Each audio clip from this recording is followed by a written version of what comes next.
What? Oh no. We're live. Yeah. Live. Stream Meeting is time. being live streamed. Ash Wednesday and toast.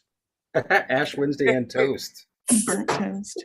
Yes, that's if we needed to sing. Artists. That could be what you sing. Just the title. Every week you'd have to try to come up with a way to sing the title. What'd you say? Ash Wednesday and toast. Welcome to We are Flowstate. warriors. That's a good song. Yeah. All right. You guys are the best. Well, I guess I could improve the artistic camera angle. Weaving Wednesday, weaving Saturday, weaving Wednesday, weaving Saturday, WS, WS, W. That's good. That's really good. Those are- Weaving Wednesday, weaving Saturday. Wednesday, weaving Saturday. Gotta get a round going. Weaving Saturday. Weaving Wednesday, weaving Saturday. Good evening, Wednesday, good evening. Good evening. Good evening. Saturday. Wednesday. Weaving, Saturday. What day? Weaving Wednesday. Saturday. What day? Saturday. You said Wednesday. I said Saturday. Wednesday and Saturday. I wish it was Wednesday. Shaped by Satan. Spiders weaving. Oh yeah, the Satan song. We had a good Satan song. Souped by Satan. That makes me think now of like putting your foot in the gas of an old-fashioned carbureted engine and just make it go whoom, whoom. It's souped, you know, you're getting souped by Satan. He's revving up the water at you. Nice. Cruising the devil's hot rod. Souped up Satan's. Get souped by Satan. Oh God. Cruising down the street in my 6'4". What's your favorite painting of the Garden of Gethsemane? Who's it by? Oh. Wow. Oh. I think I have a favorite Gethsemane painting. Oh. Say the one by Raphael, but I could be wrong that I'm thinking of something else.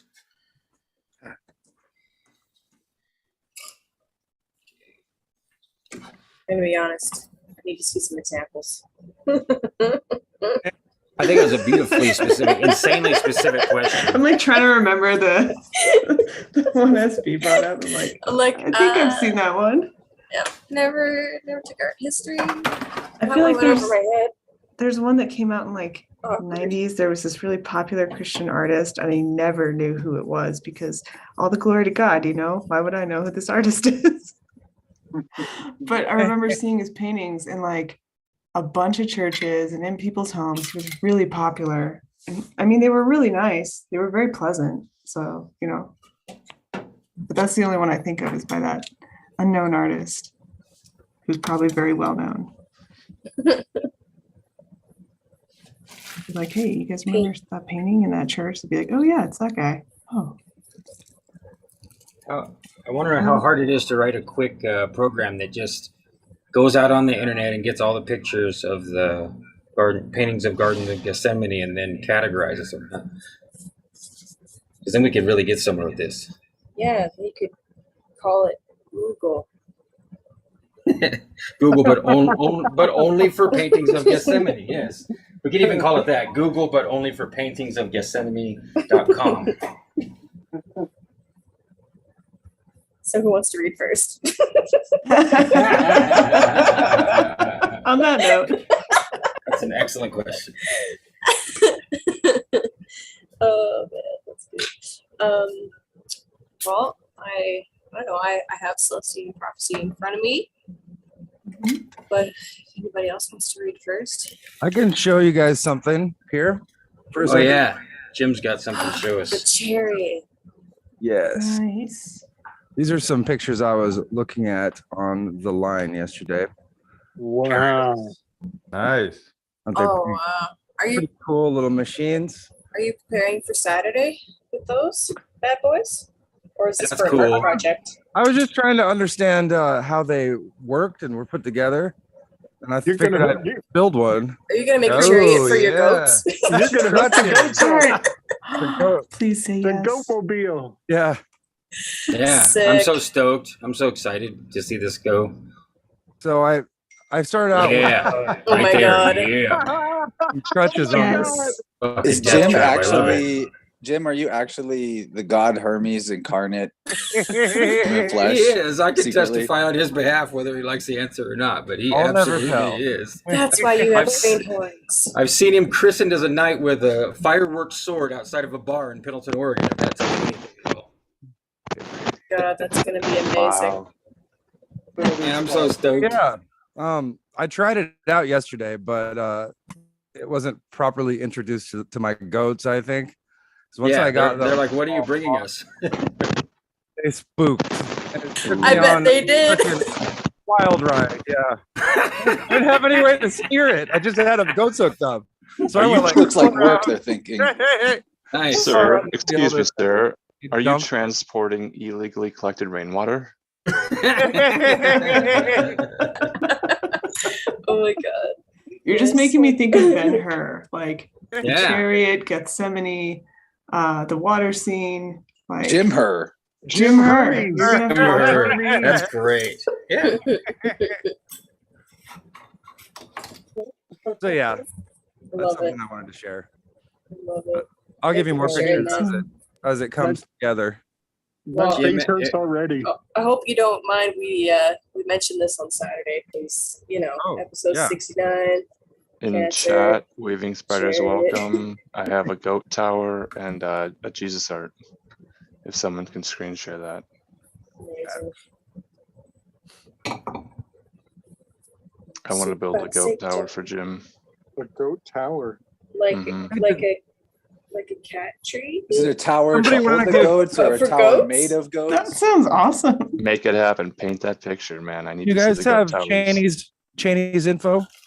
You want to send her a link? She's in the chat right now. I just got around to watching Placenta Apocalypse, whatever that episode name was, with Cheney and Gabe. Yeah. I need to go watch it Chance? again. Yeah. Wow. I watched it twice, but I still want to watch it one more time. It just tied together so many different things.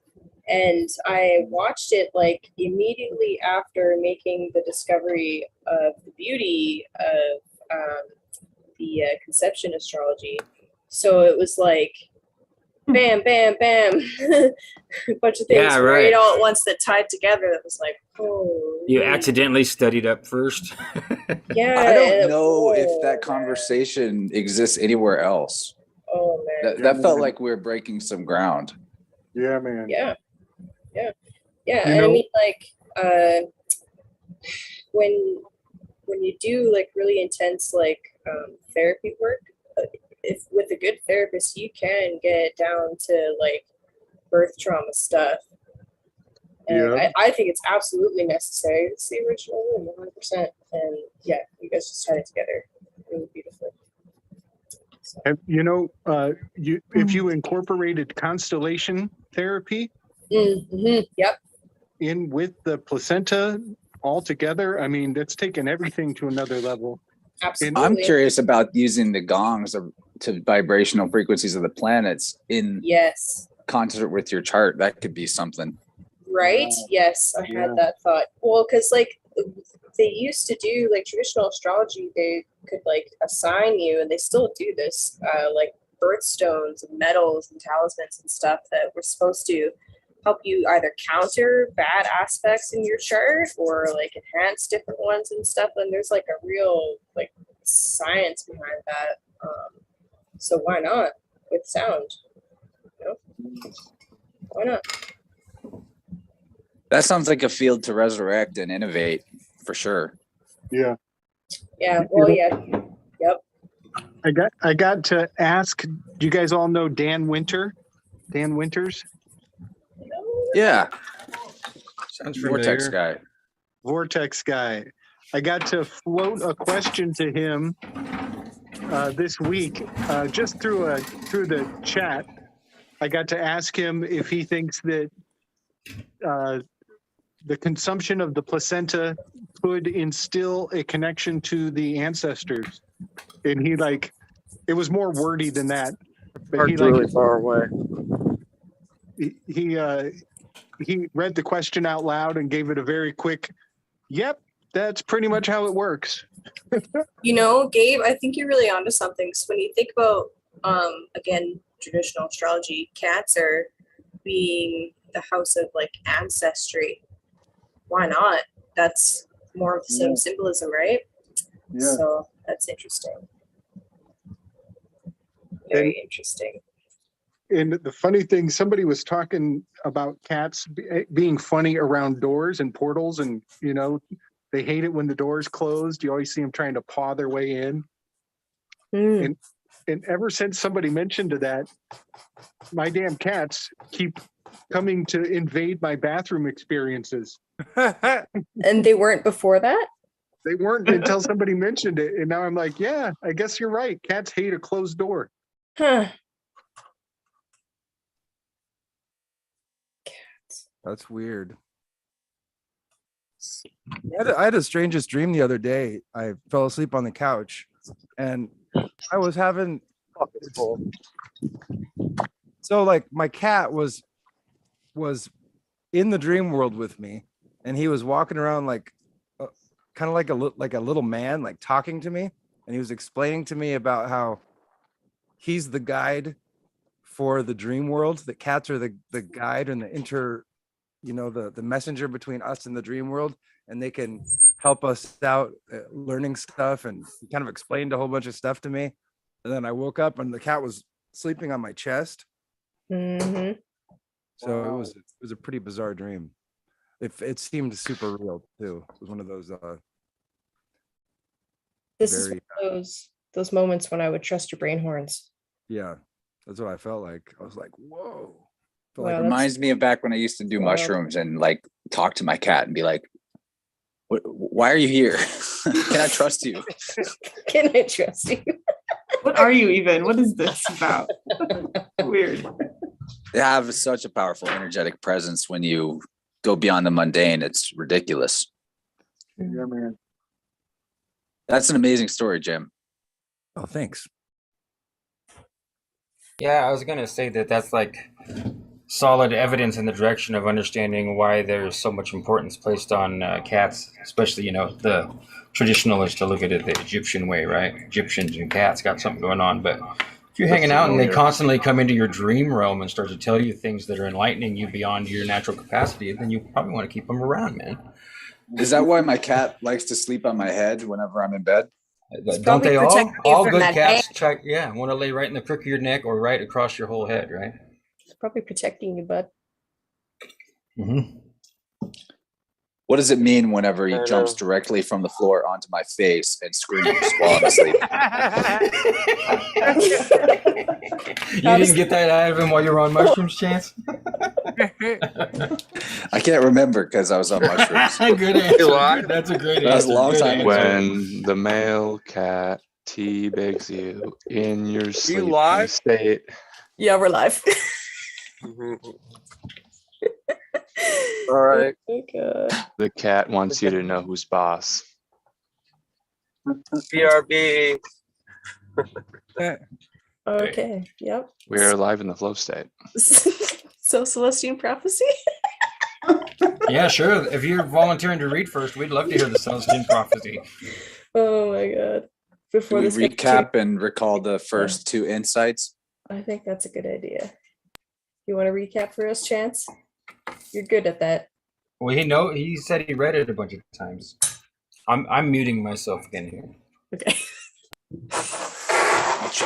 Yeah, I'll try to do it quickly. The nameless protagonist, he has a series of synchronicities at the beginning of the book. While retreating from life in the world at a cabin, he's invited to meet with his friend Charlene, who maybe was a past romantic flame. She tells him about, in Peru, I think it is, a manuscript that was discovered and is being suppressed by the government and the Catholic Church. The manuscript describes several insights that reveal the current evolutionary phase that humanity is going through. The first insight is revealed through the character, the protagonist by Charlene, which is that humanity is noticing synchronicity more and that it's causing the experience of synchronicity to accelerate. He gets on a plane to go to Peru, kind of by the seat of his pants. And while on the plane, he meets a man who is a academic coming from the United States, who tells him about the second insight. The dude's a historian.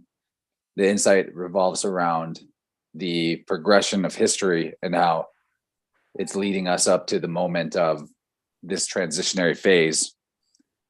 It's kind of deeper than that, but then he winds up in Peru, ends up getting chased around by unknown goons, loses track of the historian guy, possibly he's killed, and he's sort of rescued by a man named Will, who is an older gentleman who's looking for the final insight, and he's seen all the other ones. Will tells him he can't tell the protagonist what the remaining insights are. He has to discover them on his own, but agrees to take him on the journey to go look for the last one. I think that's where we left off. It was pretty good. And the first insight is that coincidences are a real thing and to follow them. And the second one is a vision of all history in the evolution of human thought, right? Yeah, pretty much. Okay. An overview of how we've evolved up till now, basically. I love that one. How we have gone from spiritual, but the church is the end all be all of everything spiritual, and they decide and are the mediators, to this materialistic outlook where we try to go very from a right brain to totally left brain, where we're classifying and separating and analyzing our material surroundings and completely getting off track from any kind of a spiritual life whatsoever. They call it the preoccupation. And now everybody is sick and restless and can't sit still, and they know something's wrong and they know something's changing, but most people just stay busy and medicate and all of that stuff. You know, I want to insert this footnote. The Mormon mythology is said to be a lineage of information and wisdom that traveled from off of the coast of Peru up to Central America through multiple civilizations. And it was in Central America where there was a second Sermon on the Mount, teleporting Jesus. When he was on the cross, he teleported to Mesoamerica and gave a second Sermon on the Mount. And then that information became a manuscript. It became the golden tablets that Joseph Smith eventually deciphered in upstate New York. Hey Josh, would you mind muting my friend? Oh, Not you. sorry, I didn't even know it wasn't muted too. It's all No good, problem. buddy. It's all good, buddy. You are a keyboard wizard. Yeah, that's super interesting about the Mormon Church, Gabe. Huh. I didn't know that little tidbit. What's that? So I'm with Recluse right now. Yo, what's up? We're driving. We just saw all the witches done, and it was really good. Hi guys. Yeah, we had Hey. with us too. Hey, Barsky, put that microphone right into Recluse's mouth so we can hear him. The microphone doesn't work, or it does work? We hear you, but we don't hear him clearly. Oh, okay. Well, Put it right into his mouth so we can hear him to say hello. hi everybody. Hi. Hey. What's up? Welcome to the flow state. Hello, good sirs. So I was trying to figure it out real quick. I'll just say this and shut up. I was trying to figure it out if it was because if the show was so good was it because I haven't seen a live rock and roll show for 2 years?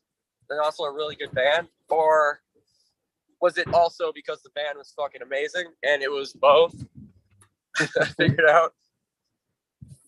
Yeah, and then Recluse and I just decided to like walk upstairs and backstage and like buy the band and shit because we're assholes like that and we didn't get stopped, so we just went up there. Say hello. Told them the show was freaking amazing. Told him it was good. And that was it. That's awesome. Beautiful. I miss live music. So high. Yep. That's an update. I was gonna try to stream some of them live, but that just didn't happen. So oh well. But I'll see you guys. Maybe you'll be live when I get home. Did you have to get vaccinated to go see No, him? they didn't ask for a fucking anything. No masks. There was no ask about vaccination card. Nothing. Wow. Nobody said shit. Nothing. Thank you, People just maybe want like- music. There was maybe Right? like 3 or 4 people that had masks on at all. and then People they took just their want masks off music. when they saw all of us, like nobody wearing fucking masks. Right. So it was fucking awesome. If this is how it's gonna be, at least at that venue. And that was the best sounding. Like that was the best show I've seen in a long, long time. Yeah, it was fucking dope. That's So, awesome. I'm glad you guys had a I good recorded a time. bunch though.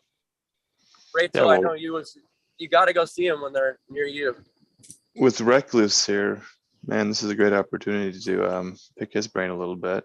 What does he know about Hold the up. Garden of Gethsemane and What's that? Ash Wednesday? Any insight on Ash Wednesday, Lent, Garden of Gethsemane, Easter time? Yeah, what about it? Just anything about it, I guess. Like, what was it again? Ash Wednesday something? Today What's was, your favorite Oh yeah. artistic rendition of it? Yeah. What would be like an artistic rendition of Ash Wednesday? March 1st. Gosh, I don't really know, man. That's a good one. Interesting though, it does have kind of that weird 3-1 stuff that you see kind of like coming up a lot with Hellier and some of this other shit. Didn't Rob Zombie do that as like a movie or something like that too? That's been on our Yeah. radar. Yeah. Interesting with the Ash Wednesday connection. There's that liminal state that Jesus is in between death and life. And he's preparing for that in the garden. He's looking up at the moon at night. And then, of course, the kiss of betrayal from Judas and all of this.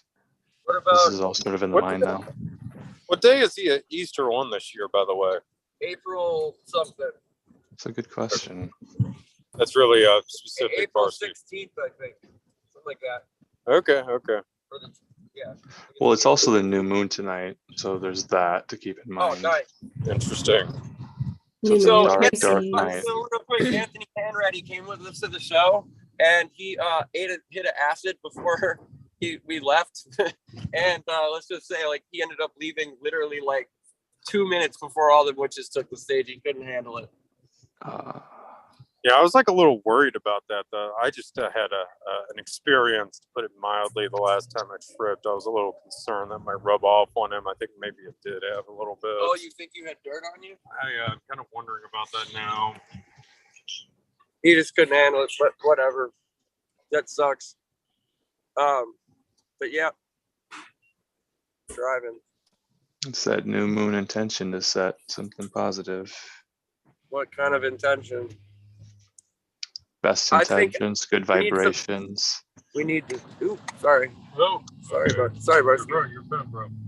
As long as we get there alive, it's all good, bro. Yeah, that's really interesting. And all them witches concert on a new moon in Pisces conjunction Ash Wednesday, yeah, that is. Yeah, wait. Ash Wednesday. Holy shit. Wow. Nice. See? It's beautiful. It is beautiful. I'm curious what kind of graphics they had or set design. They had. Oh yeah, it's real trippy, really occulty. I could share the screen here. Share the screen.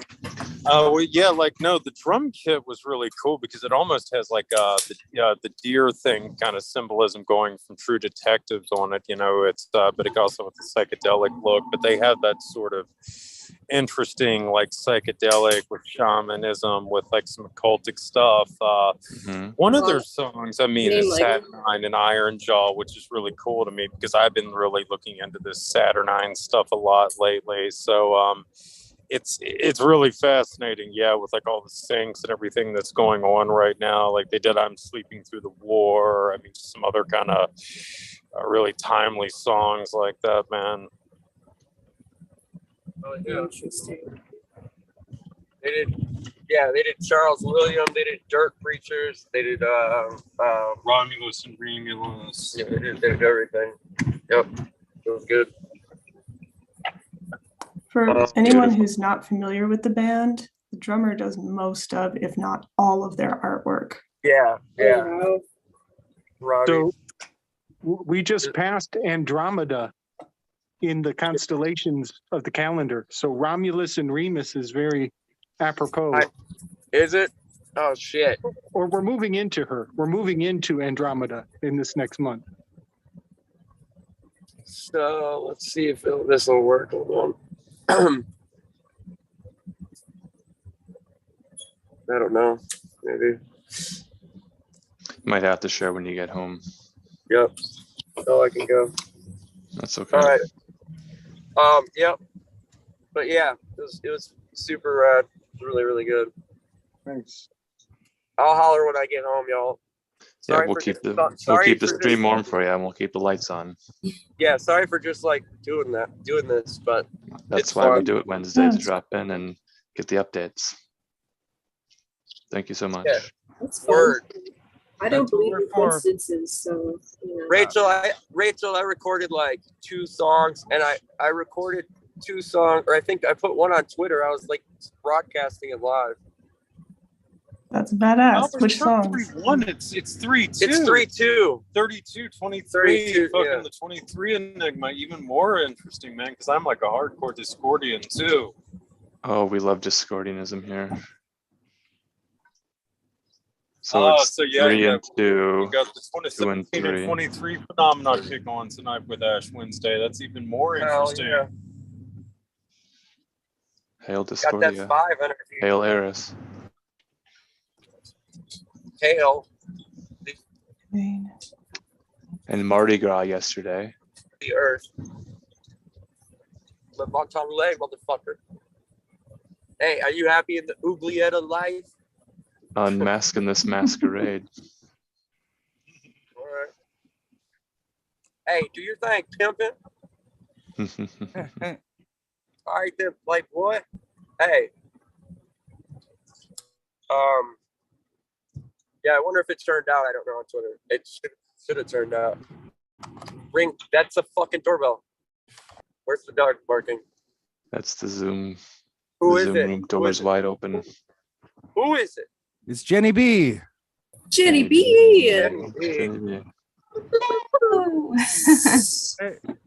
Nice. Ahoy, hoy. Ahoy, hoy. Hi. Where are you? You're in the mountain. Yeah, Jenny and I are in the mountains. Yeah, man. Yeah, man. Jenny, Welcome to the Flowstate. That's exciting.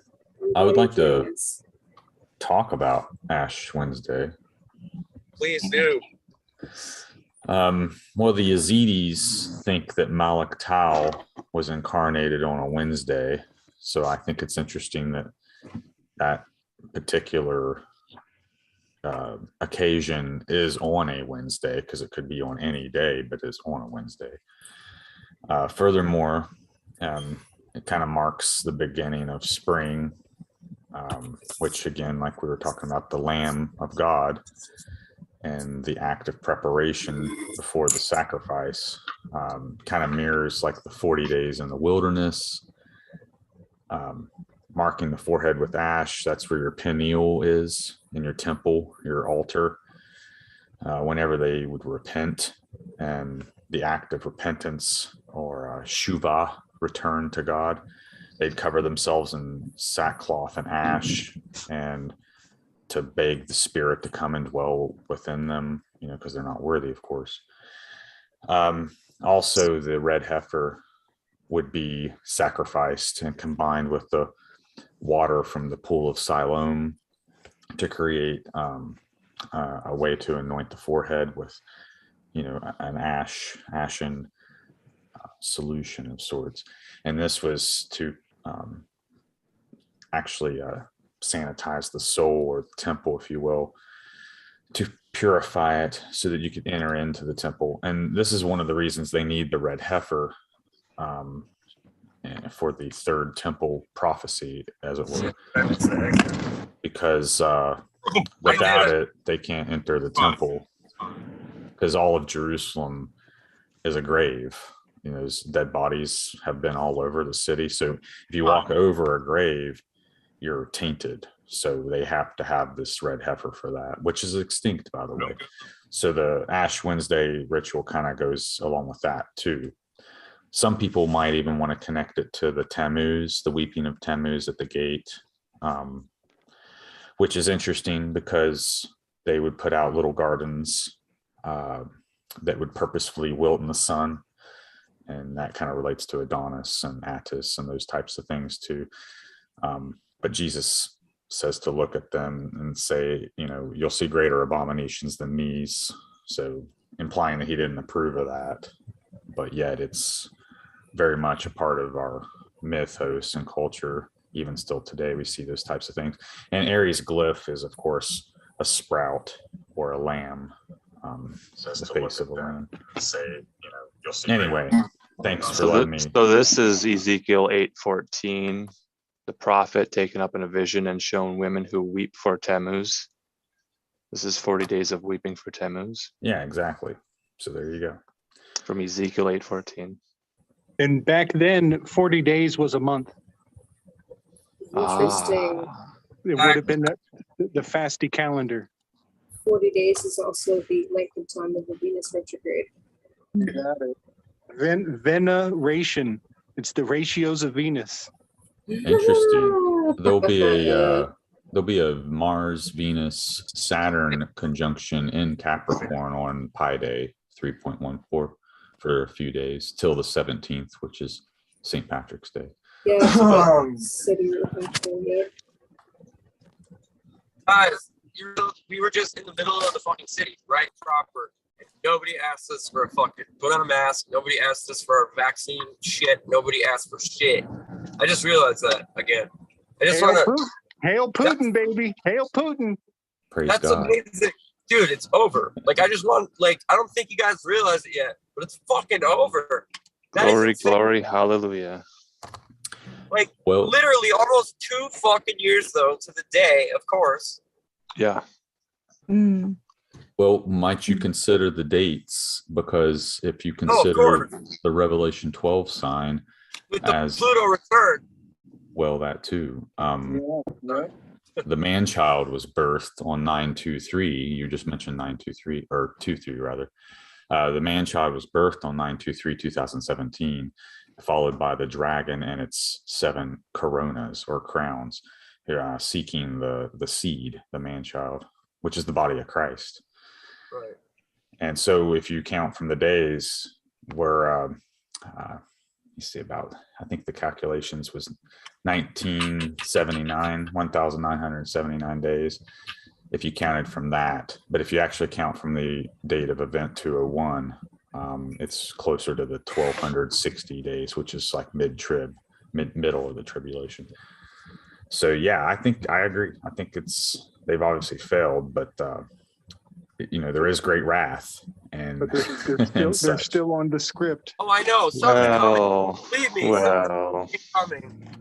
but we have a greater spirit in us. Let's not grant them failure or success. They've done something. They've altered some reality clearly, and that continues. So we continue to not acquiesce to that and not assimilate to that. I think we shouldn't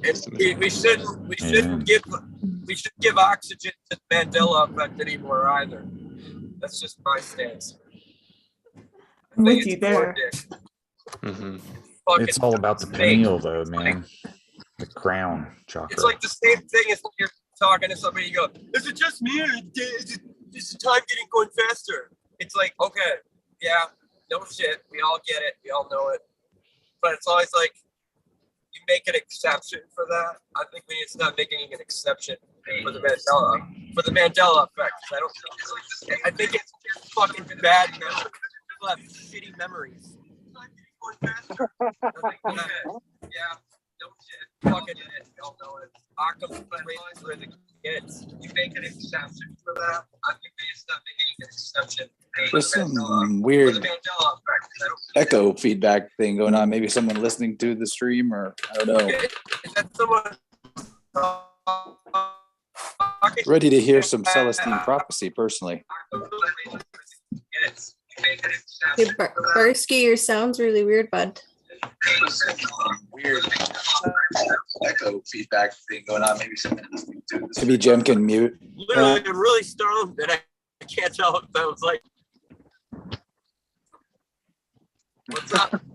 Hey, David, your audio is kind of funky. Yeah.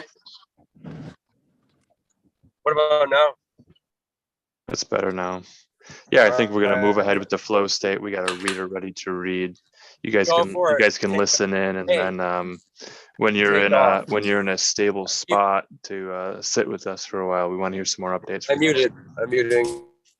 All right, bye. I'm muting. Glad you had a beautiful concert. I'm glad you had that experience. That's incredible. Yeah, whatever, Dad. I like your testimony, man. That's a good testimony. Pouring my heart out up here. Had a calling tonight, man. There's going to be a revival. Let's hear about the Mandela effect on Saturday. There's going to be a revival tonight, Lord. Let there be a revival. Amen. All right. Yeah, so I believe in the story. Yeah, so he has just decided to go with Will on his adventure. This next chapter, there is like a break partway through.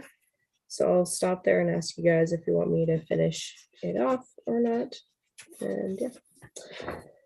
Okay, so this chapter is called A Matter of Energy. Let's get some water. Okay. We rose at dawn and drove east all morning in virtual silence. Early on, Will had mentioned that we would drive straight across the Andes into what he called the High Selva, an area consisting of forest-covered foothills and plateaus, but he had said little else. I asked him several questions about his background and about our destination, but he had politely cut me off, indicating he wanted to concentrate on driving. Finally, I had stopped talking altogether and had focused instead on the scenery. The views from the mountain peaks were staggering.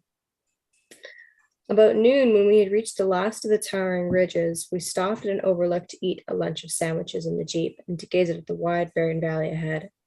On the other side of the valley were smaller foothills, green with plant life. As we ate, Will said we would spend the night at the Vicente Lodge, an old 19th century estate which formerly belonged to the Spanish Catholic Church. Vicente was now owned by a friend of his, he explained, and was operated as a resort specializing in business and scientific conferences. With only that brief explanation, we departed and rode silently again. An hour later, we arrived at Vicente, entering the property through a large iron and stone gate, and proceeded northeast up the narrow gravel drive. Once more, I asked a few probing questions concerning Vicente and why we were here, but as he had done earlier, Will brushed aside my inquiries, only this time he suggested outright that I focus on the landscape. Immediately, the beauty of Vicente touched me. We were surrounded by colorful pastures and orchards, and the grass seemed unusually green and healthy. It grew thickly even under the giant oaks that rose up every 100 feet or so throughout the pastures. Something about these huge trees seemed incredibly attractive, but I couldn't quite grasp what. After about a mile, the road bent east and up a slight rise. At the top of the knoll was a lodge, a large Spanish-style building constructed of hewn timbers and gray stone. The structure appeared to contain at least 50 rooms, and a large screened porch covered the entire south wall. The yard around the lodge was marked by more gigantic oaks and contained beds of exotic plants and walkways trimmed with dazzling flowers and ferns. Groups of people talked idly on the porch and among the trees. As we got out of the vehicle, Will lingered a moment and gazed out at the view. Beyond the lodge to the east, the land sloped gradually downward, then flattened out into meadows and forests. Another range of foothills appeared bluish purple in the distance.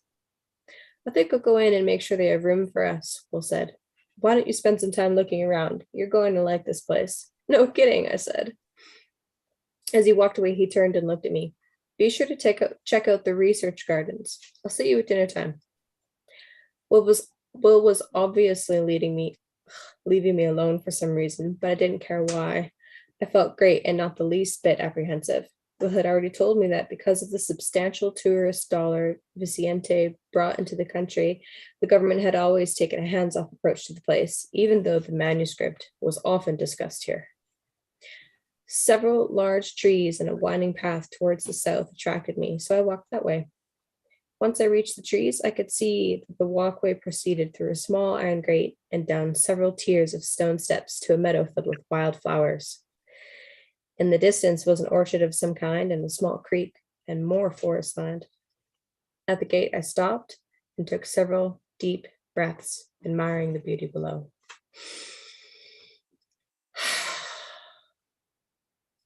It's certainly lovely, isn't it? A voice from behind asked. I turned quickly. A woman in her late 30s carrying a hiking pack stood behind me. It certainly is, I said. I've never seen anything quite like it. For a moment, we looked out at the open fields and at the cascading tropical plants and the terrace beds on each side of us. Then I asked, do you happen to know where the research gardens are? Sure, she said. I'm heading that way now. I'll show you. After introducing ourselves, we walked down the steps and onto the well-worn path heading south. Her name was Sarah Lorner, and she was sandy-haired and blue-eyed and could have been described as girlish, except for her serious demeanor. We walked for several minutes in silence. Is this your first visit here? She asked. Yes, it is, I replied. I don't know much about this place. Well, I've been here on and off for almost a year now, so I can fill you in a bit. About 20 years ago, this estate became popular as a sort of international scientific hangout.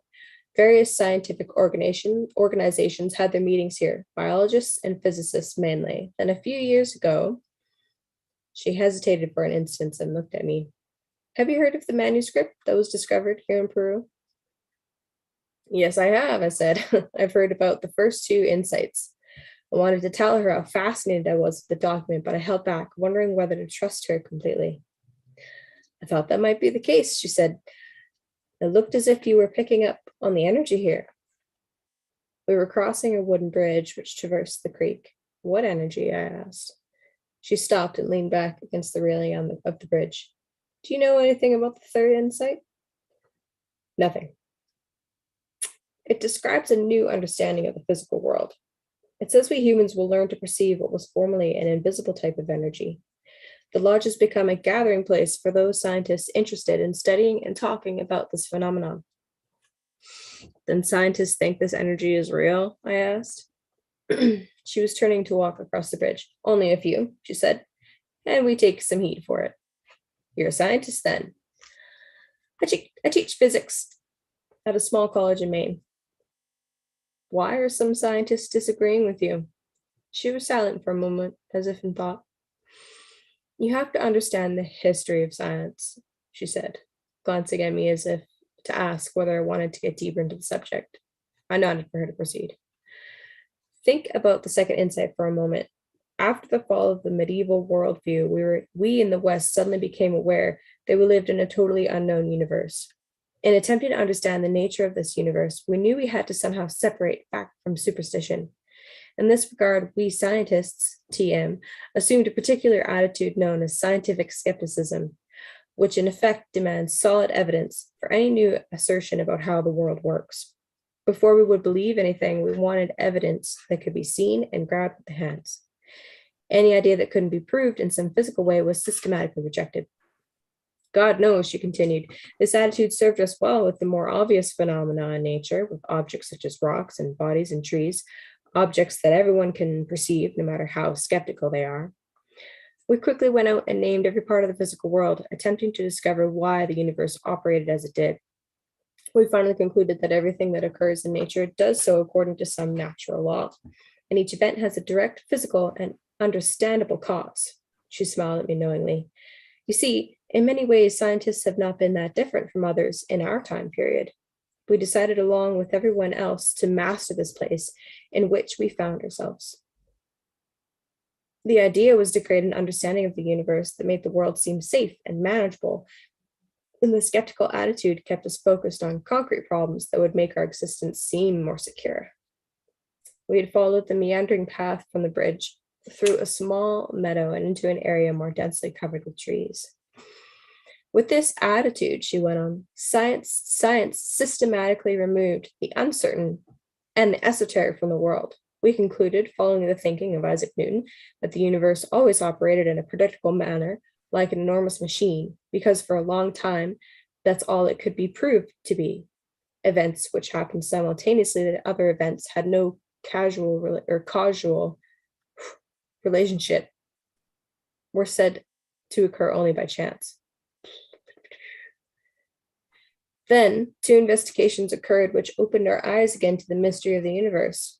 Much has been written over the past several decades about the revolution in physics, but the changes really stem from 2 major findings, those of quantum mechanics and those of Albert Einstein. The whole of Einstein's life's work was to show that what we perceive as hard matter is mostly empty space with a pattern of energy running through it. This includes ourselves.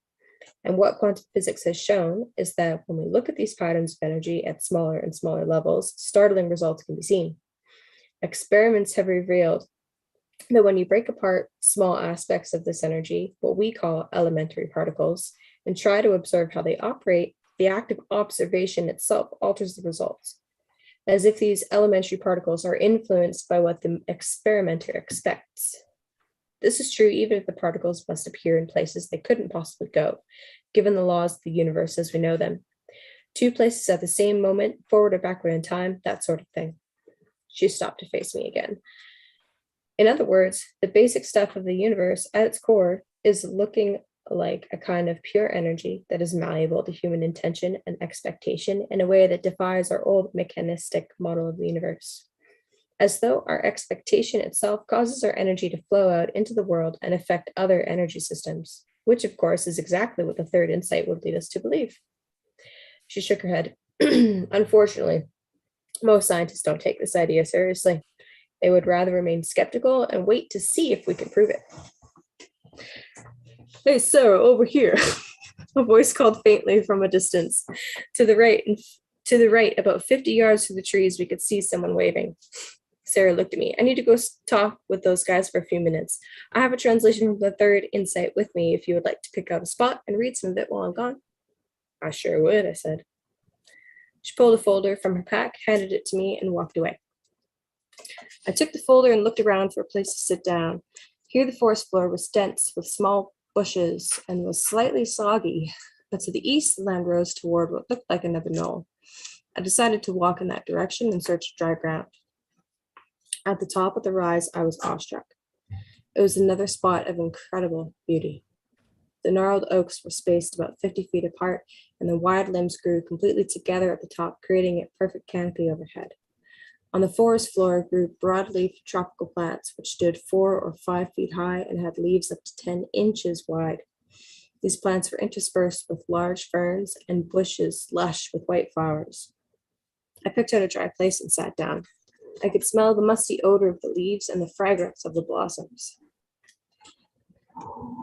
I opened the folder and turned to the beginning of the translation. A brief introduction explained that the 3rd insight brings a transformed understanding to the physical universe. Its words clearly echoed Sarah's summary.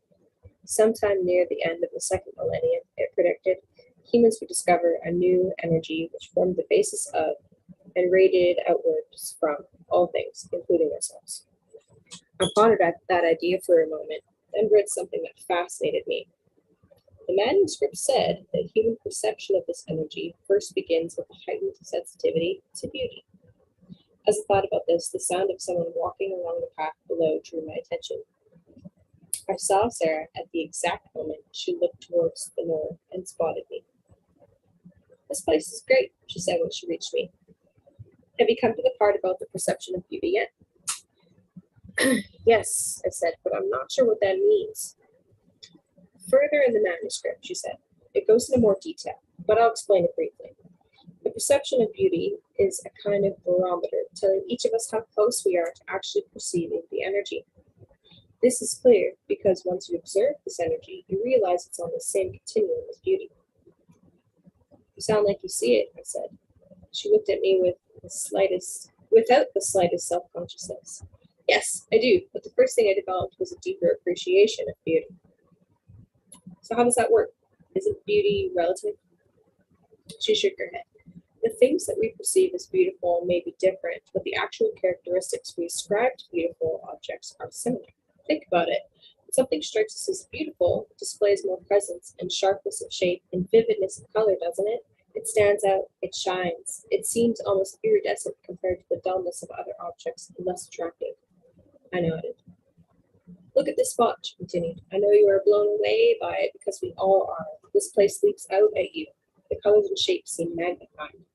Well, the very next level of perception is to see an energy field hovering about everything." I must have looked bewildered because she laughed, then said very seriously, "Perhaps we should walk to the gardens. They're about a half-mile further south. I think you'll find them interesting." "I thank you for taking the time to explain the manuscript to me," I told the stranger, "and for showing me around the Siente." She shrugged her shoulders. "You seem like a person friendly to what we're trying to do," she said. "We all know we're involved in a public relations effort out here. For this research to continue, we must get the word out to the United States and elsewhere. The local authorities don't seem to like us much." A sudden voice called out from behind them, "Excuse me, please." We turned to see three men walking quickly up the path towards us. All appeared to be in their late 40s and were dressed in stylish clothes. "Would one of you tell me where the research gardens are?" the taller of the three asked. "Could you tell me what your business here is?" Sarah asked in return. "My colleagues and I have permission from the owner of this estate to examine the gardens and to speak with someone about the so-called research being conducted here. We are from the University of Peru." "Sounds as though you're not in agreement with their findings," Sarah said, smiling, obviously trying to lighten the situation. "Absolutely not," another of the men said. "We think it is preposterous to claim that some mysterious energy can now be seen when it has never been observed before." "Have you tried to see it?" Sarah queried. The man ignored the question and asked again, "Can you direct us to the gardens?" "Of course," Sarah said. "About 100 yards ahead, you will see a path turning east. Take it, and ahead maybe a quarter of a mile, you run into them." "Thank you," the tall man said as they hurried on their way. "You sent them in the wrong direction," I said. "Not really," she replied. "There are other gardens in that area, and the people there are more prepared to talk with these kinds of skeptics. We get people like this through here occasionally, and not just scientists, but curiosity seekers as well, people who can't begin to grasp what we're doing, which points out the problem that existed in the scientific understanding." "What do you mean?" I asked. As I said before, the old skeptical attitude was great when exploring the more visible and obvious phenomena in the universe, such as trees or sunshine or thunderstorms. But there's another group of observable phenomena, more subtle, that you can't study. In fact, you can't even tell they're there at all unless you suspend or bracket your skepticism and try every way possible to perceive them. Once you can, then you return to your rigorous study. "Interesting," I said.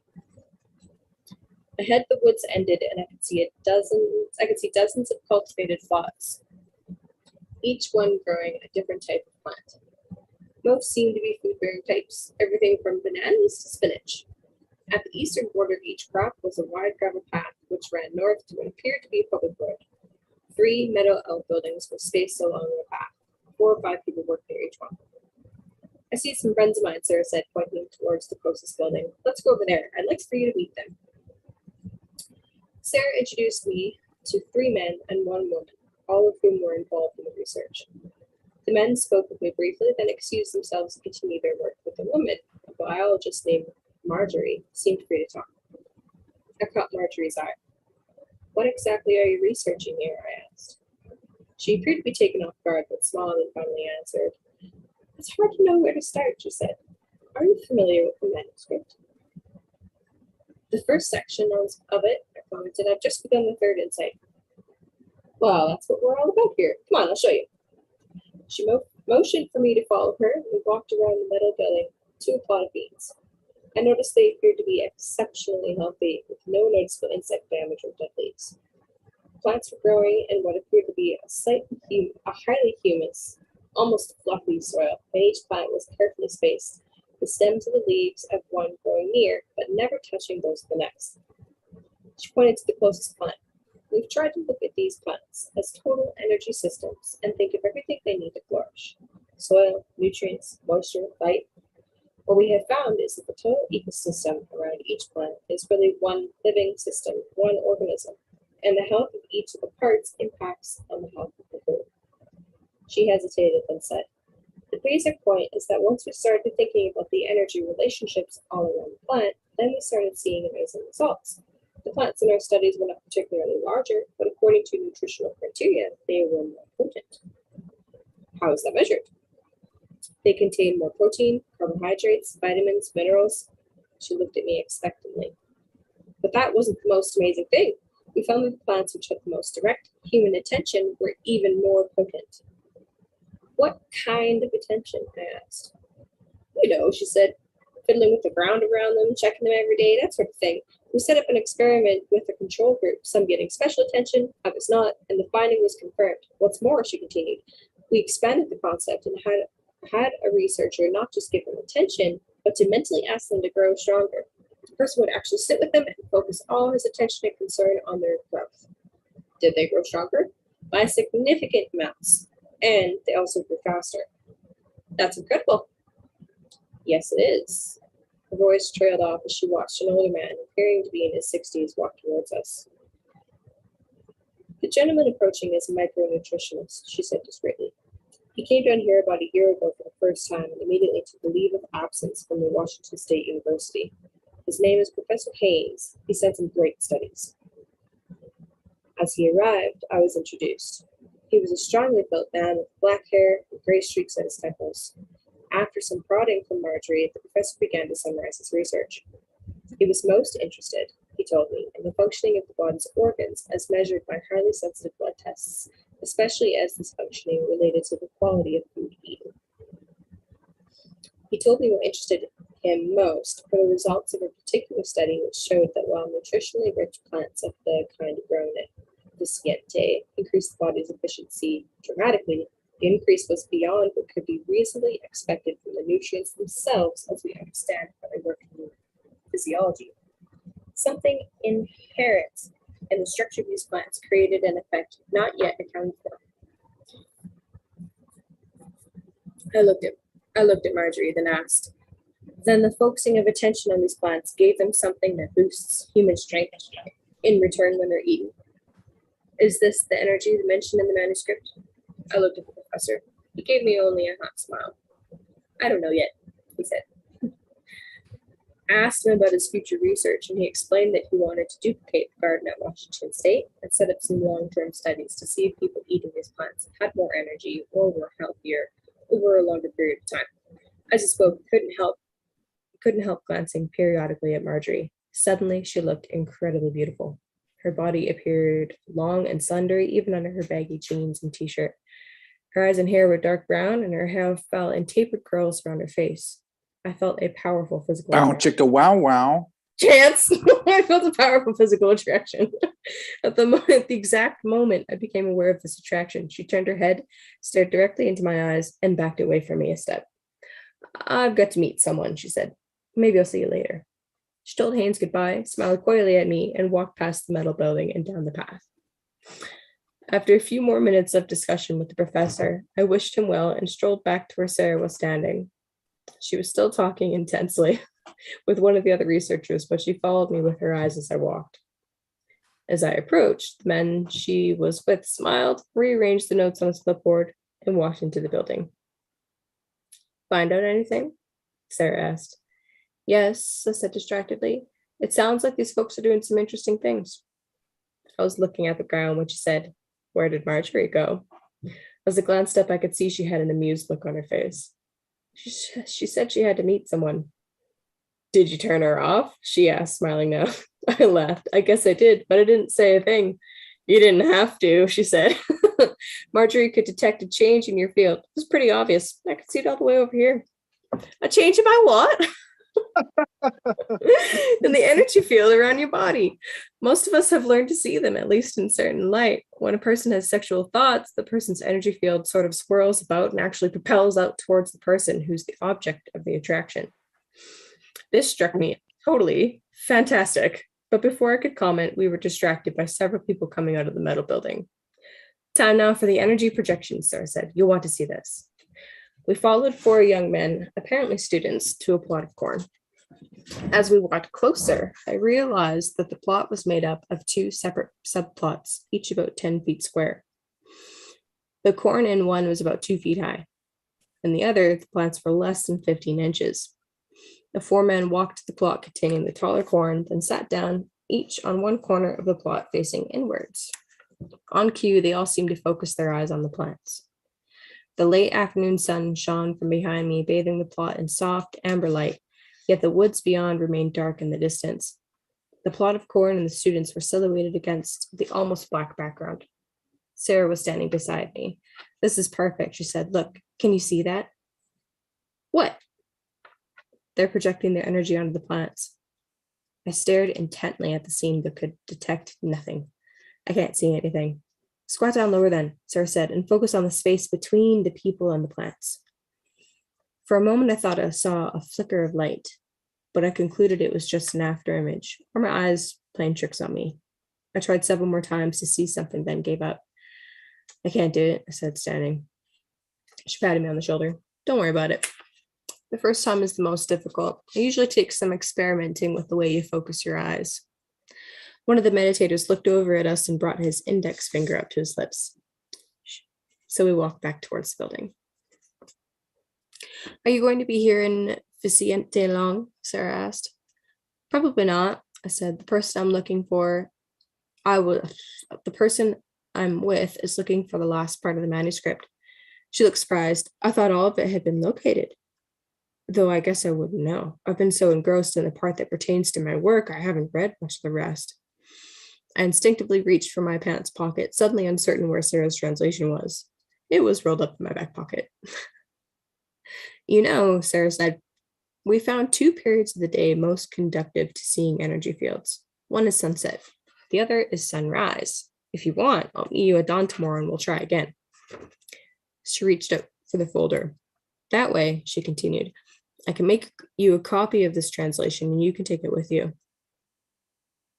I pondered the suggestion for a few seconds, then decided it couldn't hurt. "Why not?" I said.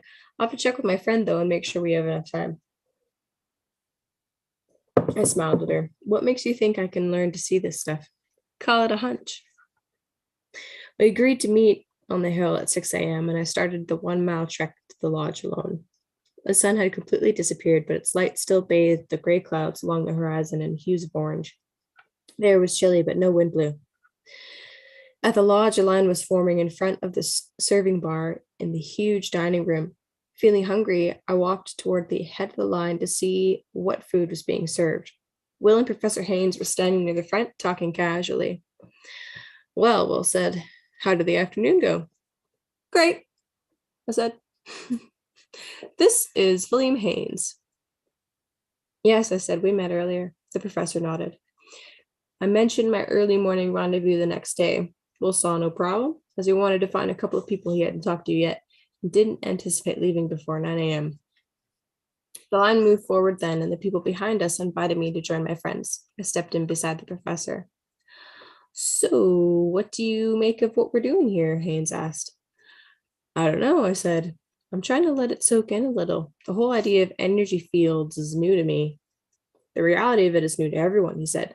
"But the interesting thing is that this energy is what science has always been looking for, some common stuff underlying all matter. Since Einstein particularly, physics has sought a unified field theory. I don't know if this is it or not, but at the very least, this manuscript has stimulated some interesting research." What would it take for science to accept this idea, science TM? I asked. A way to measure it, he said. The existence of this energy is not that foreign, actually. Karate masters have talked about an underlying chi energy responsible for the seemingly impossible stunts of breaking bricks with their hands and of being able to sit in one place unmoved with four men trying to push them over. And we've all seen athletes make spectacular moves, twisting, turning, hanging in the air in ways that defy gravity. It's all a result of this hidden energy that we have access to. Of course, it won't really be accepted until more people can actually see it themselves. Have you ever observed it? I asked.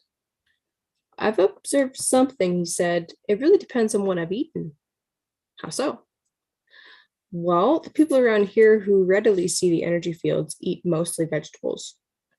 And they usually eat only those high, potent plants they've grown themselves. He pointed ahead to the food bar. This is some of it, though thank goodness they serve some fish and fowl for old guys like me who are addicted to meat.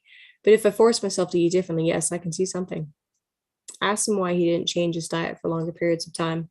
I don't know, he said, old habits die hard. The line moved forward and I ordered only vegetables. The three of us joined a larger table of guests and talked casually for an hour. Then Will and I walked out to the Jeep to remove our gear. Have you seen these energy fields? I asked. He smiled and nodded. My room is on the first floor. Yours is on the third, room 306. You can pick your key up at the desk. Water break. Great reading. This is fun. This is actually like possibly my favorite chapter. It's a great chapter. It really is. I love the little mention there of how the energy fields change with the sexual attraction and the description of it. It reminds me a lot of Ringing Cedars, if anyone started to read that. A lot of what, sorry? Ringing Cedars. Oh. Yeah, Anastasia and the Ringing Cedars, famous yeah. similar novel from Russia. I read the first one and it's terrific and it is very, very similar. Dang. Is that the the I think, book that... Chance, you dropped the whole thing somewhere, didn't you? I thought I saw you had it around. Yeah. Yeah, somebody emailed me an archive of all the books and audiobooks, e-versions and narrated versions. So if anyone out there wants it, I made a Telegram channel that was just all it is all those files. So if you join that channel, then you can download them. Thank you for reading this, Kaylee. I'm really enjoying it. Yeah, it's great. Great reading. Yeah, it's a good book and a lot easier than Carl Jung to read. So, it's a good shift. I was like, this is a noble intention, but I can't do it. Oh, yeah. So that's the midway break in this chapter. There's 1, 2, 3, 4. I've never actually read this book, so this is fascinating to me because, of course, I've heard about it from people over and over again. But maybe I'll finally have to read it now. Well, you're reading it now while you listen to me. Really, the whole series is worth it, but most people kind of just get through the first one and they're like, that's awesome, but it's worth going through. I believe there's 4. I didn't even know that there was more books in the series. Well, if you read this one to us, Kaylee, I'll read the second one. The second one's called the 10th Insight. It picks up where they just spoilers. The Legend of the 10 Rings. It gets even more mystical. Like, ooh. Yeah, I don't want to spoil it and say what level of mysticism they get to, because that would let you know where the ceiling is for this adventure. But it's great. No. They're all good. That's cool. That's pretty sweet. Yeah, I'll look forward to that. I don't know. We're making pretty good time actually. Every week. I want to get a little bit of water before I continue. If you guys would like to finish the chapter. Oh, absolutely. Yeah, okay. we're happy to get more. Definitely. We're no rush. Whenever you're ready. I just need to get water. Water and lozenges. Water break. Jim's got some WSW motion graphics here.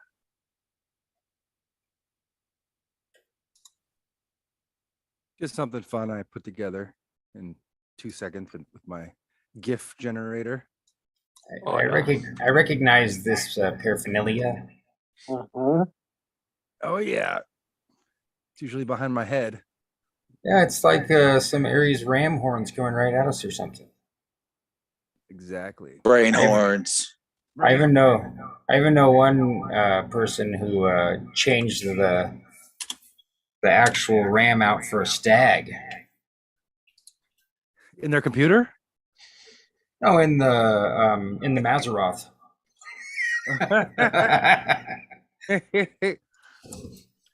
Well, actually, the stag loses its horns during this time of year, and then drops the velvet off the horns in the fall. So really, your stag is in September. Your ram is in April. Right. That's the equinoxes. Ooh, good way to know it. But I still know someone who switched it anyway. I have a ram skull and a deer skull on top of my May I bed. share my screen? Nice.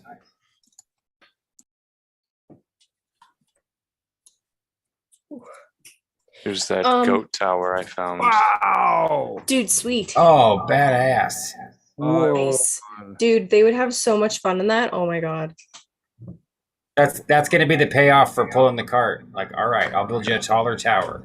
I could see him going up just like a little bit and then doing their little funny like sideways kick, like off the side. This tower by itself implies what it implies is 4 towers minimum. That's what it implies.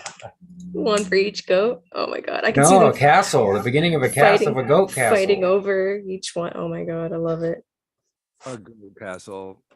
Jim lives in the goat castle with his goats, and they ride him around on those little ramps. We can make the castle big enough that his little thing he just built will just perfectly make it up there. But no railings, make it all really Jesus scary. of Nazareth on a vision quest. Is this his shaman guide? Is this Mormon art or LES art? This is LSD art, I think. It's working. It's working. Well, actually, I was told a story by a Sioux chieftain before about how Christ visited his tribe. So they have their own stories about that. Do you remember the story? Yeah, I met him at the Serpent Mound. We were on the observation tower, and he came with a group of other people, like his family members, and I had gifted him some frankincense and myrrh, and maybe something else. He gave me in exchange some bitter root and a fossilized piece of wood. And he kind of lingered until everybody else left. And he said, and this is just how he said it.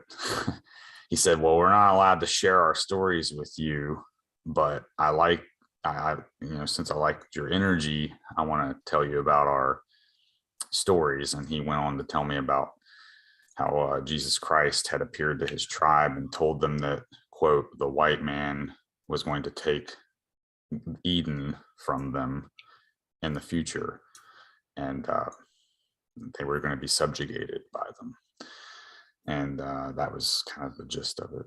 But anyway, had a really good time with him. And we were just like standing over top of this mound effigy, of course, and he's telling me this story. So it was one of those weird moments in life that kind of get created. Yeah, it sounds amazing, man. Thanks for sharing with us. Yeah. And it was on a Sabbath, of course. That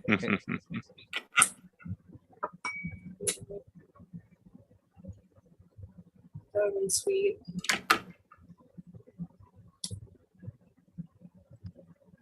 Joshua, was it you that had posted something about this Australian preacher? I can't think of his name now. He's a very famous preacher. Malachi, somebody.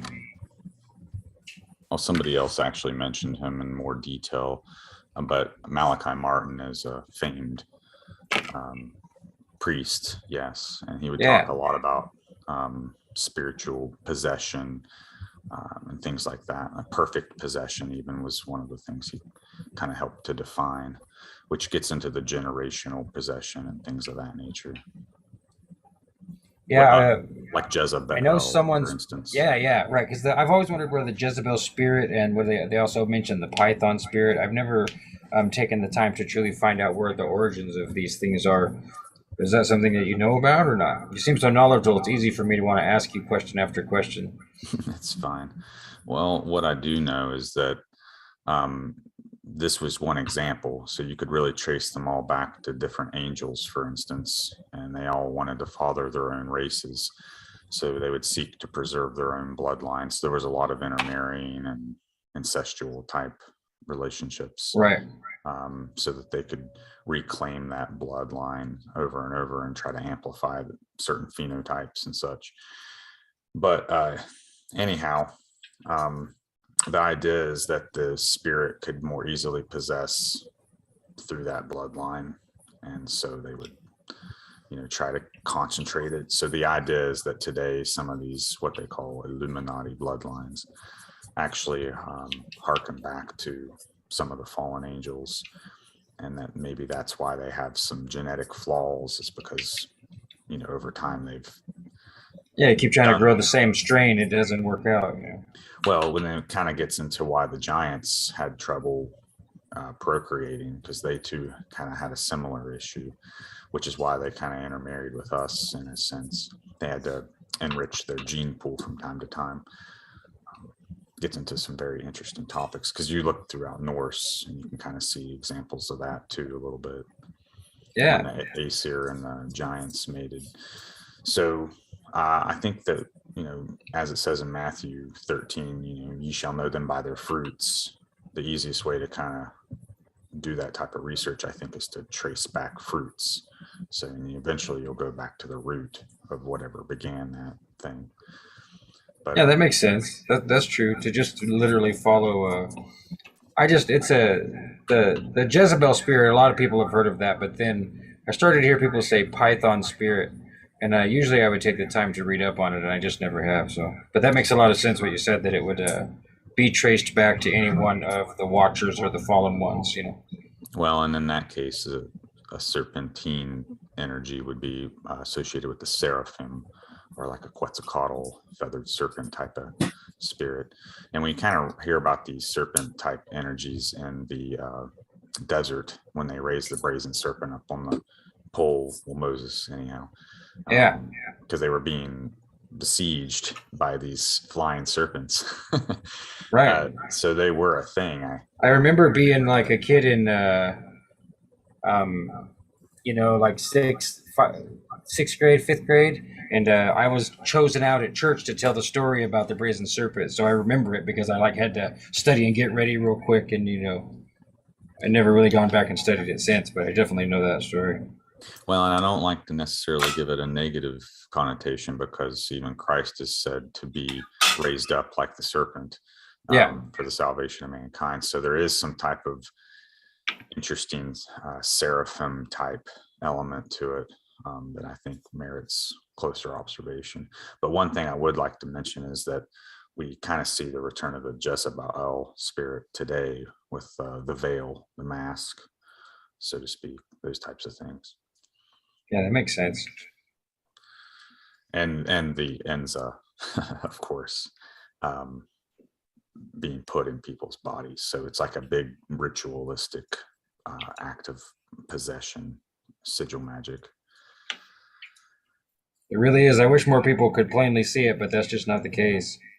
And one more other thing about the serpent energy, you can connect that back to the Oracle of Delphi with Python, who was slain by Apollo, and then it was the rotting corpse of the serpent, the Python, as it were, that emanated these gases up to. Oh, I didn't know that. Okay, thank you. That makes a lot more sense. I had no idea that the snake god was down under. That's why the crack was giving forth fumes that caused visions. Okay, that makes a lot more sense. Thank you. Yeah, it's kind of like a Tiamat type deal. That's why he's Pythias Apollo. Yeah, correct. Yeah. Did they build a fire over that natural gas outlet to then allow that natural gas to feed the fire to then have it burn upward? It's entirely possible. I'm not sure if that was a known area for the flame. But there are places like in Zoroastrianism where they have a never-ending flame. So it could have been. Yeah, I have some other dots to connect. Earlier, Bursky, Record High, has a guest with him in his vehicle tonight. So I'm listening to that man's voice on The Farm, February 21st episode, Devil's Lake, Cults, Lovecraft, Smiley Face Killers, and Other Wisconsin High Weirdness with Vincent, Trewill, and Recluse. So they're talking about the modern continuation of the cult of the Black Snake at Devil's Lake in Wisconsin area, United States of America. And they have this throwaway line that I want to know more about, but they describe a panther serpent spirit, a non-material panther serpent spirit, and there's a group of people, and I was listening very closely. I heard it sound like Ho-Chunk people or something to that effect. And from out of the lake, this spirit near the Devil's Lake State Park in the Wisconsin area. It's really weird you would mention that, because just yesterday I was talking to my boss about the lion-headed serpents that inhabited the Mid-Ohio Valley. And yeah, I'm trying to find the microfilm. I found a picture of it long ago, but there's a microfilm of a newspaper article where one of these creatures was tacked up on the tavern wall in Marietta, Ohio. And so if I can find the clipping or the picture of it, I'll be happy to share it with you all. But they were said to inhabit the waterways around here. Not so sure they would meow. I mean, what would the lung structure be? But that's a Yaldabaoth thing. And the natives had stories about them as well. They could not be pierced anywhere but the eyes. So if you think about the Yaldabaoth blind archetype, this really does have roots there. So this could have been his progeny, if you will. Lion-headed serpent creatures, an Ariel, as it were. It's quite provocative.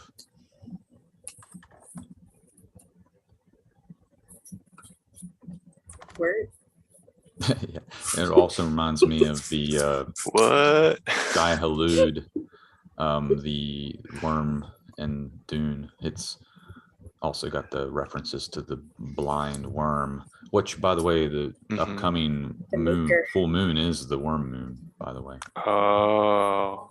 And so that might when connect to the moles, ground which are thaws. Oh my. Yeah, when the ground finally thaws. Yeah, and it's an appropriate response to go, what? Huh? Say what? What did you say? I don't understand any of the words you just said. I'm sorry. No, don't be sorry. But it's apparently what's a Yaldi? What's a Yaldi Yaldi? What's a Yaldabaoth? It's commonly is that a referred boa? to as the demiurge. The demiurge. We do jump around from cosmology to cosmology, theology to theology, mythology to mythology. One interesting thing about lions is that they do have a scent gland in the top of their mouth that they can detect their young, the scent of their young. So a male lion will kill or devour cubs that are not belonging to him, so his ilk. So it kind of reminds me of the passage from 1 Peter 5:8-9 that our adversary, the devil, is like a prowling lion seeking whom he may devour. So it kind of harkens back to that too. So do you think Joe Biden's going to be able to go 40 days without eating ice cream? I mean, maybe we could pray for Joe Biden and his sugar addiction.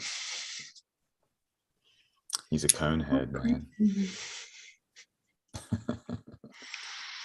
Sleepy Joe is going to be sleeping even more with less sugar intake. Who's going to be our president during this 40 days of napping? It's really interesting. I've noticed even at work today, I got an email from the personnel manager, and they sent it out to everybody that if we were feeling psychologically affected by COVID or the Ukraine thing, we could reach out for support. And I'm thinking, what kind of psyop are we dealing with? Yeah. Like, this is Reach out for monumental. support. Yeah, like Wow. when do we care about any other country? Why is it just Ukraine we care about? So There's obviously a different Our there's HR a different department will country. refer you to the insurance agency so that they can get you hooked up with the psychiatrist who will provide you with the proper pills. Yeah, you're stepping out of line, son. You better take these pills. I'm holding a book in my hand right now. It's the country of Amazon. I think it's a forest of rain. It says Lost on the Amazon. It's a choose your own adventure. There's 28 possible endings. It's by R.A. Montgomery. I could possibly read this and maybe we meet a snake. That's if we choose to do so. A choose your own adventure novel. Those are fun. Well, I'll do it live and then I'll pause and ask you guys to make a decision when necessary. Interactive. That's fun. Yeah. That's fun. I was talking to my boss about how cool it would be to have a parenting manual that was like choose your own adventure. I wondered if that existed. I mean, seriously, think how cool that would be. Oh my gosh. You could interact with your kid that way too, you know? So if it's not patented yet, we can make We just need to create this thing. This is one of the best ideas I've heard in a long time. Right. Hey, Joshua, have you been working on your tarot cards at all? Yes, ma'am. Nice. I'm excited. Found a really old picture that I kind of modeled it after. It's a picture of a man sowing seeds, but the seeds are actually gold in the field. So it's one of these alchemical references to, you know, the law of sowing and reaping. And a Bible reference too. Meow. And the Six of Pentacles, of course, is all about how you use the wealth. You know, it's like a balance of sorts. So I thought that would be very much applicable. And then I had a really awesome idea for the Ace of Pentacles. So I'm going to try to use like cotton balls, maybe make a 3D type card, but then turn it into digital so that it's 2D. Cool. But have like a hand coming out and, you know, dispensing with its pentacle. Oh, sweet. You're going to make clouds with the cotton balls. That'll be fun. Man, totally. That'll be fun. Alan Marcus, have you been doing any work on your tarot cards? A lot of mental work. Just really thinking about the worms in the soil of the earth. Oh. Some earthy. I really like the scent of dry soil that takes in water and begins to smell of that aromatic aroma of moisture restored to dry houseplant. There's a word for that, but I can't recall the term. But that's one of my favorite smells. It's when the oils are released from the earth when the water hits it. Yeah, then there's like an oaky moss sort of scent as well.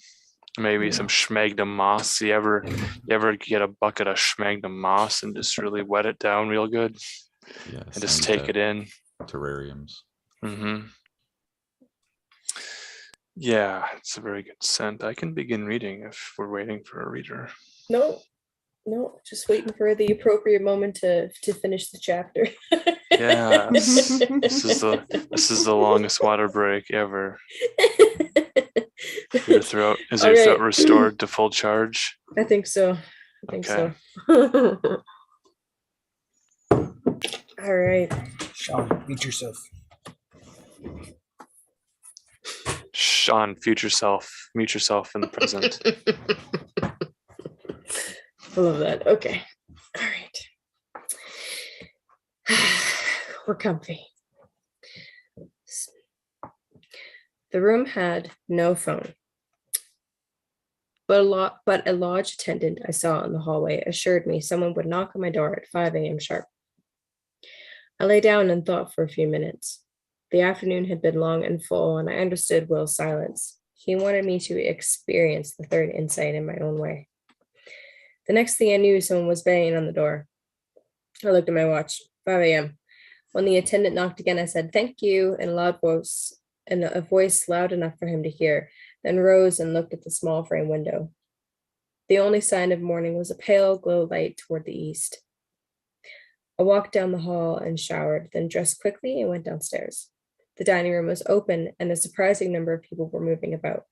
I ate only fruit and hurried outside. Strands of fog drifted across the grounds and clung to the distant meadows. Songbirds called one another from the trees. As I walked away from the lodge, the very top of the sun reached the horizon toward the east. The color was spectacular. The sky was a deep blue above the bright peach horizon. I arrived at the knoll 15 minutes early, so I sat down and leaned against the trunk of a large tree, fascinated by the web of gnarled branches growing out above my head. In a few minutes, I heard someone walking towards me along the path, and I looked that way, expecting to see Sarah. Instead, I saw someone I didn't know, a man in his mid-40s. He left the path and walked my way without noticing me. When he was within 10 feet, he saw me with a start, which made me flinch also. "Oh, hello." He said, "Oh, no," he said in a rich Brooklyn accent. He was dressed in jeans and hiking boots and looked exceptionally fit and athletic. His hair was curly and receding. I nodded. "Sorry about walking up on you so suddenly," he said. How's my Brooklyn accent, guys? I love it. Doing good. You're doing good. No problem. He told me his name was Phil Stone. I told him who I was and that I was waiting for a friend. "You must be doing some research here." "No, really," he replied. "I work for the University of Southern California. We're doing studies in another province on the rainforest depletion, but whenever I get the chance, I drive out here and take a break. I like hanging out where the forest is so different." He looked around. Do you realize some of the trees here are close to 500 years old? This is truly a virgin forest, a rare thing. Everything is in perfect balance. The larger trees filtering the sunlight, allowing a multitude of tropical plants to thrive underneath. The plant life in a rainforest is old too, but it grows differently. It's basically a jungle. This is more like what an old forest looks like in a temperate zone, such as the United States. I've never seen anything like this there, I said. I know, he said. Only a few remain. One of the ones, most of the ones I know of were sold by the government to lumber interests, as though all they could see in a forest like this was a border, feet of lumber. Damn shame that anyone would mess with a place like this. Look at the energy. You can see the energy here? I asked. He looked at me closely, as though deciding whether to elaborate. Yes, I can, he said finally. Well, I haven't been able to, he said. I said, I tried yesterday when they were meditating with the plants in the garden. Oh, I couldn't see fields that large at first either, he said. I had to start by looking at my fingers. How do you mean? Let's move over here, he said, pointing to an area where the trees parted slightly and blue skies showed through overhead. I'll show you.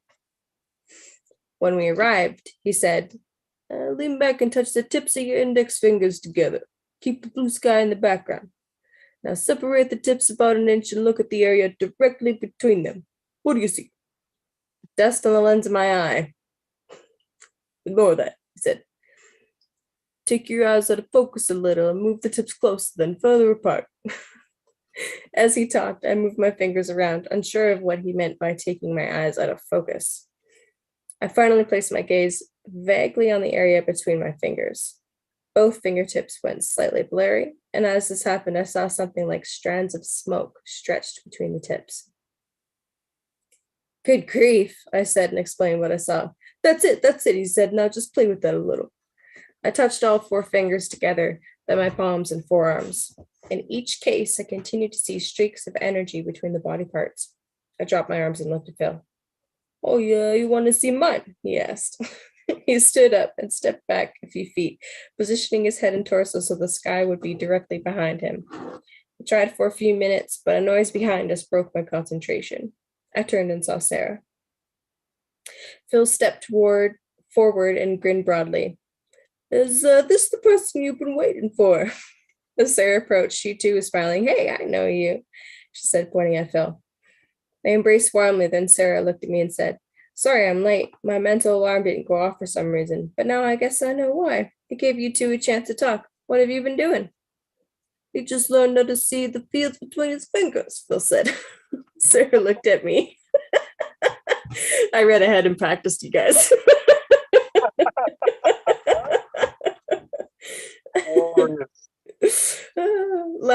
Last year, Phil and I were up here at this very spot learning to do the same thing. She glanced at Phil.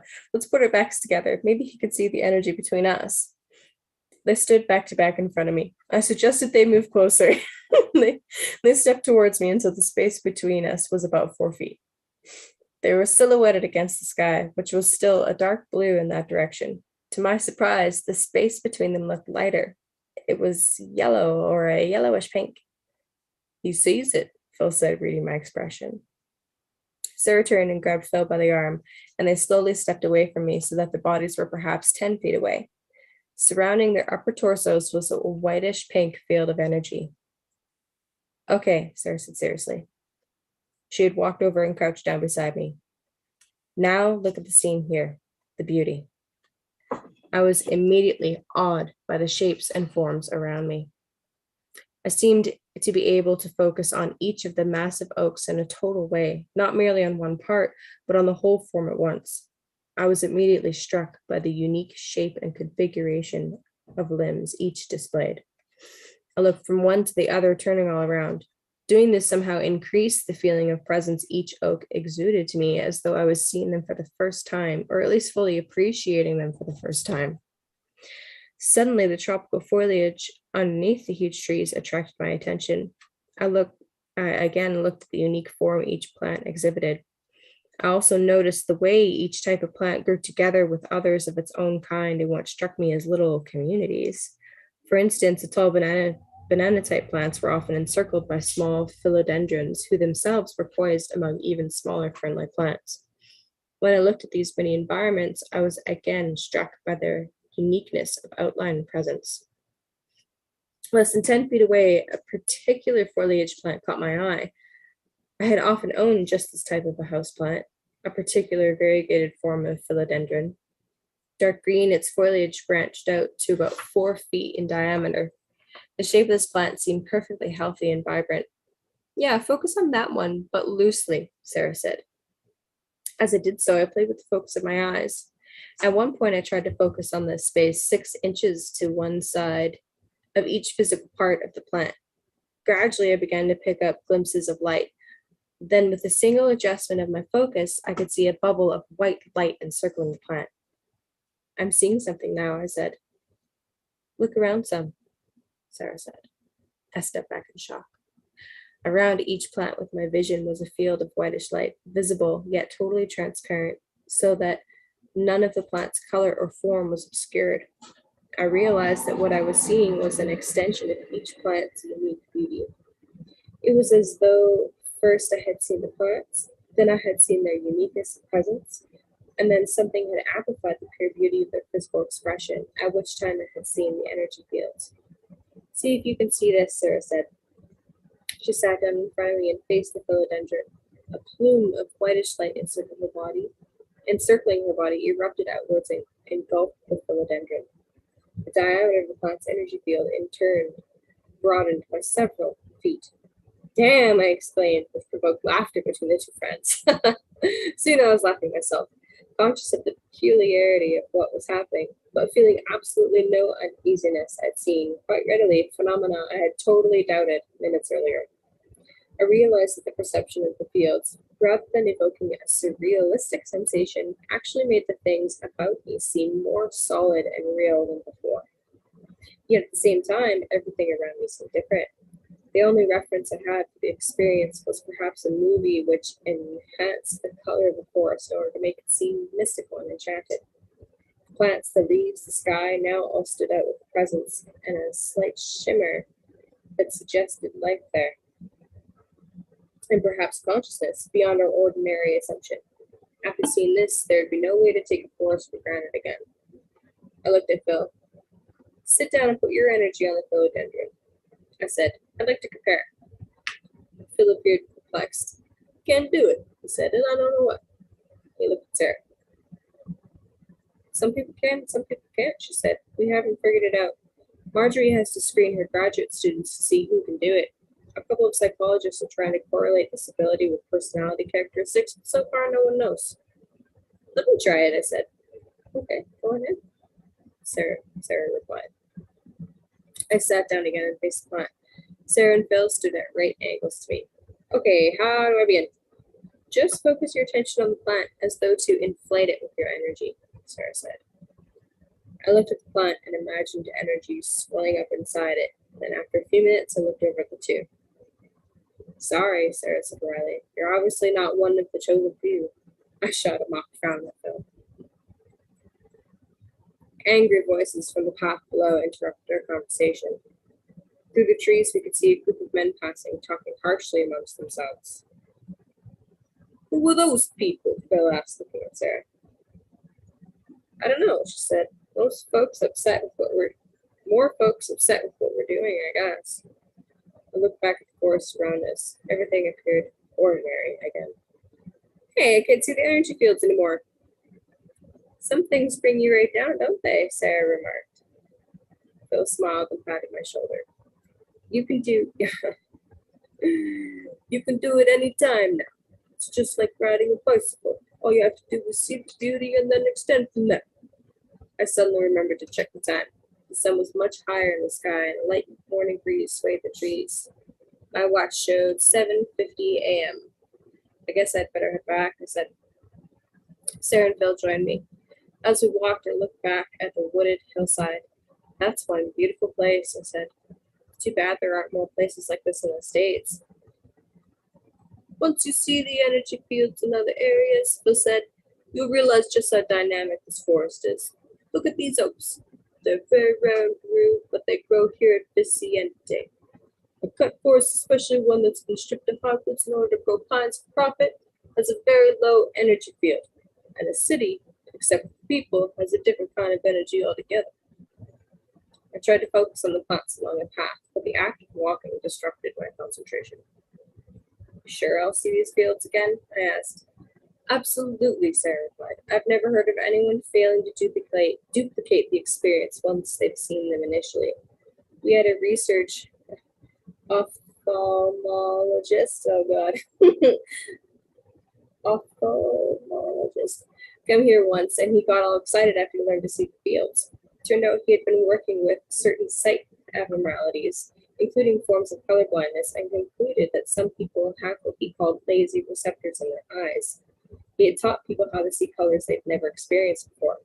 According to him, seeing energy fields was just a matter of doing the same thing, of waking up other dormant receptors, something that everyone theoretically can do. I wish I lived near a place like this, he said. Don't we all? Phil replied and looked around me at Sarah. Is Dr. Haynes still here? Yes, Sarah said. He can't leave. Phil looked at me. Now there's a guy who's doing some interesting research on what this energy can do for you. Yeah, I said. I talked with him yesterday. The last time I was here, Phil continued, he was telling me about a study he would like to conduct in which he would look at the physical effects of merely being near certain high energy environments, such as that forest back there. He would use the same measurements of organ efficiency and output to see the effect. Well, I already know the effect, Sarah said. Whenever I drive into the estate, I begin feeling better. Everything is amplified. I seem stronger, I can think more clearly and quickly. And the insights I have into all this and how it relates to my work in physics is amazing. What are you working on? I asked. Do you remember me telling you about the perplexing experiments in particle physics during which these little bits of atoms appeared wherever the scientists expected them to be? Yes. Well, I've tried to expand this idea a bit with some experiments of my own. Not to solve the problems those guys were working on in subatomic particles, but to explore questions I told you about before. To what extent does the physical universe as a whole since it is made up of the same basic energy, respond to our expectations? To what extent do our expectations create all the things that happen to us? The coincidences, you mean? Yes, think of the events of your life. The old Newtonian idea is that everything happens by chance, that, thanks chance, that one can make good decisions and be prepared, but that every event has its own line of causation independent of our attitude. After the recent discoveries of modern physics, I'm glad I don't have to be responsible for everything anymore. Now that we know it's not all by chance. Thank It's a God. lot of work. By chance, are you a phenomenologist? Are you a phenomenologicalist?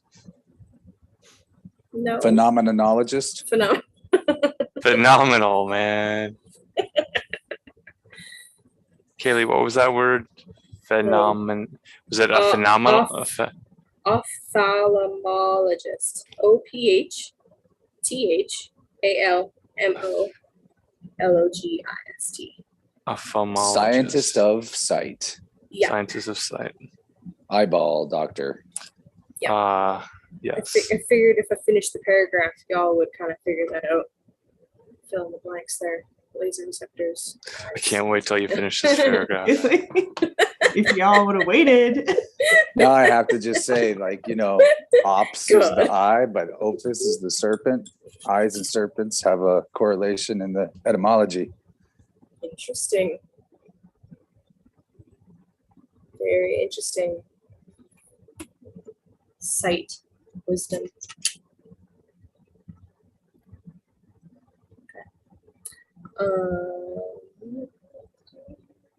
Maybe start that paragraph over. Thank you. Oh, You it's invited my interruption, I have to say. 2 pages back. Yeah, I know I did. Sorry. Absolutely, Sarah replied. I've never heard of anyone failing to duplicate the experience once they've seen them initially. We've had a research ophthalmologist come through here once, and he got all excited after he learned to see the fields. Turned out he'd been working with certain sight abnormalities, including forms of color blindness, and concluded that some people have what he called lazy receptors in their eyes. He had taught people how to see colors they'd never experienced before. According to him, seeing energy fields was just a matter of doing the same thing, of waking up other dormant receptors, something that everyone theoretically can do. I wish I lived near a place like this, he said. Don't we all? Phil replied, and looked around me at Sarah. Is Dr. Haynes still here? Yes, Sarah said. He can't leave. Phil looked at me. Now there's a guy doing some interesting research on what this energy could do for you. Yeah, I said. I talked with him yesterday. The last time I was here, Phil continued, he was telling me about a study he would like to conduct, in which he would look at the physical effects of merely being near certain high energy environments, such as that forest back there. He would use the same measurements of organ efficiency and output to see the effect. Well, I already know the effect, Sarah said. Whenever I drive into this estate, I begin to feel better. Everything is amplified. I seem stronger. I can think more clearly and quickly. And the insights I have into all this and how it relates to my work in physics is amazing. What are you working on? I asked. Do you remember me telling you about the perplexing experiments in particle physics during which these little bits of atoms appeared wherever the scientists expected them to be? Yes. Well, I've tried to expand this idea a bit with some experiments of my own, not to solve the problems those guys were working on in subatomic particles, but to explore questions I told you about before. To what extent does the physical universe as a whole, since it is made up of the same basic energy, respond to our expectations? To what extent do our expectations create all the things that happen to us? The coincidences, you mean? Yes, think of the events of your life. The old Newtonian idea is that everything happens by chance, that one can make good decisions and be prepared, but that every event has its own line of causation independent of our attitude. After the recent discoveries of modern physics, we may legitimately ask if the universe is more dynamic than that. Perhaps the universe runs mechanistically as a basic operation, but then also subtly responds to the mental energy we project out into it. I mean, why not? If we can make plants grow faster, maybe we can make certain events come faster or slower, depending on how we think. Does the manuscript talk about any of this? Sarah smiled at me. Of course. That's where we're getting these ideas. She began to dig around in her pack as we walked, finally pulling out a folder. Here's your copy, she said. I glanced at it briefly and placed it in my pocket. We were crossing the bridge and I hesitated a moment, observing the colors and forms of the plants around me. I altered my focus and immediately saw the energy fields around everything in my view. Both Sarah and Phil had wide fields, which seemed to be tainted yellow-green, though Sarah's field occasionally flashed with a pinkish color. Suddenly, they both stopped and looked intently up the trail. I had about 50 feet. Men walked quickly towards us. A sensation of anxiety filled my stomach, and I was determined to maintain my view of the energy. As he approached, I recognized him. He was the taller of the scientists from the University of Peru who had asked for directions the day before. Around him, I could detect a layer of red. When he walked up to us, he turned to Sarah and condescendingly said, "You're a scientist, aren't you?" "That's right," Sarah replied. "Then how can you tolerate this science? I've seen these gardens and I can't believe the sloppiness. People haven't controlled for anything. There could be many explanations for certain plants growing larger." "Controlling for everything is impossible, sir. We're looking for general tendencies." I could detect an edge growing in Sarah's voice. "But postulating some newly visible energy that underlies the chemistry of living things, that's absurd. You have no proof." "Proof is what we're looking for." "But how can you postulate the existence of anything before you get some proof?" The voices of both individuals sounded angry now, but I was only vaguely listening. What consumed my attention was the dynamics of their energy fields. When the discussion began, Phil and I had backed up a few feet, and Sarah and the taller man had squared off, facing each other with a distance of about 4 feet between them. Immediately, both their energy fields had seemed to grow more dense and excited somehow, as though from an inner vibration. As the conversation progressed, their fields began to intermingle. When one of them made a point, his field would create a movement which seemed to suck at the other's field with what appeared to be a kind of vacuum maneuver. But then as the other person made his rebuttal, the energy would move back in his direction. In terms of the dynamics of energy fields, winning the point seemed to mean capturing a part of the opponent's field and pulling it into oneself. Besides, Sarah was saying to the man, we have observed the phenomena we're trying to understand." The man gave Sarah a disdainful look. "Then you are as insane as well as incompetent," he said, and walked away. "You're a dinosaur," Sarah shouted, which made Phil and me laugh. Sarah, however, was still tense. "These people can make me angry," Sarah said as we resumed our walk along the path. "Forget about it," Phil said. "These kinds of people come around sometimes." "But why so many?" Sarah asked. "And why right now?" As we walked up to the lodge, I could see Will at the Jeep. The doors of this vehicle were open and gear was spread out on top of the hood. He saw me immediately and motioned for me to come over. "Well, looks like I'm about to take off," I said. My comment broke a 10-minute silence, which had begun when I had tried to explain what I had seen happen to Sarah's energy during the argument. Evidently, I did not put it very well because my comments had provoked only blank stares and had cast us all into a long period of self-absorption. "It's been nice meeting you," Sarah said, offering her hand. Phil was looking towards the Jeep. "Is that Will James?" he said. "Is he the guy you're traveling with?" "Yes," I said. "Why?" "I just wondered. I've seen him around. He knows the owner of this place and was one of the early groups that first encouraged the research on energy fields here." "Come on up and meet him," he said. "No, I have to go," he said. "I'll see you around here later on. I know you won't be able to stay away." "No doubt," I said. Sarah interjected that she too needed to go, and then I could contact her through the lodge. I delayed them for a few more minutes, expressing my thanks for the lessons. Sarah's expression grew serious. Seeing the energy, grasping this new way of perceiving the physical world, grows through a kind of contagion. We don't understand it, but when a person hangs out with others who see this energy, usually they begin to see it too. So go show it to someone else. I nodded, then hurried up to the Jeep. Will greeted me with a smile. "Are you about ready?" I asked. "Almost," he said. "How did the morning go?" "Interesting," I said. "I've got a lot to talk to you about." "You'd better save it for now. We need to get out of here. Things are looking unfriendly." I walked closer to him. What's going on? Nothing too serious, he said. I'll explain later. Get your stuff. I walked into the lodge and picked up a few items I had left in my room. Will had told me earlier that there would be no charge, courtesy of the owner, so I walked down to the desk, handed the cook my key, and walked back out to the Jeep. Will was under the hood checking something, and he slammed it closed as I walked up. Okay, he said, let's go. We drove out of the parking lot, then down the drive towards the main road. Several cars were leaving at the same time. So what's happening? I asked Will. A group of local officials, he replied, along with some scientific types, have complained about the people associated with this conference center. They're not alleging that anything illegal is going on, just that some of the folks hanging around here may be what they call undesirable, not legitimate scientists. These officials could cause a lot of trouble, and that could effectively put the lodge into business. I looked at him blankly, and he continued, you see, this lodge normally has several groups booked at any one time. Only a small number have anything to do with research associated with the manuscript. The others are groups focused on their own disciplines who come down here for the beauty.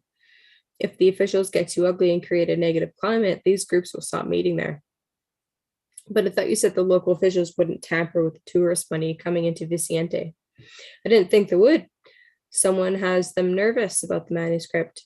Did anyone at the gardens understand what was occurring? No, not really, I said. They were just wondering why all of a sudden more angry people were around. Will remained silent. We drove out the gate and turned southeast.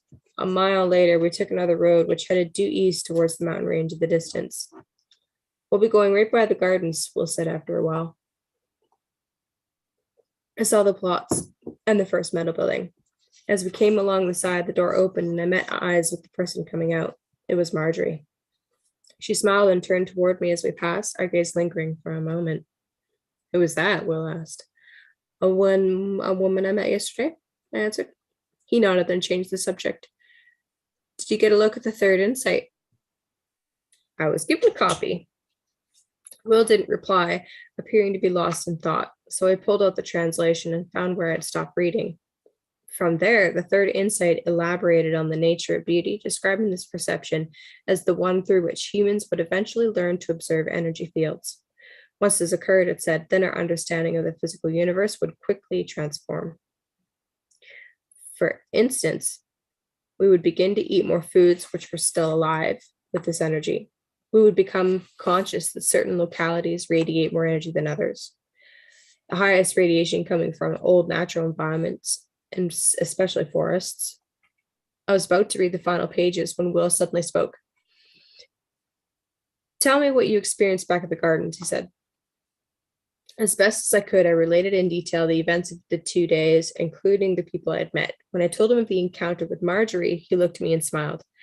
How much did you talk to these people about the other insights and how these insights relate to what they're doing in the gardens? He asked. I didn't mention them at all, I replied. I didn't trust them at first, and later I just figured they knew more than me. I think you could have given them some important information had you been perfectly honest with them. What kind of information? He looked at me warmly. Only you know that. I was at a loss for words, so I looked down at the landscape. The terrain was growing increasingly hilly and rocky. Large granite outcrops overhung the road. What do you make of seeing Marjorie again as we passed the gardens? Will said. I started to say just a coincidence, but instead I said, I don't know. What do you think? I don't think anything happens by coincidence. To me, it means you two have unfinished business, something you needed to say to each other that you didn't. The idea intrigued me, but disturbed me as well. I had been accused all my life of remaining too distant, of asking questions but not expressing opinions or committing to a position. Why, I wondered, was this coming up again now? I also noticed that I was beginning to feel differently. At Vicente, I had felt adventurous and competent, and now I was feeling what could only be called a growing depression mixed with anxiety. Now you've made me depressed. He laughed loudly, then replied, it wasn't me. It was the effect of leaving the Vicente state. The energy of that place makes you high as a kite. Why do you think all the scientists began hanging around here years ago? They don't have a clue as to why they like it so much. He turned to look directly at me, but we do, don't we? He checked the road, then looked at me again, his face full of regard. You have to crank up your own energy when you leave a place like that. I looked at him puzzled, and he gave me a reassuring smile. Afterward, we were both silent for perhaps a mile. Then he said, "Tell me more of what happened at the gardens." I continued the story. When I described actually seeing energy fields, he looked at me with amazement, but said nothing. "Can you see these fields?" I asked. He shot me a glance. "Yes. Go on." I related the story without interruption until I came to Sarah's argument with the Peruvian scientists and the dynamics of their energy fields during this confrontation. "What did Sarah and Phil say about that?" he asked. "Nothing," I said. "They didn't seem to have a frame of reference for it." "I didn't think so," Will said. "They're so fascinated with a third insight they haven't yet gone forward. How humans compete for energy is the fourth insight." "Compete for energy?" I asked. He merely smiled, nodding towards the translation I was holding. I picked up where I'd left off. The text pointed clearly to the fourth insight. It said that eventually humans would see the universe as comprised of one dynamic energy, an energy that can sustain us and respond to our expectations. Yet we would also see that we have been disconnected from the larger source of this energy, and that we have cut ourselves off, and so have felt weak and insecure and lacking. In the face of this deficit, we humans have always sought to increase our personal energy in the only manner we have known, by seeking to psychologically steal it from others, an unconscious competition that underlies all human conflict in the world. End of chapter. Watico. Exactly. Thank you for reading. Yeah, woohoo, we made it. That was awesome. Thank you. Did you guys notice how the energy, they were just talking about the beautiful, and people around them like automatically hated it. It reminded me of like Death of Balder, the death of the beautiful. It's like they just couldn't help themselves but be repelled by that, the insights that were surrounding that. Anyway, I just wanted to point that out. Oh, that's a good point. That's a good point. I didn't even think of that. It's like they're repulsed by the beauty instead of attracted by it. I think it's unconscious triggering. Well, and when you see the symbolism of the broken column, that's also what it represents, is the death of the beautiful. Also, Hiram Abiff would be that as well. The energy vampires, y'all. Exactly. Every time, from when I read that the first time, and then just rereading that chapter before today, just in between these last two readings, I picked up different things that had different messages for me. That was really cool.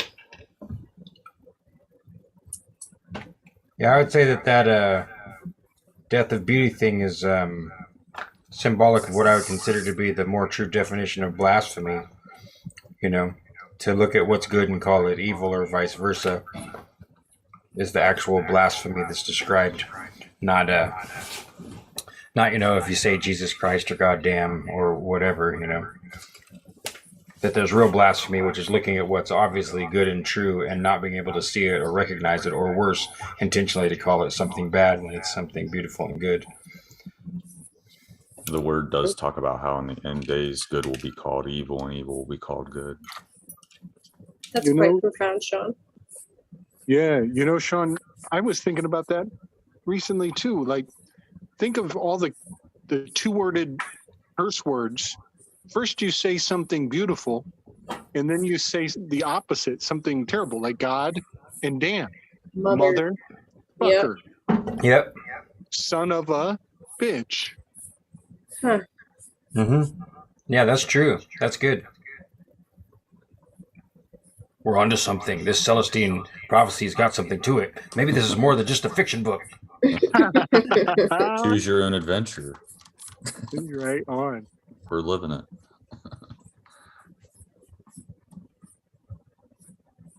Yeah, I tried to stop and I have a really fancy pencil sharpener that I've spent a lot of money on, and over the couple of years of moving and doing all the stuff we've done, I got neglected and the battery died. So I went and bought a new battery, but you have to solder the little metal tabs And so I just tried to do it sitting here, and it's just like, oh, forget it. So that was kind of funny. I need those little miniature clip thingies to hold the both pieces for me. I forget what they're called, you know. Usually there's a magnifying glass and some roach clips. Yes, also like little roach clip. Yeah. The blaspheme of soldery. The blaspheme of soldery. Trying to think what those things are called. Extra hands, second hands, tiny hands. I don't know. I'm really astounded that I don't have one. I'm 46 and I still don't have one of those things. What the hell's going on in my life? I have a small one that I use for jewelry, and her name is Myrtle. Yeah, a name. That's a good idea. Now when I get mine, I'll give it a kind name and treat it nicely. Myrtle is She's a great name. assistant. I'm 32, and this is my first time thinking about whether or not I need one. Oh, I'm glad that we could both, worry you and jump you further into the game all in one fell swoop. I really am disappointed that I can't remember the name, too. I think that it is Tiny Hands. I don't remember. I'm sure there's more than one name because we're in America where someone would make a good invention and then 3 other people would copy it and try to undercut them on the price and make it shoddy with a crappier name, you know. It's just part of the way it goes around here. Shoddy, soddy, tiny hand. What did you say, Jim? Can you say it again? I said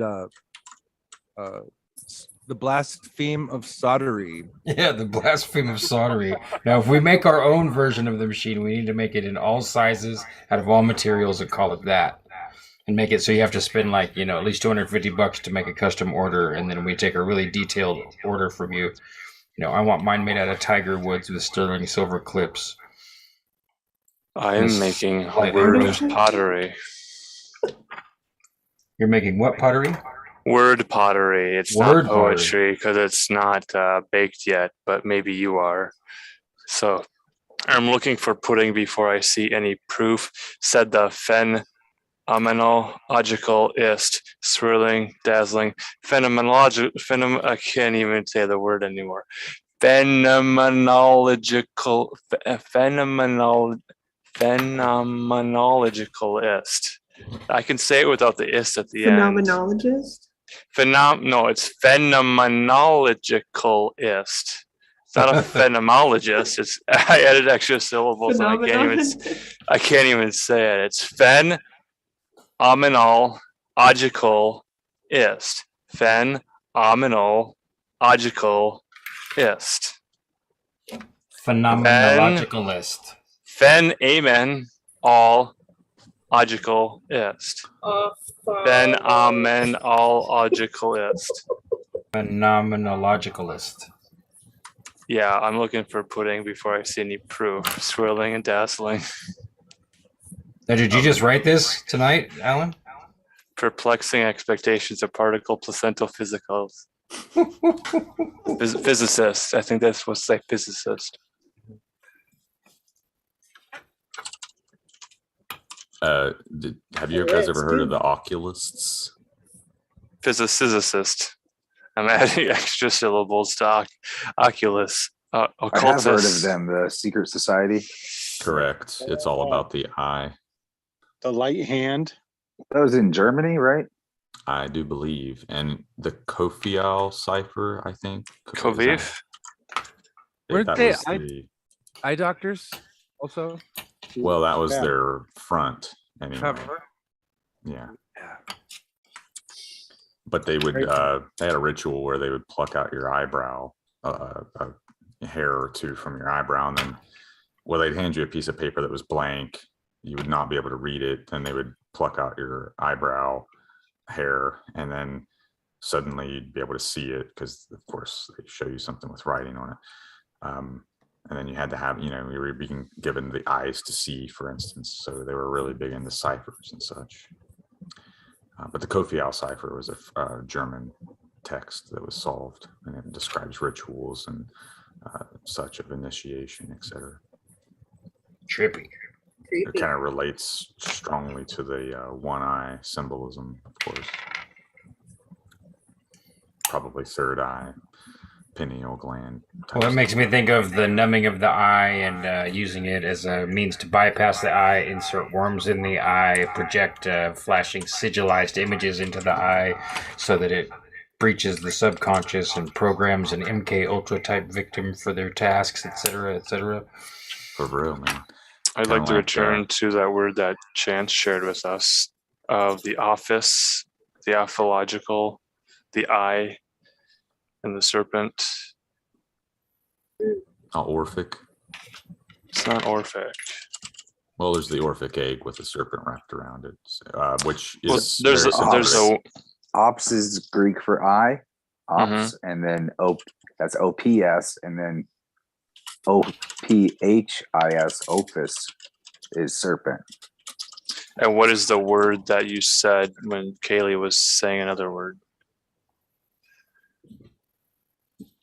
Like the person who studies the eye and vision. Ophthalmologist. Not an ophthalmologist. What was there a different word that you said? No, I think that was the word. I said phenomenologist, but that was in context to your statement. Well, there was a word that sounded more like office with ophthalmologist that maybe you made up and coined, but I wasn't quite sure. Perhaps it was sophistry. Sophistry, something like that. Like I was just making a play on sophistry if I made up Yeah, a word. sophistry. That's really good though. Do you like your sophistry hard or soft? It's like your contact lenses can be flexible and bendy, or they can be hard lenses. But I never liked contact lenses anyway. They always bothered me. Term you used, coin the term, that made me think of pentacles just now, and how when you coin the term you're copywriting it to gain pentacles. I don't know, just for sure. Right, you say that as I'm staring at the letter C surrounded by parenthesis next to the artist's name who makes the Mormon missionary art of Jesus with the indigenous Native American person, and I was doing a reverse image search to find more of that art, of which there is many, but all of it's like posted to Facebook groups without any mention of who the artist's name is, and it's like S.P, and then there's this letter that kind of looks like it could be an N or it could be a V, and then he has like his A upside down and then a V and then an A upside down. So it's like SP Nava, but it's like a stylized signature.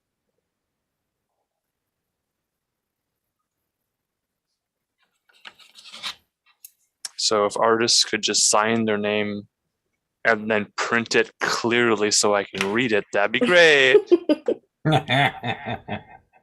Well, that's one good put the date on there too. For NFTs, at least, is for art. Because then it's digitally signed. Yeah. Well, I need it to be legible handwriting, please, so I can know who the artist is. Noted. Yeah, the whole talk about beauty made me think of my friend Jesse Waugh, who was the first man to ever interview me on the internet. He unfortunately also passed away. I think he got some kind of infection and he wasn't willing to deal with antibiotics, and I think it got him.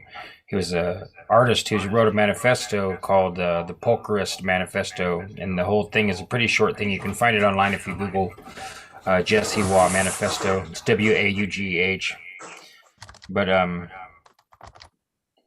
whatever you were just saying, Alan, now it slipped my mind. It also related to him. So when I already thought of him when we were talking about beauty, and then you just brought up something else, and now it slipped my mind. But yeah, what slipped my mind is the fact that our chat on Telegram, Chat Weaving Spiders Welcome, we've been trying to shut it down, and we're trying to go to the Spiders Welcome web, and then I'm posting images to the old chat and realizing that chatters cannot post images to that chat, so I'm kind of rubbing it in to say, haha, I can post images here, but you can't. Yeah. And then I'm like, I just have to issue a public apology for this behavior of mine that is just really tyrannical and it's That's not on purpose, though. You're it's- trying to make a slow, patient transition so everyone doesn't have to be herded out of one place and into another, so people can realize slowly over time that we're transitioning from one chat that doesn't function anymore to a new chat, and that there's not always going to be two chats. Could be a bad habit. You don't want to invoke the emergency powers?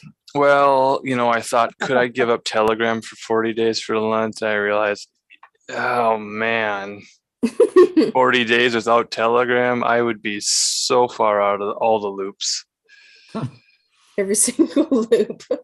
I would I joked with you I was going to quit making memes, and it made me, out of pure rebellion, make 4 or 5 more memes. Just me saying a joke that I was going to stop making memes for Lent. My body's like, want to bet? Watch this. We can make memes out of every screen capture. Boosh, boosh, boosh. What the hell?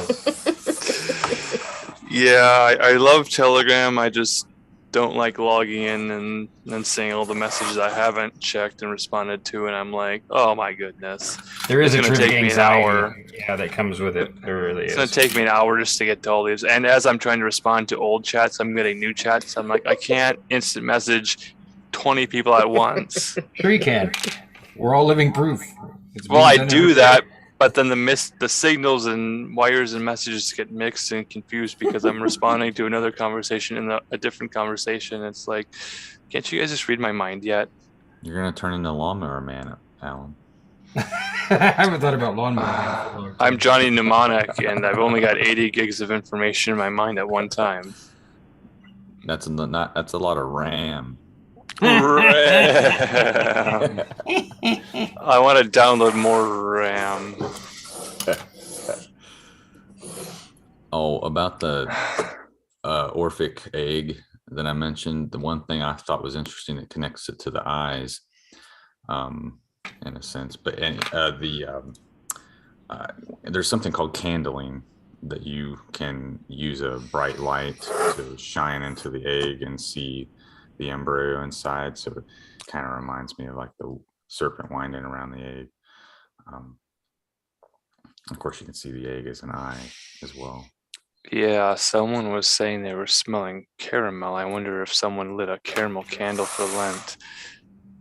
And then I'm reminded of Joseph Biden, who's going to struggle for the next 40 days to not consume dairy products, especially that of ice cream. This poor old guy. Wait, did he announce that? I thought you were just being sarcastic. Did he actually No, announce that's the news headline. President Biden gives up ice cream for Lent, essentially. Is that Babylon B or like actual? No, it's I'll bring it up again here. Let's see. I mean, what is actual news? Well, you're not supposed to have dairy in general, meat, dairy, or oil. Mm-hmm. Yeah, I've got it here. I've got tabs open everywhere. This is a New York Post article from yesterday, a couple hours ago, 12:57 p.m., March 2nd, 2022. Biden says he's giving up ice cream, all sweets for Lent, by Stephen Nelson. And I will put that. I'll put the link to that in Spider's Welcome Web on Telegram. The link to that Telegram chat is t.me/Spider's Welcome Web. This is our on-topic research symposium chat. Did we ever give a backstory why the chat's changing up, Alan? To certain parties. I don't know that everybody has heard the story. I just didn't know if there was ever some kind of an announcement that made it kind of obvious to people what was happening or not. I didn't remember if there was or not. Yeah, we slowly began to introduce that there's a new link, and now I know on Saturday we'll make it even more clear that we have a new Telegram chat room, and it's going to operate sort of like the Wrench Crew on YouTube, where the people that have been with us for an extended period of time will be granted the ability to wield the wrench of moderation powers in the on-topic research symposium, Spider's Welcome Web, on Telegram, so that not one person needs to be awake 24/7 to monitor that chat. We can all just notice in chat if there are links to crypto scam groups or pyramid friendly Ponzi people that schemes, say hi. or beautiful women who might say, hey, I have a camera streaming at this website, click it and buy some tokens. You know, those affiliate links to opportunities for whatever opportunity presents itself. Just present your credit card to them and watch as your wallet is drained real quickly. Bitcoin, Visa, PayPal, Zelle, any of those payment sources will be drained if you're clicking links in Telegram. Watch your back, y'all. These cam holes will drain it all. Mm-hmm. Well, that would be the epitome of the Jezebel spirit, actually. Yeah. In practice. Yes, and yet I would clarify that to say I think a lot of these people that are spamming scripts from their copy and paste to act like they're English-speaking humans are probably men who know to use computers to send the links to affiliates to other people that are using pictures of women that who appear to be over the age of 55 because they have gray hair. So they're like using stock photos from, I don't know, Swedish and Bulgarian, and what's the country that has all the money and the waffles? Belgium, Luxembourg. You know, these old women who look like they have a lot of money.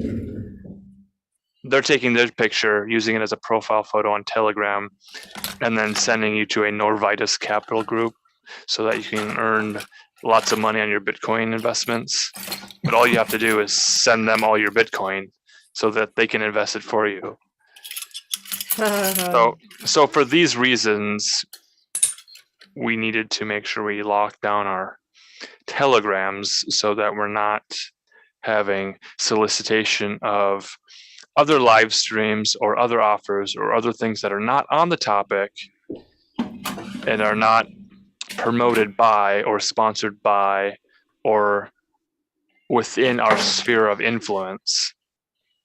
So certain things are off topic. If you have to ask, is this on topic? It's probably not on topic. So maybe don't include it in the chat. If that explains a little more further. Yeah, I think that's way better, just so people could, I mean, I guess this is a good like pre-funk warning, you know, because if the big announcement's coming this weave on Saturday. Yeah, we needed to fill it up with the regulars so that we could promote them. So then when it's even more public, then we have people who can remove stuff that doesn't need to be there because it's on topic, it's on the record, it's all archived, and we don't want superfluous text in there. So we don't have to fall asleep, wake up, and there's 1,000 spammed messages that need to be removed.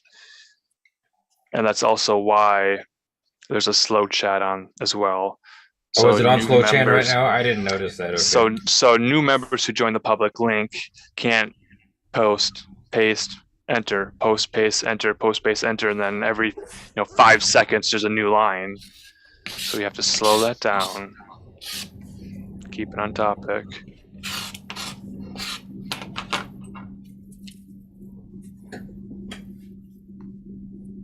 Sounds I think good. it's working great. I think it's a way better plan than like trying to warn everybody that we're going to pull the plug at a particular deadline. I mean, it's still kind of, I'm sure it's awkward for some people. Now there's 2 chats and it's weird, but in a minute, a couple more weeks, it should be all ironed out and really good. Well, the chat Weaving Spiders Welcome can be chatting. So if that's just text, you guys can go in there and chat and have conversations. That's fine for now. Because when you put chat in the title of the chat, people assume it's a chat, which means they can chat, which means anything that's on their mind, type it in, hit enter. You're sitting on the toilet for a 5-minute break. You're just going to start putting text into that chat box and send it, put more text, send it, put more text, send it. And then I feel personally attacked when you say it like that, man. well, again, let's be clear. If you're not reading the chat and responding to anything in chat and then just opening that chat window and just putting more text in there, that's not a conversation, that's a monologue. And you're not even reading your own monologue. True. So we're trying to nurture the research that is on the topic of the weaving that we're doing in the Telegram form. Well, and I would say that we see it as the one main gripe I have about Telegram at all, and I love Telegram. It's amazing, and so much stuff is happening in so many places. It's really terrific. But people do have the habit of cross-posting and trying to like use it to amplify their message. And so if they think that there's an important, like right now, I see the problem being that, you're getting some not intentional spam, but people trying to be friendly and share things about what Chance calls the cowpoke, and or now Russian war stuff, Russia, Ukraine stuff, and so. Sean, I don't live in your neighborhood, but when I drive by and I throw flyers out the window and I post flyers to your bulletin boards and your posts, those wooden posts that hold lights and electricity and the wires. What's the name for that? Telephone poles. A telephone pole. If I plaster my lost kittens and selling a boat classified advertisements on all of your bulletin boards, and I lift up your windshield blade and I slip my business card underneath there, and I don't live in your neighborhood, and I don't know who you guys are, you don't know who I am, do you consider me to be a nuisance doing that? And I'm literally littering. Yeah, of course. That's what it is. So when people do this drive-by shooting of information into all the telegrams, it's violence. It's an act of violence, right? Maybe people get triggered by that and don't speak up. But that's the type of stuff that moderators in our Spiders Welcome Web can politely, quietly remove. Prune. We're going to prune back a lot of stuff. Right. To curate it more. And then the other thought was we do live streams, and that's when the chat is open because we're aware and paying attention to it. And then it's part of this broadcast. It's part of the Spiders broadcast. It extends the YouTube live chat to the Telegram where you can post links and pictures, because in YouTube chat you can't post pictures. The reason we give the wrench to people in the YouTube live chat is because that allows them to post links to websites, but they cannot post images and videos to the live chat on YouTube. So when we're doing the streams, we have the Spiders Welcome Web open for people to post images, links, and videos and art and things that they're working on. That is totally on topic. That's what we want to see. And then when we're not live streaming, we have the slow chat on to remember that we don't need to keep the chat open 24/7. And if there's no chat happening, it's because there's no live stream happening.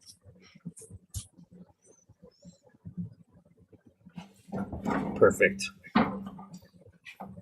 Well, I'm glad that we talked about it, because it is confusing, but I've been part and parcel to what you're doing, so it's easier to support it that way if you know what's up. But. Right, and the fewer messages are of a higher quality, and then we won't miss any messages due to a flood of whatever's flooding it. Litter. I like that, no littering. Maybe we should come up with some no littering memes and somehow relate them to the idea of littering chat.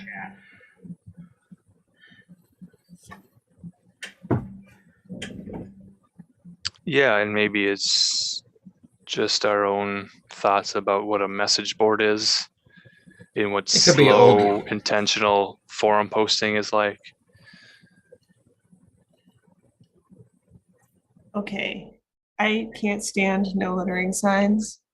and I actually almost pulled my car over to vandalize one because so many of them were like, go green. Eyesores. Yeah, they're And I'm eyesores. like, I almost just wanted to write, do it because you love it. Because I mean, honestly, that's the only reason that you pick up trash is because you love your neighborhood, you love Right. the world that you're in. Right. So maybe just, hey guys, if we're gonna love each other, let's all Yeah. be considerate of each other. Yes, and the highway. There's the studies of highway and signage, and they find that the more signs they put up along for traffic, for people to pay attention to, speed limit signs, slow caution signs along the road, the more signs that they have up, the more people ignore those signs. So the Stop fewer telling me what to do. the fewer signs they put up are more noticed and more followed. It's the noise to signal ratio. How much of it is noise?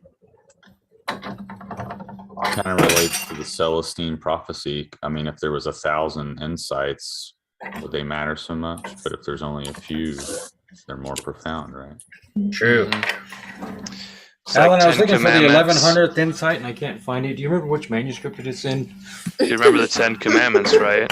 Exactly. Well, there were 40 originally, and they were destroyed because there's too many. Right, because they were heavy and they dropped the tablets and they shattered. I think that's in the History of the World Part 2. Yeah, it always makes me think of Mel Brooks every time I think of Mel it. Brooks. It's a Mel Brooks movie. Yeah. I love Mel Brooks. So the type of signage that we'd like to increase would be the Weaving Spider's Welcome style of art and merchandise and stickers and posters and things. That way you can become a walking billboard. Oh. I am. I What wouldn't is the mind- question, Kaylee? Encouraging people to purchase merch or design Well, merch. That's Yes. still the Yes, the both. open question, and the Yes. answer is yes, all of those things. Yes. So I do have some designs I have made, and when I say put your pre-order in quotes in the comments below, because we're not asking you to pay anything. We haven't asked for any money. We don't have any payment methods arranged yet. But when we ask you to pre-order your shirt, we just want you to state what size shirt and how many shirts, so that we can get an idea of, is it going to be a really, really small amount of people who want shirts, or is it like a couple dozen? If these are limited edition prints and we do it one time, you might want to buy 3-4 shirts and then save 2 and never wear them, because 10 years from now, 100 years from now, you know, you've got yourself a very limited edition shirt. And if there's less than 100 copies made, less than 50 copies made, it's an art item.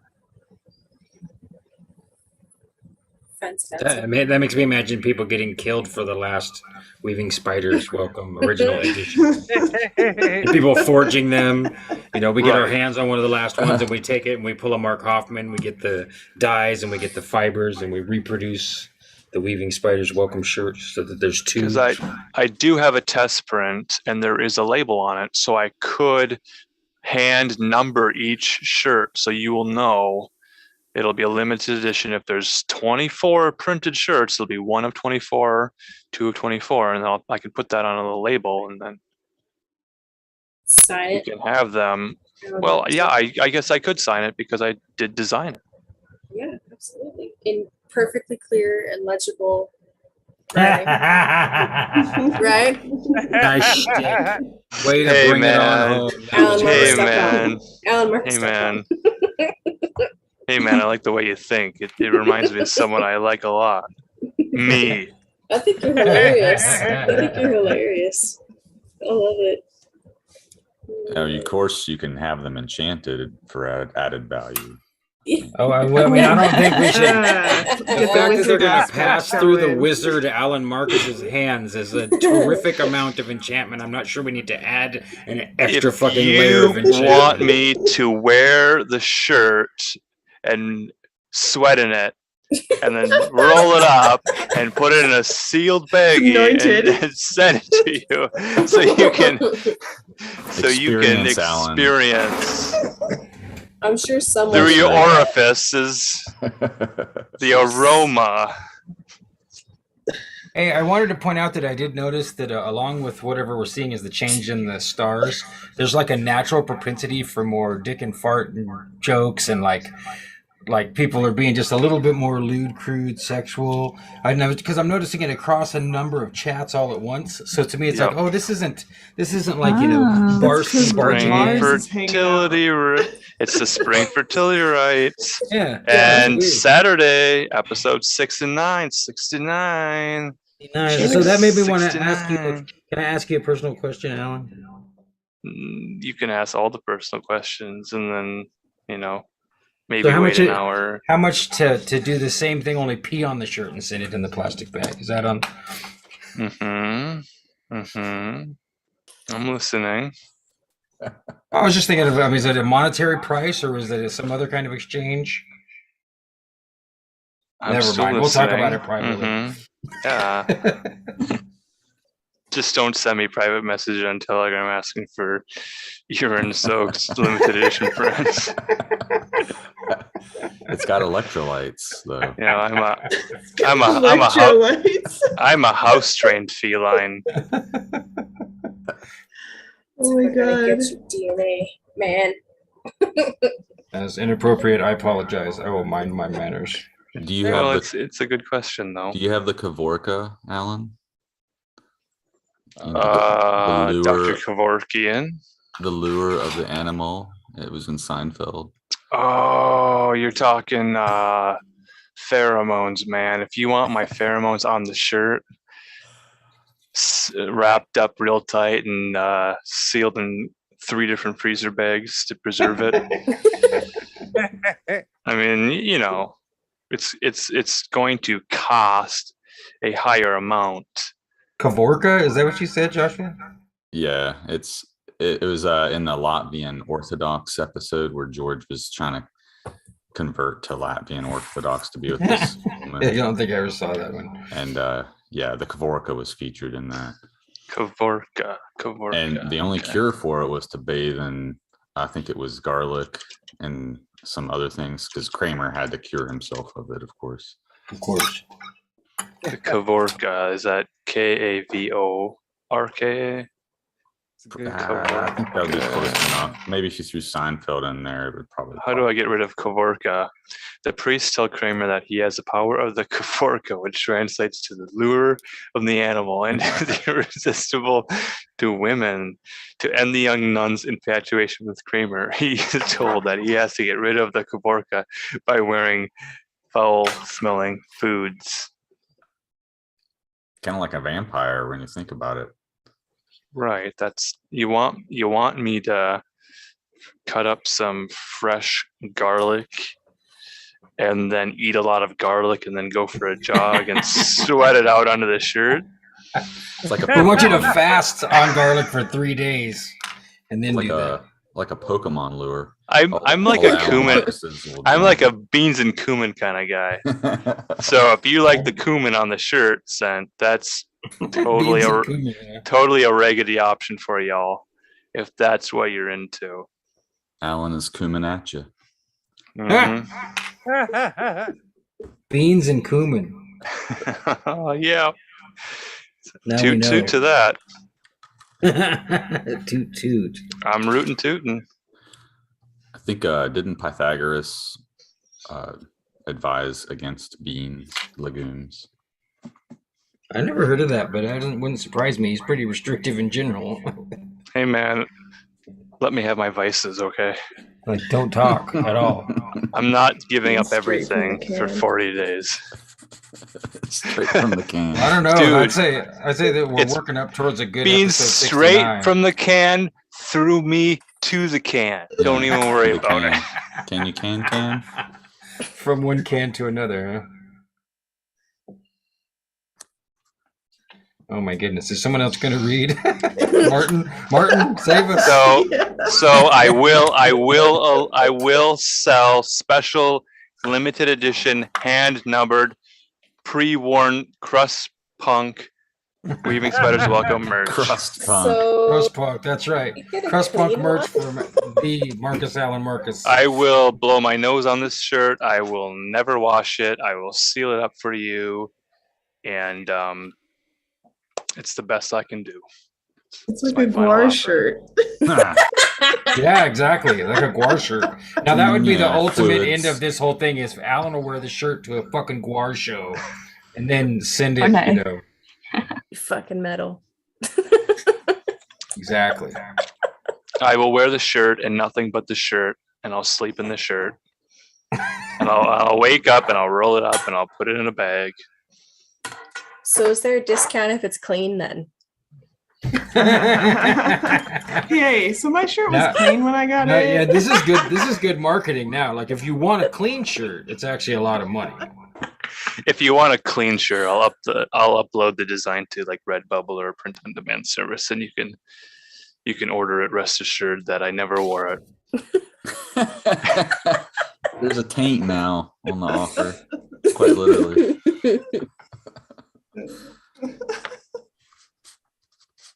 And I do have the question then, I'm thinking black shirts, but if you want the real crust punk special with sweat stains and all, then maybe we go for an off-white shirt. American Apparel, kind of a creamy off-white color. Yeah. Maybe some extra creamy colors added, but I won't say where they're from. Oh my Could be goodness. mayonnaise. Orphic egg white. Orphic egg white. Oh my I got some vegan mayonnaise that I'd like to get rid of, you know. But I won't tell anyone that. It's a secret recipe. Be careful, you might end up with a child. Mm-hmm. A homunculus. Well, yeah, if we're not careful, yeah, we end up making like accidental moonchild. Oops. Sorry, universe. Yeah, so good idea. You guys bootleg your own WSW merch, make some tie-dye shirts, draw paint on them however you want. And then we can do like merch exchanges. Oh, cute. We are moving towards, at some point in the summertime, kind of having a P.O. box to make that public so people can send their junk and bingo prize pool items to a P.O. box. Yeah, I got a bingo prize here. I put it in the drawer so I wouldn't forget. So let's see. Right, so fan mail, postcards, letters, fan mail can go to a single P.O. box, and then at the end of that P.O. box period, all that stuff can be boxed up and then sent to each individual spider. It's kind of an idea we had as well. SB, could you make some noise while you're showing that? Because your screen went away. So Oh yeah, sure. I'll do it again. Say la la la la la la la la. Oh, is the blur taken out of there? Let me turn the blur thing off here. Let's change some video settings. It's a disembodied. Oh, you made it bigger? Well, yeah, so probably, yeah. Well, I made all these little clay heads. This all started with me working with Jim in wax, and I started making these types of heads out of wax. Yeah, that's why I chose this one for a prize. This is a bingo prize, so it's in the drawer. The other ones, but I mean, so like, I don't know, here, since we've still got the thing up there, I could show, I had this little incense box that I emptied out. Put it in front of your body. You gotta catch them all, man. Yeah. Yeah, so we're getting quite... Put it in front of your body. Getting quite the collection of shit going here, you know. Little swirly things. Hold it still in front of your body. Cool. Those are fun. Yeah. I figured I'd sell this box right here for 500, no problem. Just for the box? For the box? Yeah, the things are $1 each. True, what do you call that? Who's that guy? True P.T. Barnum bit. Hey, you seven, you ma'am, step right up over here. Have you ever seen a box like this? You know what's inside of this box? Original artwork. $1 each, but they all have to stay inside of this box, and the box is $500. It's a 99-cent box, $99 shipping and handling. That's right. It always makes me mad. Like I have a visceral reaction when I see that on eBay is the most common place, but you'll see it on Amazon too. Like Do there's we have a dinking blue along. collar mystic in the Zoom? Is there a blue collar mystic in the Zoom? I thought there was at first. No, This I don't amazing see character. check the chat. He might have Okay. had to bounce. That's okay. The room is still open. He's in the YouTube chat, actually. So Or speaking he or she, rather. of bingo prizes, this Saturday for episode 69, I will offer as a bingo prize a 30-minute reading about the transit of Venus and Mars and how it's affecting your chart. Wow. Oh. Yes, if you could put that in the Spider's Welcome Web and then use hashtag bingo prize or something. If we can Can use do the that. hashtag, then people can search for the bingo prize history in Spider's Welcome Yeah, Web. that's a great prize. Yeah, Don't that'll forget, be still fun. up for a grand prize is me yelling at you for 20 minutes. So we'll get to I really want someone to win that. Like Yeah, a You rose? smell like flowers. You smell of floral fragrances. You pansy. You beautiful purple pansy. You are fuchsia, and I am fuming. Yeah, see, you could get, Alan might be willing to offer up him yelling at you for maybe, I don't know, 20 minutes is a long time. Oh, I could do it for 20 seconds, and then I got to give you a hug because I feel bad. Because you're so weak, man. You need a hug. Come on, hug yourself. 20 minutes of yelling affirmations. You would be fun. softy. That's what I mean. When I thought about it, that's what I thought. Like that would be the gag, right? Like you claim you're going to yell at someone for 20 minutes, and then you do the research and like talk to their mom and their grandma and their best friend on the phone, and you just yell like the most wonderful things you could possibly yell at them. Your feet smell like asparagus, and I don't know why. I'm worried about your health.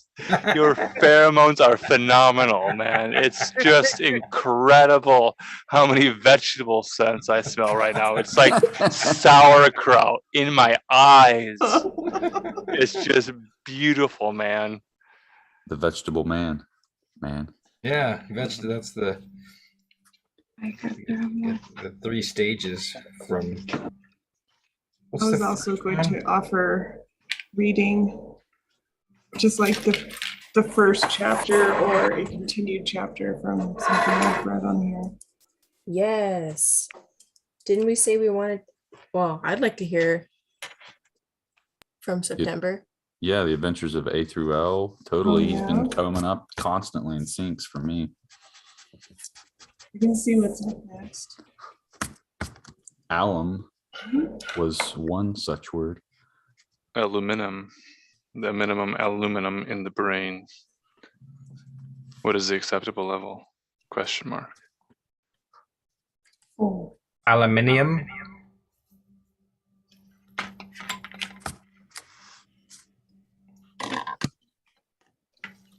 Do you guys want me to read? Yeah, I think everyone immediately just got quiet. Love for you. Hoping that you would start with immediacy. I was just thinking that. I was like, poor Rachel. She just implies she might read. And everyone's like, shh, everyone be quiet. We get to hear about the dragon. Shh. It's a Yeah, but I wanted to grab this really quick and just show Sean because I found this. I don't know if my mom would be cool with me showing this, but she makes these like little heads out of awesome. leftover clay. Yeah, they're really similar. Wow, that's awesome. Tell her Anyway, I'll I'm trade her like- 5 for 5. That's so They're cool. in like this like old. I'm like, Yeah, in a pill bottle is a They're perfect place happy for them. That pills. makes it real art. Yeah. oh my gosh. The I'm happy like, pills. dude, this Nice. is like so Sean. Hey, hey. That's a nice looking hand. No, that shows Yeah. that. Yeah, it is. It's good. That shows that me and your mom have similar mindset. Because as Jim could testify, I like anytime I'm creating something, I can't leave remnant of anything. Like, so if I'm painting a picture, I use the leftover extra paint for something, sometimes at the same time. So I end up painting 2 pictures at once because I just can't bear to let the materials go to waste for whatever reason. So it shows your mom's the same way, you know. There's a little tiny bit of wet clay left. You can't just like throw it in the garbage. You got to do something with it. So you make little tiny faces real quick, you know. Right? Yeah. Waste not, want not. Yeah. I do that with my snot. I want the dry stuff and the boogers to go in a little jar, and then when I have enough of them, I can combine them with my fingernail clippings. No. Please tell me you're lying now. I need to, even if it's not true, tell me you're lying now, please. I'm gonna rub it all off onto a shirt, wrap it up, roll it up, and send you surprising art. Surprise! Surprise, guys. Careful, you might create a homunculus. Seriously. That's the idea. That's how I spread my Alan DNA. Marcus was arrested attempting to flee the Mexico state line. They were trying to get him for the shirts he'd sent out.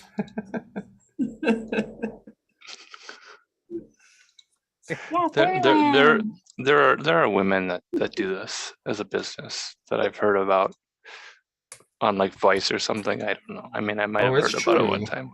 Yeah, but you're not selling farts in a jar. You don't know that I'm not. Not yet. That's funny. You don't know that I'm not. Yeah, well, right. None of us know what the backside of AlanMarcus.com looks like. Alan could be beleaguered with orders already and just totally keeping mum's the word, following that old rule, that old adage to lurk more. Having heart attack symptoms because he's trying to fill his farts in a jar order. The anxiety of not being able to fart when you have to get it in the mail by 3. Here's a screen now. If you can kind of see the details I've got. Thanks. I didn't notice that spider the last time. Ooh. Yeah. I've added some extra lines. You can kind of see here. You can kind of see up here too. Oh, I like it. So there's some extra spiders on the image. You've been putting some time into this image. Probably mastered it by about 10,000 hours. Yeah. Give or take. So what's it worth to you? Yeah, I like that. There's so much more effect now than there was when it started. I love it. This would be like a limited edition one. The fine lines, the different variations. I'll do a standard version of it where it's just kind of the solid colors. But for this type of stuff, yeah, this might be the limited edition print. So if you want limited edition prints, oh yeah, then save your monies now and prepare to. That'd be a nice poster. To budget for it. Yeah, I think so. Well, yeah, I've got a printer sitting here. Well, I've got 2 now, but I have an archival printer, so I could run some prints without too much trouble. As soon as I move a bunch of this shit out of the way and make more room for actual artistic production. That's why we need to do more test prints. I don't want some of this fine detail to get mushed and not printed. Yeah. So I'll do the solid, smoother white lines. So it's printing one color. I have some variations of the art that might be 2-color printing.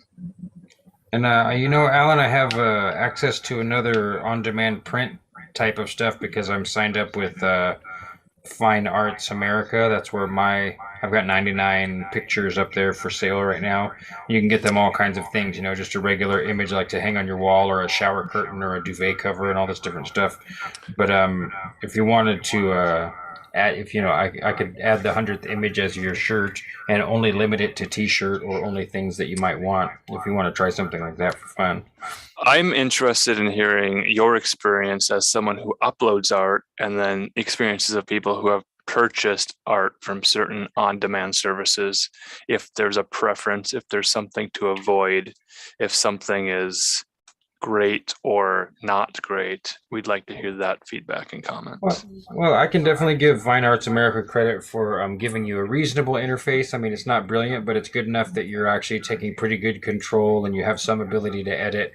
And you still run into problems, you know, the on-demand thing, I like to ship it to myself first and then out to a client if I'm sending something out. But, you know, I've got 2 different services I use. And really I've used the Fine Arts America one less, but I liked their platform, the whole format of it.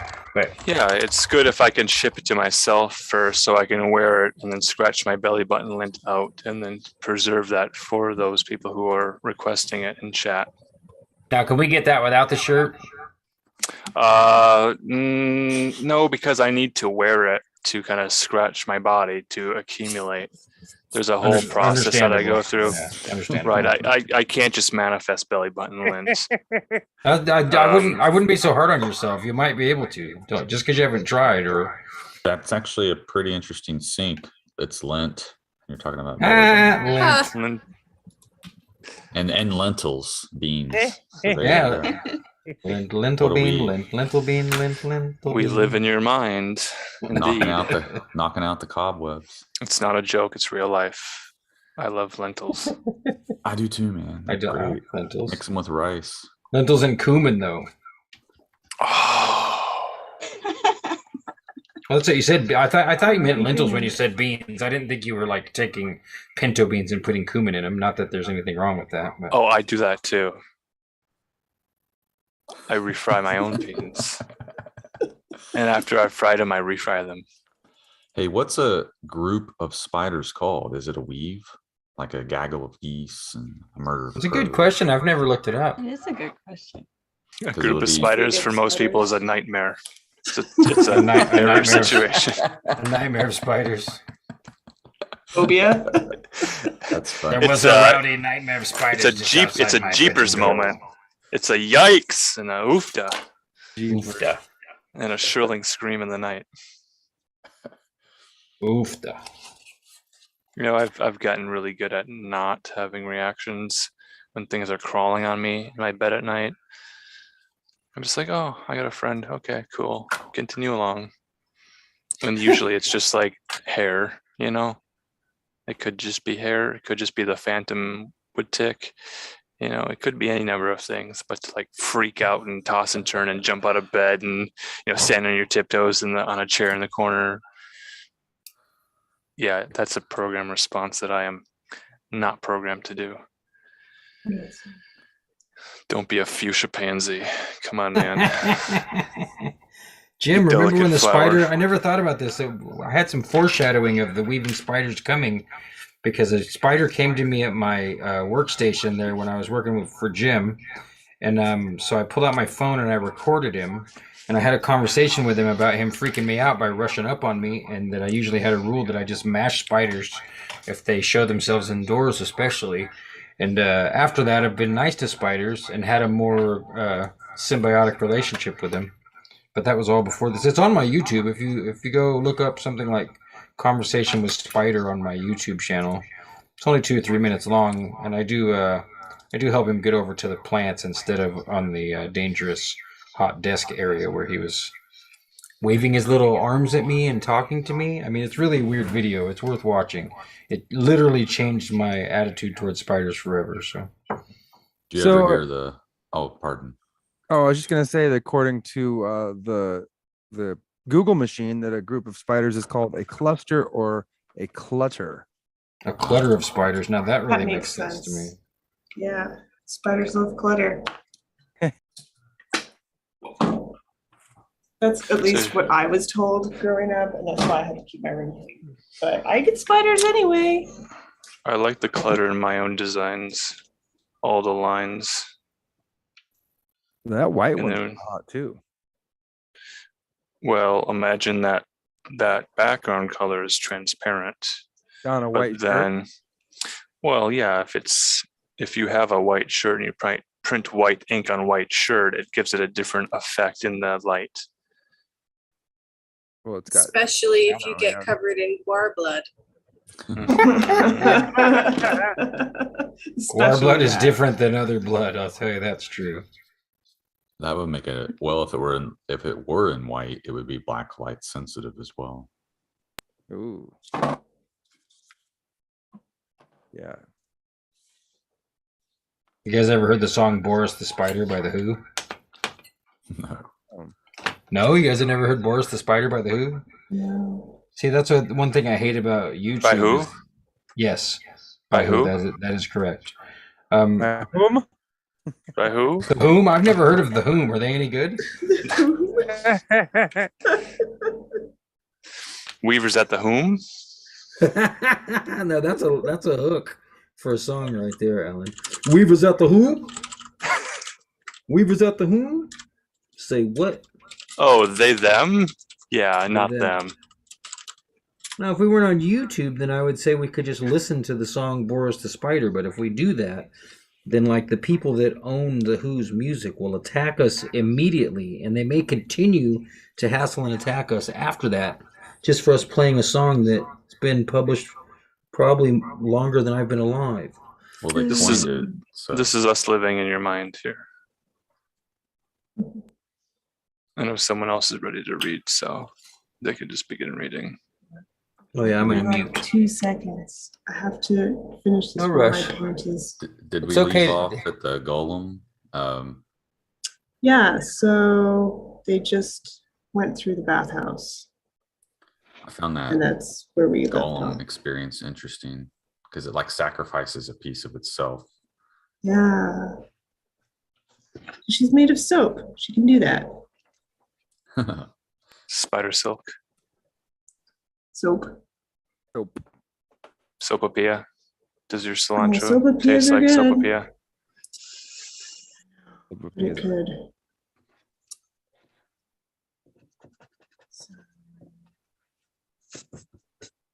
What I'm working on that I'm trying to wrap up in just a second is a bone edition for that chart that I made with the seasons. So it's all going to be made of bones.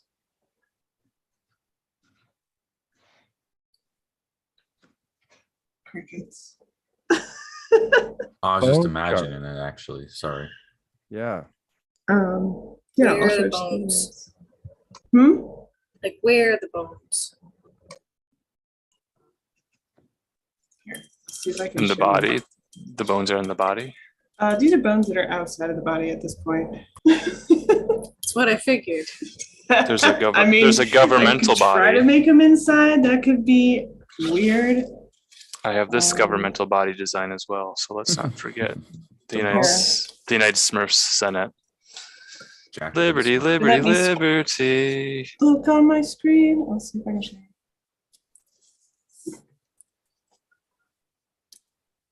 Oh, and there's teeth? Those Like yeah, a t-shirt those are or like a modeled mouse out pad. of, like That's deer cool. teeth. Wow. Sorry, that's like terrible. So it'll still have like all the glyphs on there, like they're carved in, and so it'll have decoration. Gosh, That's sweet. Those are skulls in the center, correct? That little one. Yeah, so those will be crow skulls. Nice color. These are different, like shoulder blades from different tiny animals. Those are deer teeth and. Oh my gosh. ribs. So you got That's murder so in the middle. cool. No way. This is just natural process, guys. Keep sharing This it is so the I can kind of see stuff it. you find in the woods on hikes. Awesome. Love it. Oh yeah. So I'm really excited about it. I just had this random idea to do a bone edition, and I've been like scratching my head. Are we seeing it on YouTube if you're speaking on a different device? He's Where highlighted. you're showing it? Yes. Okay. Yeah. Make sure it's highlighted. Yeah. It's highlighted. Okay, thank you. So, Very cool. thanks. I'm really stoked about it. It's looking a lot better than I thought it would. And I have textured paint that I bought that I was really excited to use for it. What kind of paper is that? That's black. It's just charcoal paper. I just kind of had it laying around. And it's black colored, huh? Yeah, there's actually like green and blue papers that you Oh, can wow. buy. There are brown papers too. Not as dark as what I like to use, but yeah, they have all kinds of stuff. I'll have to find some of that. Brown sounds cool too. Brown and black would be nice for color contrasting the light colors. Yeah, if I was I thought about getting a bigger pad just for this, but and I was like, that's a lot of black paper. So I didn't do it. But Yeah, you can always get more if you need it. yeah, I Cool. need to. You're a bona fide artist now. Yeah. Defeated. Okay. Yeah, I just had to get that magenta color because I had to try to make it to stay consistent with the color coding that I had for that chart. So all of those, what is it? Yeah, magenta signs are gonna need that paint that I don't have that I had to mix. So the fun of painting. Okay. Chapter 6. Shadows in the Water, in which September crosses a river, receives a lesson in evolution, and loses something precious, but saves a puka. The Barley Broom River roared and splashed as September and the Waverary stepped through the bathhouse door onto a rich, wet, green bank. At least, September presumed it was the Barley Broom. Something colorful and hazy floated in the center of the river as it foamed along around in a great circle. September almost tripped for gawking. Folks surrounded them, pushing, laughing, shouting, all laden with every kind of suitcase and traveling pack, from brass-banded steamer trunks to green handkerchiefs tied around knotty sticks of hawthorn. September tried to look as though she belonged there. Back straight, eyes ahead. Black river mud squelched between the toes of her one bare foot. Every sort of creature jostled for position, trying gamely to get to a long, pale pier first. Sorry, hold on. Centaurs and satyrs and brownies and will-o'-the-wisps, birds with girls' legs and girls with birds' legs, trolls with splendid epaulettes, and dwarves in velvet trousers and waistcoats, hobgoblins playing violins as they walked, mice taller than September, and a great number of human-seeming ladies and lords and children. September caught the eye of one of them, a little girl in a neat hazelnut husk dress. She had red columbines tangled up in her blonde hair. She danced around her mother, teasing and pulling at her skirt. The girl clapped her gaze on September in mid-leap. She winked wickedly and shivered her shoulders.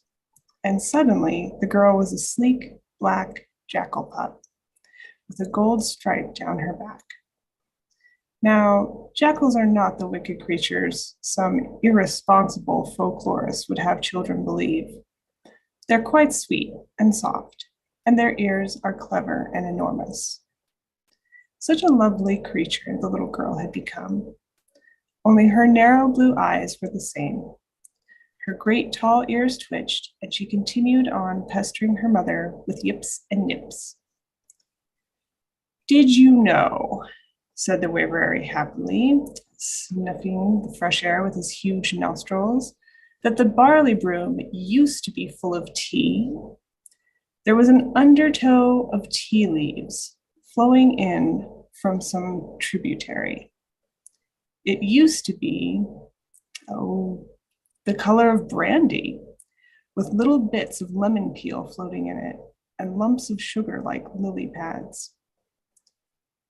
It's not tea now. At least I've never had tea-colored indigo."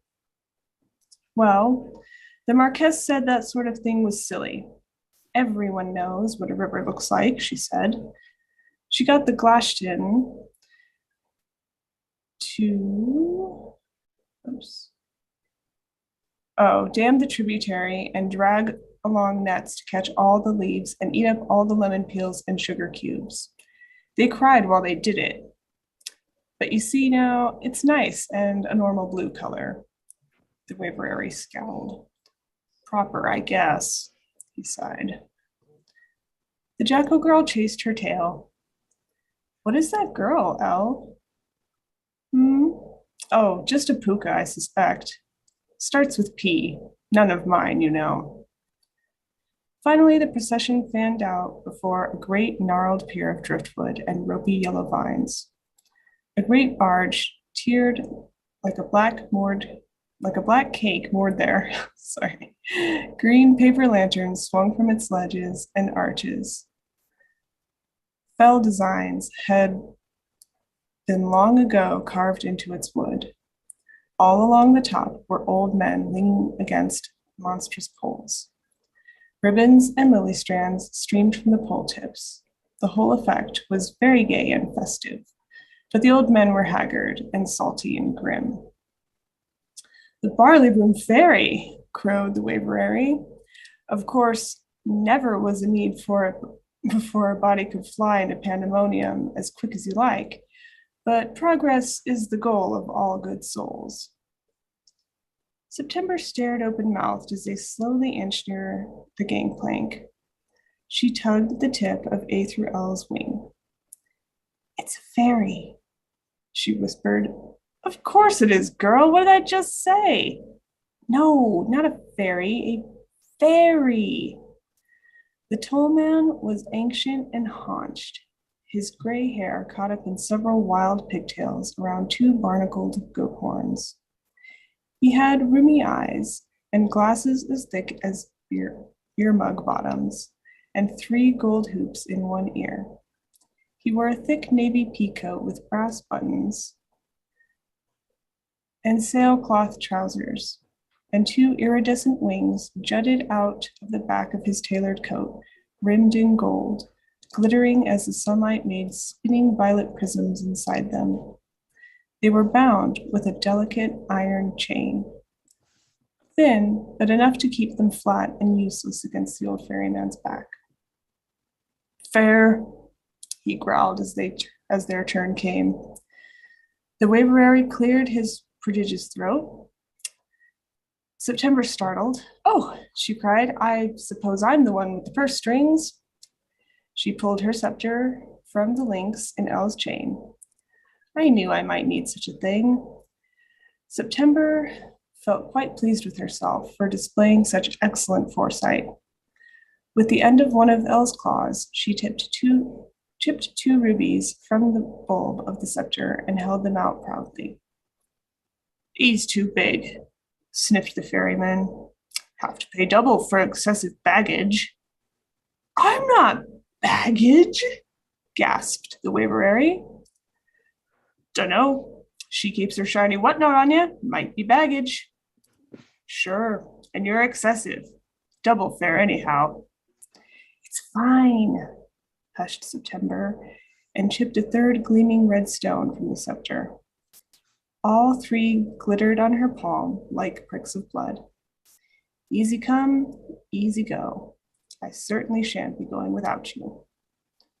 On with it, gruffed the ferryman, wagging his caterpillary eyebrows and scooping up the gems. The Waverary gave one giant leap and settled gracefully on the top level of the great black ferry. September walked with her head straight, up the plank and around the spiral staircase to join him. Perhaps it was Lie's bath, but she felt quite bold and intrepid, and having paid her own way, quite grown up. This inevitably leads to disastrous decisions, but September could not know that, not when the sun was so very bright and the river so blue. Let us allow her these new, strange pleasures. No? Very well, but I have tried to be a generous narrator and care for my girl as best I can. I cannot help that readers will always insist on adventures, and though you can have grief without adventures, you cannot have adventures without grief. Chase lounges in blue and gold dotted the sunny deck of the ferry. Lithe blue women and great pale trolls lay out, bathing in the light. A through L snorted happily along with the creaking and groaning sounds of the ferry uncoupling from the pier. Isn't it lovely to be on our way? He said, sighing. To be near the city, The great city where everyone has some hope of becoming marvelous. September did not answer. A shadow fell over her as she thought of how often she had heard older girls in her school bathrooms talk about how they would one day go to a place called Los Angeles and be stars, be beautiful and rich, marry the men from the movies.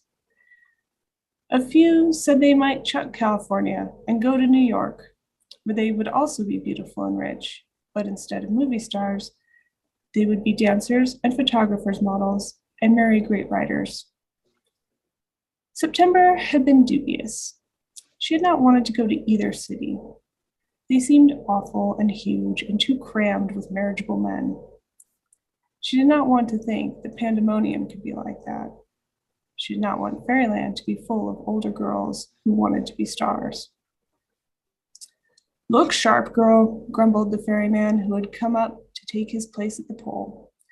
He did not take it up, however, and yet the ferry sailed smoothly through the water.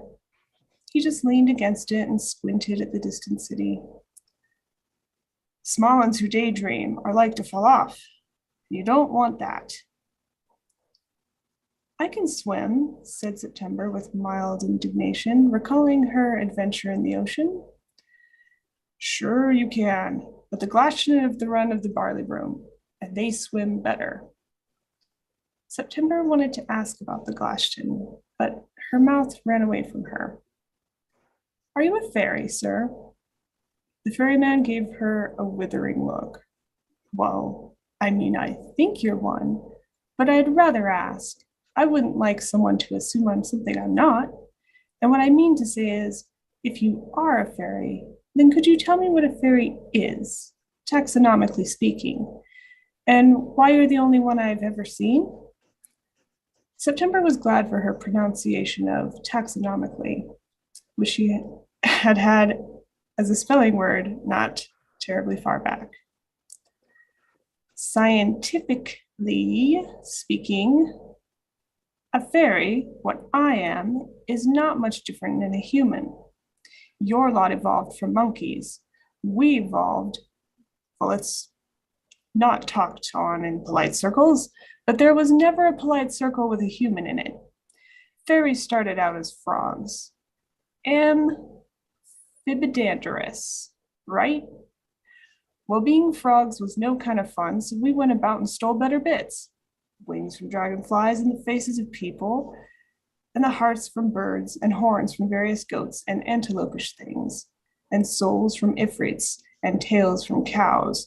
And we evolved over million minutes, just like you.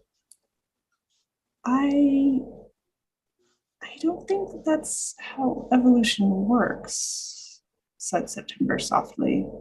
Oh, your name Charlie Darwin all of a sudden true? No, it's survival of them who's best at nicking things, girl. I mean to say, humans didn't evolve like that. That's your trouble then. Don't you go stripping my facts with your daft babbling. I say, let them as wants to evolve do it and soak the rest. As for why we're not exactly thick on the ground, that's none of yours. And I'll thank you not to pry into family business. The ferryman fished a corncob pipe out of his pocket and snapped his fingers. Smoke began to trail out of the basket, smelling mostly like a wet cornfield. Of course, if you want to keep evolving your own self, I'd advise you get stowing away down below. What? Why? I'm not supposed to say. Whole point is, you don't know what day the tithe comes calling. The ferryman winked, his eyes twinkling with a sudden dim glee, rather more like September expected from a fairy. Now look there, he said with a grin. I've gone and spilt it.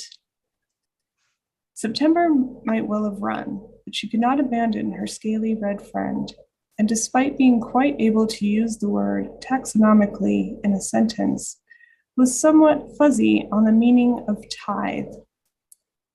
Thus it was that September was caught with her mouth hanging open when the ferry ground fairy ground splashing to a halt in the middle of a roaring river.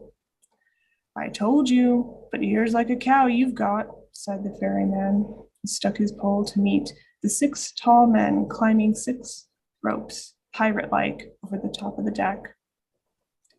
Each of the men stood naked, but for silver gauntlets and greaves, and had black regal horses' heads where their human heads ought to have been.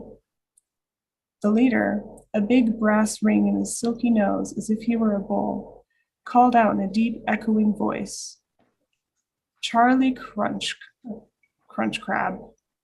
The Glashtan come to claim our tithe by law and right of fair trade.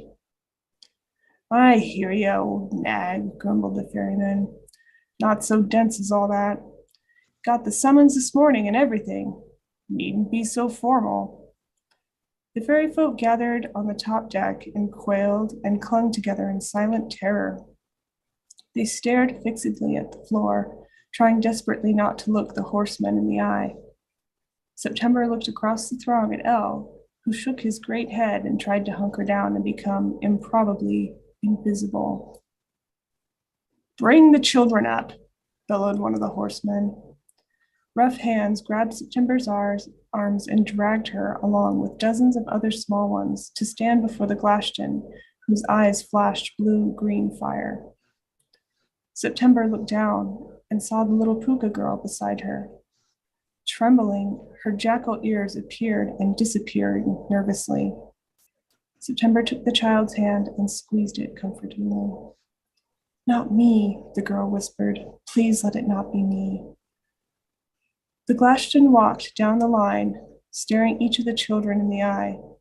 The leader glared hard at September and yanked her chin up to check her teeth. But finally he passed her by. The horseheads conferred. That one, cried the leader, and a ripple of relief passed through the crowd. For a moment, September's breath stopped, sure he was pointing directly at her. But it was not her. The little puka girl screamed in utter animal terror. She shivered into a jackal and clambered around September's legs, clawed up her back and onto her shoulders, wrapping her tail around her throat. No, no, the puka wept, shrieking and clinging to September. What's happening? September choked, stumbling under the weight of the panicked jackal girl. She's the tithe, and there's nothing to be done, said the ferryman, Charlie Crunch Crab. Might as well be grown up and dignified about it. The ferry pulls on through Glashtan territory. They have a right to their fare, too. No one knows what day it will come, or who they will choose. But, well, you have to get to the city one way or another. It's true? No, not me. I don't want to go. Mama, please, where's my mama? But September could see her mother near one of the chassis, a long black jackal with golden ears lying on her side. Jesus. Paws over her face in grief. That's the worst thing I've ever heard, the girl clung to September. That's evolution, love. Take as taking can. What are they going to do to her? None of your business, snapped the Glashtan leader. The puka wailed. They'll eat me and drown me and lash me to the ferry and make me pull it back and forth under the river. It's good enough for us, growled one of the other Glashtan. September saw for the first time that each of them clutched reins and ugly, cruel bits in their fists. Please, please, please, sobbed the child. She shivered back and forth from girl to jackal to girl with alarming speed and the whites of her eyes showing. September reached up to pet her and pried her slowly loose, the claws from her hair, the tail from her throat. She cradled the jackal pup awkwardly, for she was not a very little creature. Her snout flashed into a mouth and back into a muzzle as she wept. Isn't there anything else you could take? September said wretchedly. Does it have to be a child? There must be blood, answered the Glashtan quietly. Do you offer yourself as replacement? That is certainly traditional. To her credit, September considered this for a moment. She was a strong swimmer and would likely not drown, and they hadn't said exactly that they meant to eat anyone. Being only somewhat heartless, she could not cradle a trembling child in her arm and not feel sorry for it and want to keep it from being tossed overboard. But she did not want to be the tithe, and she did not want to die, even a little bit. And she did not even want to brush shoulders with the smallest chance of it. No, she whispered, I can't. Isn't there anything else? I have rubies, the horseman snorted, dead rocks. I have a jacket and a shoe. They stared at her. Well, I haven't anything else, but I can't let you have her. She's just a kid, poor thing. How can you frighten her like this? The Glashtan stare bored into her. The blue fire in his eyes was calculating. You have a voice, he said slowly, and a shadow. Choose one, and I will take it instead of the skin shrugger. You might think that is no kind of choice, but September was suspicious. No bargain in fairyland could be that easy. And yet, she could not lose her voice. She could not. How would she talk to Elle? How would she sing? How would she explain to her mother where she had gone? And she could not let the girl whose arms were clutched even now around her neck go down into the dark river. Even if they did not drown her and eat her, the girl didn't want to go, and September could get very cross about that sort of thing. My shadow, she said. Take it, though it hasn't any blood, you know. She set the puka down, and the child bolted to her mother, shivering fully into a pup midway across the ferry deck. The two jackals licked each other's faces and whined. The Glashtan held out his hand to Charlie Crunchcrab. The fairy unbuckled an ugly, rusted, serrated knife from his belt and passed it over. September had time to think, oh, this will hurt, before the Glashtan seized her, spun her around, and sawed the knife back and forth along her spine. She felt cold and faint. The knife made noises like shredding silk and grinding bone. She thought she might topple over. The pain was so terrible, running up and down her back. Still, she refused to cry. Finally, there was a sickening crack, and the Glashtan pulled away with a scrap of something in his hand.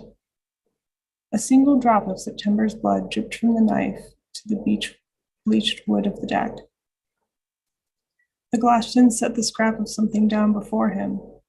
It pooled darkly, shining a little, and then it stood up in the shape of a girl, just September's height, with just September's eyes and hair, all of black smoke and shadow. Slowly, the shadow September smiled and pirouetted on one foot. It was not a gentle smile or a kind one. The shadow extended her hand to the Glashtan, who took it, smiling himself. We shall take her below and love her and put her at the head of our parades, for she was not taken, but given, and thus our only true possession. The shadow curtsied. To September, the curtsy seemed somewhat vicious, if a curtsy could be vicious. September was unsure that she had done the right thing now. Surely she would miss her shadow, and surely the Glashtan meant to make mischief with it of some sort or another. But it was too late. The Glashtan leapt overboard as one, with the shadow September riding on the leader's shoulders. The fairy throng stared at her, amazed. No one would speak to her. A through L finally strode across the deck to gather her up. He smelled so good and familiar, and his skin was so warm. She hugged his knee. Did I do the right thing, Charlie? September asked the ferryman softly. He shook his mad gray head. Ride or blight, done is dusted. September looked across the water at the gleaming city rising up, all towers and shine. Then she looked down into the barley room. 6 dark horse heads glided through the water at the head of the ferry, bits clamped in their teeth.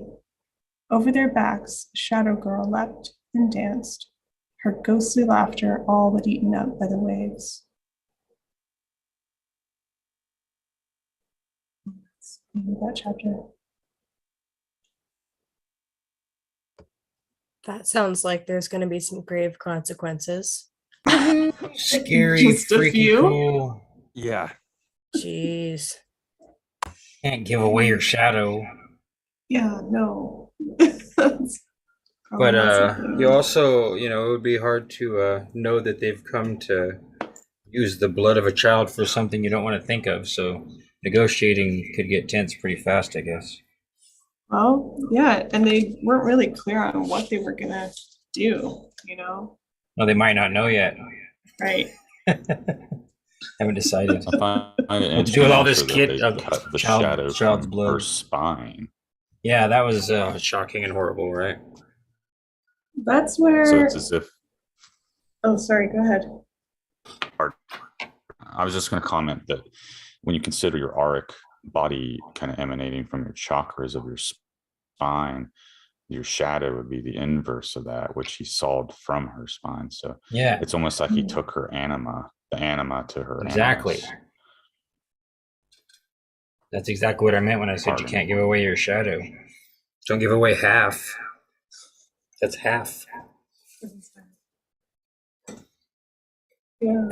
And don't forget, it's described as a shadow, but in your quote unquote shadow, you have positive aspects that you deny about yourself too. Yeah. There's gifts in there.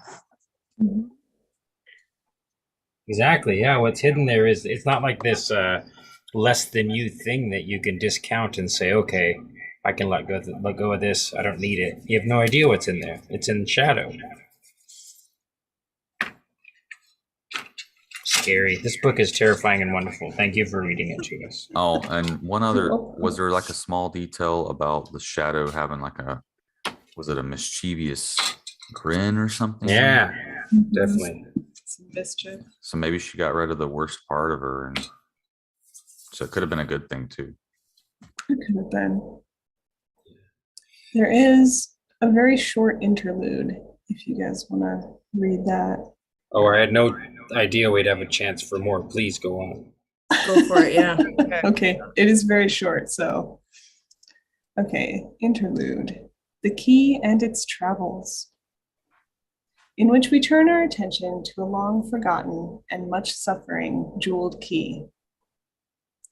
Being careful and clever readers, you must now wonder if your wool-gathering narrator has completely forgotten the jeweled key that so loyally followed September into fairyland.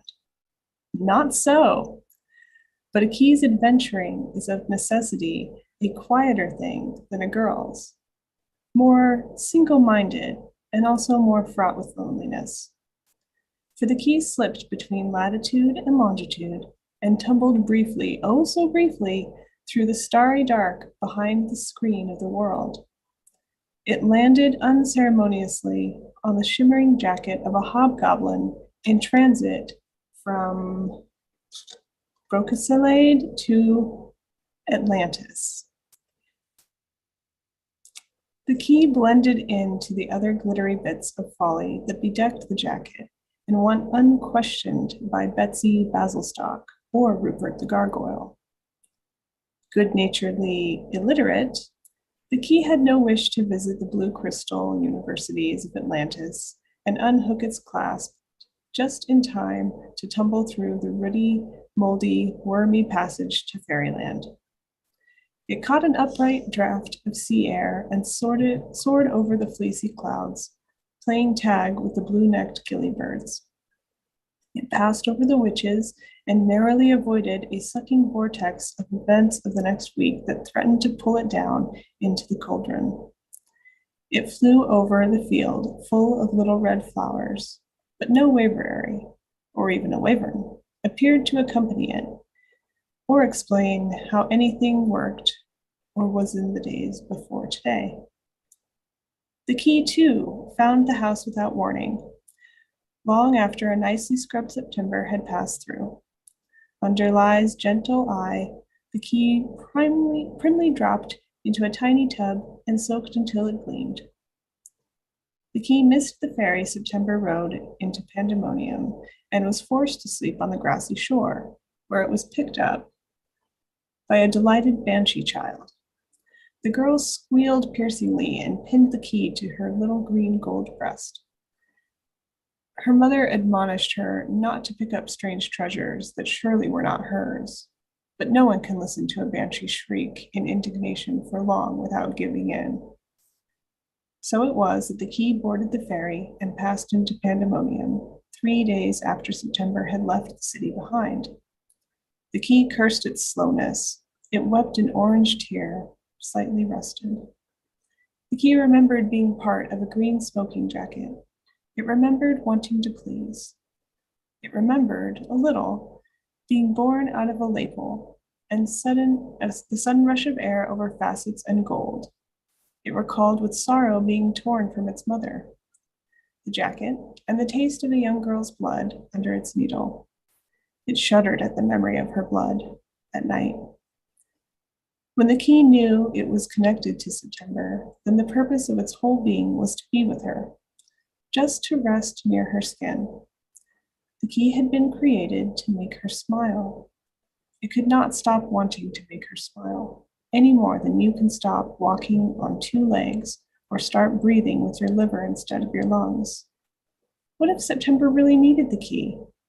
What if the world became dark and frightening and it was not there to comfort her? The key knew it must fly faster. It was only that the girl kept running so far and so fast, almost as if she didn't know the key was trying as hard as it could to keep up.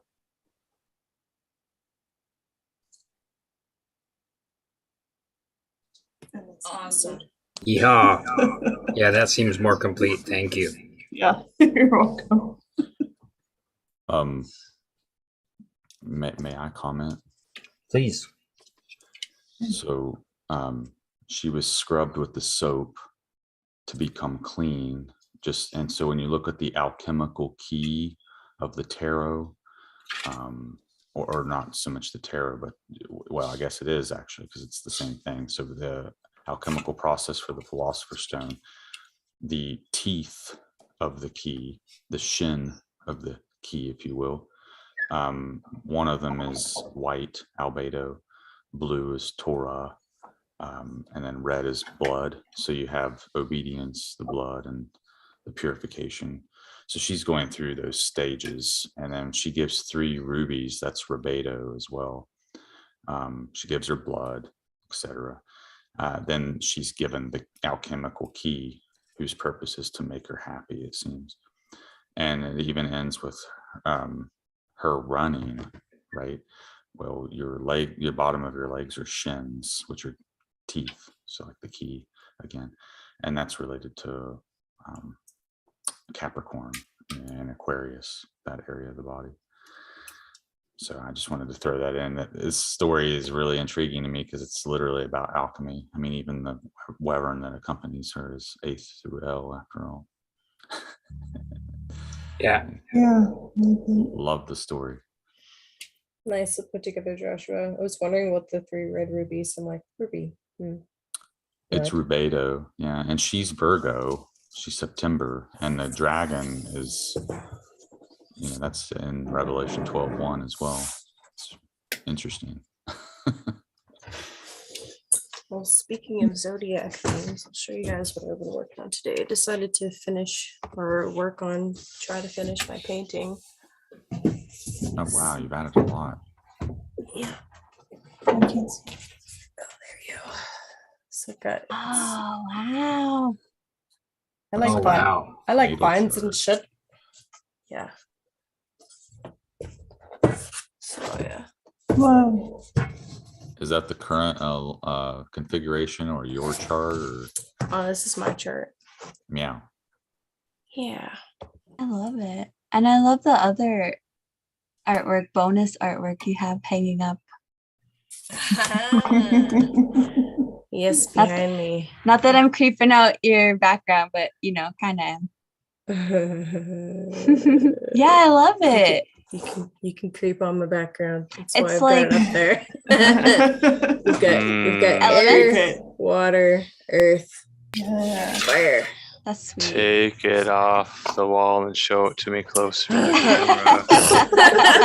camera. Well, now I'm turning my camera off. That means she doesn't have pants on. Creepy crawly spiders. You say, I don't know any spiders that wear pants.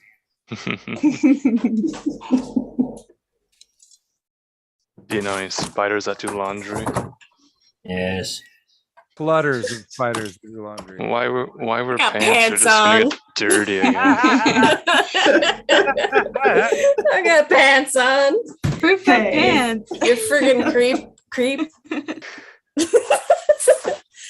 Okay, so here's my Ace of Cups painting I did. Nice. Are those dolphins? That's dolphins. It's like just spilling over, lots of movement. Thanks for the fish. Cool. I like that one a lot. I got just the earth painting. So we got a little silhouette of a little bear in the corner. He's all hanging out. There's a little. God, There's some I friends. love that one. There's some friends in the trees. Yeah, it's nice. Staring out from like a cave. So it's like, I love it. is it safe to go out there, Mama? Is it safe? That's kind Dude, of the. That's really awesome. That one's one of my favorites. And then for the fire, I actually regret putting the wand on top. I should have just left it the rose flame, but that's okay. I think it looks good. Yeah. Very cool. It's an Ace of Wands painting. Closer, yeah, that's how you melt my butter. Oh my god. What episode is this? Buttery honey toast? Hot buttery toast with jam and jelly. Is that what the actual title is? Yeah. Amazing. Amazing. Okay, I'll grab the ace. Other ace.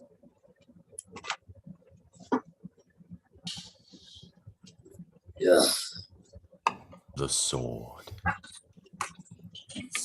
The sword of power. I have the power. Your wall is so naked right now. Explicitly. It's like a pair of bare feet on top of cold snow. It's wrong. I'm like, we need the colors back. That's a sweet set. Yeah. I love it. I like bright colors. Yeah, I think my forest one is my favorite. That's so epic. Oh, with like the rays. Yeah. Yeah, the colors on that one are phenomenal. Yeah, yeah, the sun rays coming through. Blue. Yeah. Will you show the one you're working on today again? Sure. I don't want to keep it in the camera frame too long because it's my flipping birth chart. Come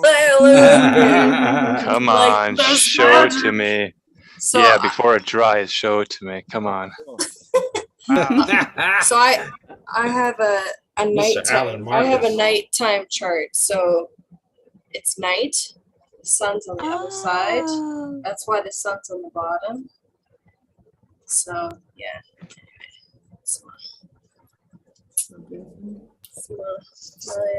Very Oh my talented. gosh, could you imagine if you did those for people? Like I was thinking of offering that, so I needed to do proof of concept on my own chart first. And then Yeah. Just I make was sure actually you thinking of charge doing people a lot of that. money. Oh, I would. Yeah. Oh, I would. Like, give my reading, and I'll paint you your chart. Well, the best way to do it would be to have them know that you do it, but don't mention it until the very end, and then upsell it as a one-time exclusive. If they say no, they can't get it ever, or it's twice as much money. You know. Oh, savage! I like it. I'm glad there's a salesman amongst us.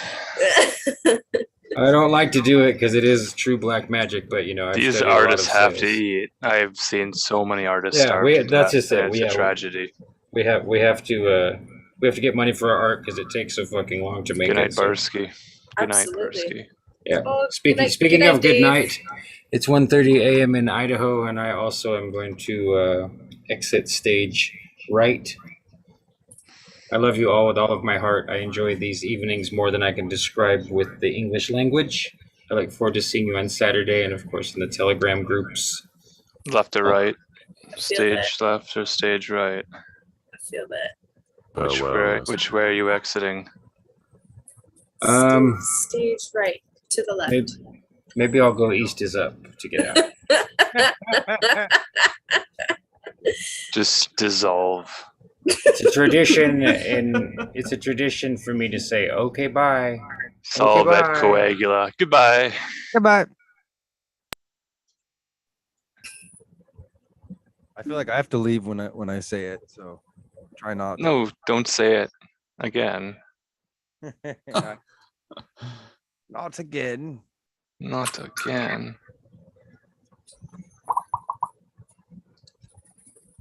Have you got animations with that, Alan? Yeah, I've got animations, maybe not with that version of it. That's the template I was given to you guys, so you could chroma key the red, the green, and the blue. Kind of do your own video effects. Could I comment on the reading while you're doing that or preparing? Oh, please do. Pandemonium is the capital of hell, actually, and it's mentioned in Dante's Inferno as well. So the fairy kingdom is kind of like the underworld in this book, it seems. Yeah, there's a later mention. I think it's in the next chapter. It references a different type of fairyland, which is definitely more like the underworld. So I think that's not only very consistent within her own storytelling, but also what I like about those ideas is that, you know, the other side and the underworld are not really this version of hell that we think, you know, that we're fed. It's not this flaming thing. It's just the other side. So, you know, it has different Tartarus, perhaps, compared to the Elysian Fields. Maybe. This is not my art I'm showing. I'm showing art that I found when I was searching for the Native American Jesus, Garden of Gethsemane, and this stuff was showing up. Where's So I like the Dad? idea of fairyland being in indigenous Americas, and there's a magic here. A lot of these fantasy stories are maybe of a Celtic lore or a European lore, but there are many stories of vision questing and shamanic magic and such that might take place in our continent. What's your lore? Absolutely. I'm just thinking, where's Dad? And that's dangerously close to Banner. He'd be into that. I'm into that. That's sweet. Yeah, I was like, hey, I really enjoyed that. Sparkles and owls. And I like the blingy art. I could certainly take screensaver art and other found clip art and things and combine them into new collages. Definitely has MySpace flashbacks. Yes. I like that aesthetic. Yeah. That's what my website, alanmarcus.com, is all about, to recreate the glory days of GeoCities and Angel Fire. You need more sparkles. Yeah. I do appreciate the artwork that Jen helped create, and that's on the website. If you scroll down the bottom of alanmarcus.com, yeah, I put that on my website. Aww. I want to go check it out. It's a good reason to go to alanmarcus.com immediately, right now, to see the artwork that I'm talking about. Go. Screen share it for us, Jenny. I cannot do that. You have to go to alanmarcus.com. That's not how this works. My screen share doesn't work anymore at this point.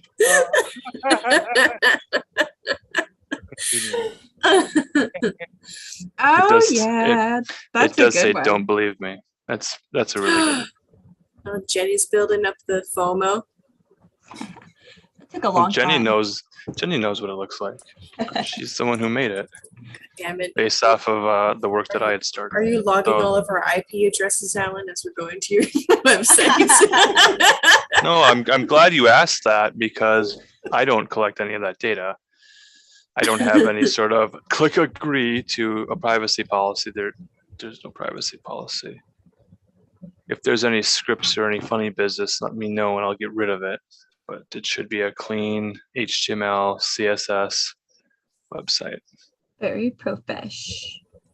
Are you wearing your hat, wizard's hat on the website? I think I checked it out and saw you in a hat. Oh, Well, yeah. you gotta check the site often because I'm not gonna post to the feed to say I've updated it. You'll have to see what the updates are, just like you originally would go to the website. And you have to say, oh, maybe something changed. I better look very close. Don't screen share the website. Do not scroll down. Do not have my permission. No cheating. No. He's That was coined a it. teaser. Is it the GIF at the bottom? You gotta look around and see what moves you, man. I can't tell you how to take in my website. More gifts. We need more Some gifts. people scroll to the bottom and then work their way up. Some people skip to the middle. I can't tell you how to browse the web, man. You surf in your own style, dude. Just graze.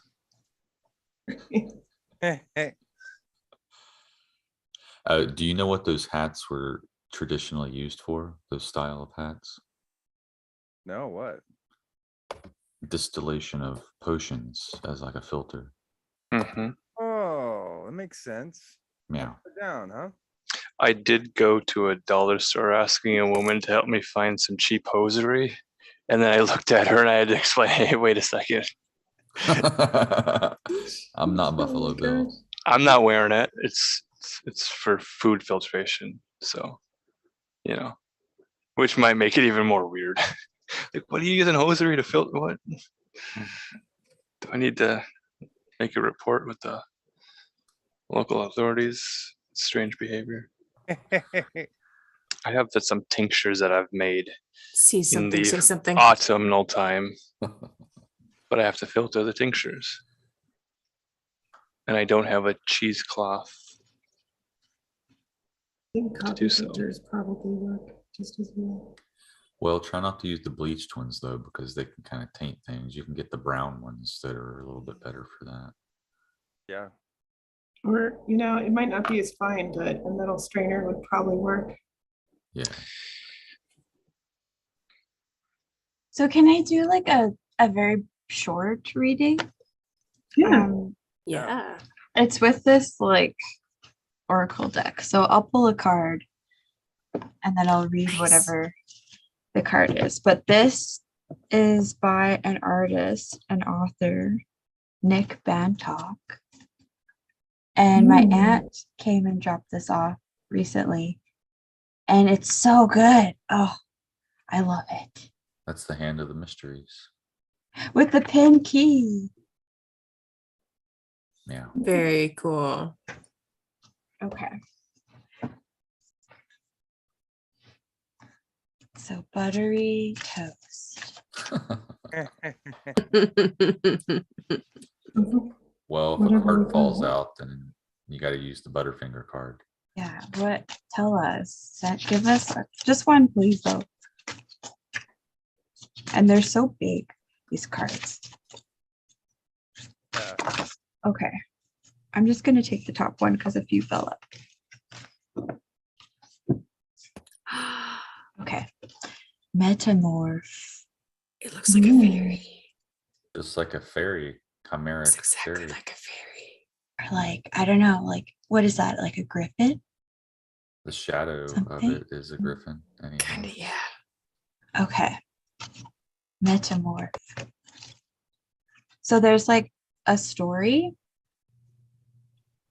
And then there's the description. Okay. Can you guys hear me okay? Yes. Yeah. Okay.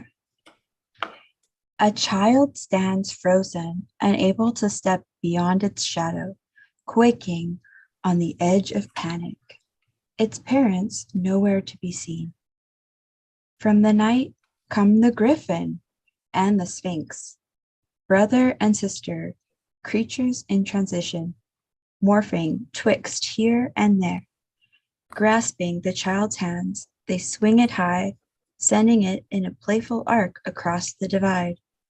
When it lands on the other side, they are there to steady it.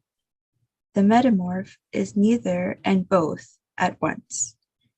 Yet it may be trusted, for she was a changeling, able to cross boundaries that to others might seem insurmountable.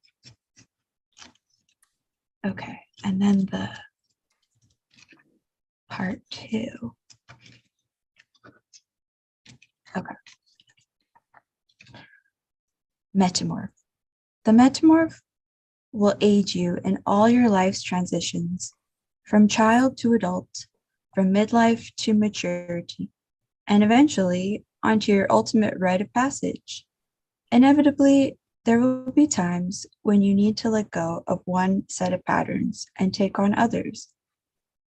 Be it home, work, friends, or lovers, change is inevitable. The metamorph will assist your leap into the unknown. He is a master of all rites of passage, the oil between the cogs, soothing the wheels, turning, and the cement between the bricks holding the structure firm. Let him direct you when you are unsure. Allow him to take your hand and show you which stepping stone you might next trust to support your weight. The wolf may be skilled at leading you through the complicated and confusing trails ahead of you, but the metamorph is the one you will need to overcome the fears and anxieties that freeze your will. He is the griffin with feline limbs and eagle's wings who will propel you across the gaping chasm to your next landing. At the end of your road, he is the kindly concierge who will open the gates of the caravanserai, that garden sanctuary where you can leave behind the burden of your possessions and step into the infinite spaces between the stars. So I'm just getting to know this deck, but like, oh, it's so juicy. That was sweet. Liminal spaces. spaces. Right? Oh, it's so good. And the artwork is like amazing. It's giving me like, That's beautiful. Like so much inspo for the tarot cards. But what were you going to say, Joshua? I want to know. You mentioned changelings, and that's common with the fairy stories that they would come and steal the child and take it, to their abode. So it was interesting in the reading Rachel was doing how they finally had something that was given that they didn't have to steal. It would be like if they were given a child that they didn't have to steal, because they were stealing that child, as it were. It seems anyway. So that's just something about their nature. And the movie Hellboy, there was even a changeling character in there, the warthog type creature.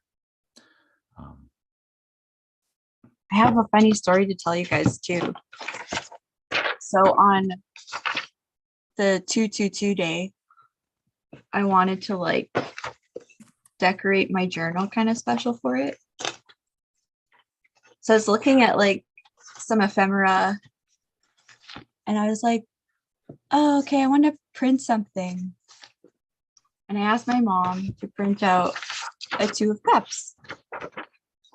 And she went to print it and it wouldn't print. And she kept printing it and it just wouldn't print. And then finally, okay, one pops out. And that was probably like, I don't know, like 3 days before the 222 day. And then on February 22nd, I'm sweeping the floor in the morning. And then all of a sudden, while I'm walking past the printer turns on and just one of these pops out. Yo. What, Mom? Very- Crazy. That's awesome. Wow. Magic. That would have been Wow. crazy.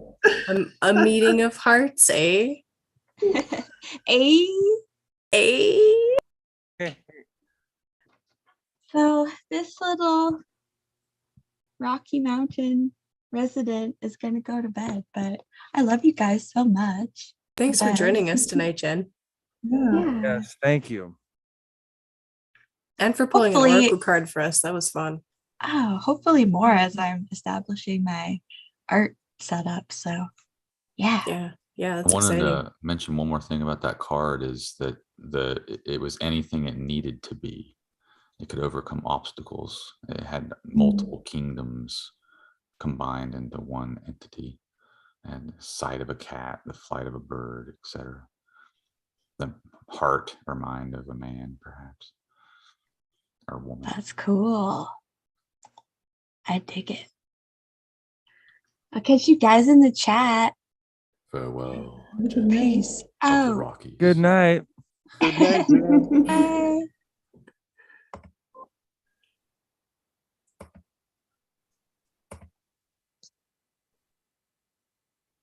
SB, you got something to read for us? Jim? I might be able to find something. Oh, Gabe, are you still here, Gabe? Just barely in and out. Of consciousness? Do we need to call someone? Are you in the liminal space? Yeah, man. I took off while you guys were reading a while back, and then I came back again. I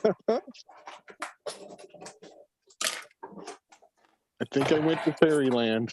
The land of Nod. The land of Nod. Exactly.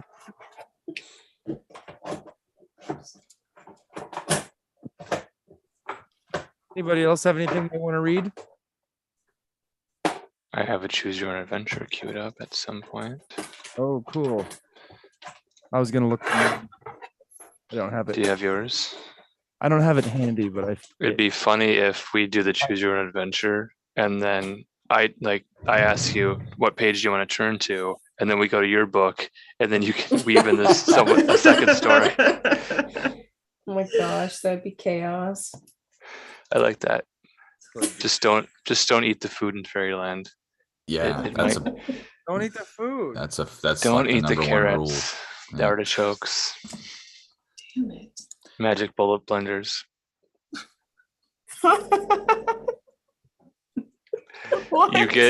You get 12 angry men when you tell them that they have to only eat rabbit food. Yeah, they look. Some of them look upset. They look Like, what really is this upset. tomato? What is this? It's the last vegan supper, apparently. Well, the joke, I believe, has something to do with the Jesus fact juicing? that don't go on the Jesus juice diet for Lent Juicing with for 40 Jesus. days and then become so hateful and spiteful that your priest made you go on a diet. No one makes you give up anything. It's your choice to do so. And if you choose to give up, meat, cheese, ice cream, pizza, I figured out where the crust bunks come from. It's all that uneaten crust when people order pizzas and they don't eat the crust. Who does that? Juiced by Jesus. That's so wasteful. Put it all in a blender and slurp it up. The idea is to quicken the spirit. This is the period leading up to the Passover. which is Right. time of Yeah. crucifixion. But 40 days of that for people who can't go 40 minutes without putting something in their mouth is going to be difficult. It's a sign of the times, man. Blessed I are the think- poor. There's a reason for that. They can't overindulge. I think Peter had a carrot in his hand instead of a knife. That's some artwork. I shared it in the chat, I think. I have the artist's name. It's Laura Breeling for NBC News. As a teenager, it was hard to imagine Christianity as much more than a set of prohibitive rules, is the caption on this artwork. On NBCnews.com actually. It says don't use Lent to worship at the altar of diet culture. Oh. Diet culture? Right. So the people that are using Lent as a way to say, hey girl, lay off the whatever. It's like, don't tell people how to eat or not eat.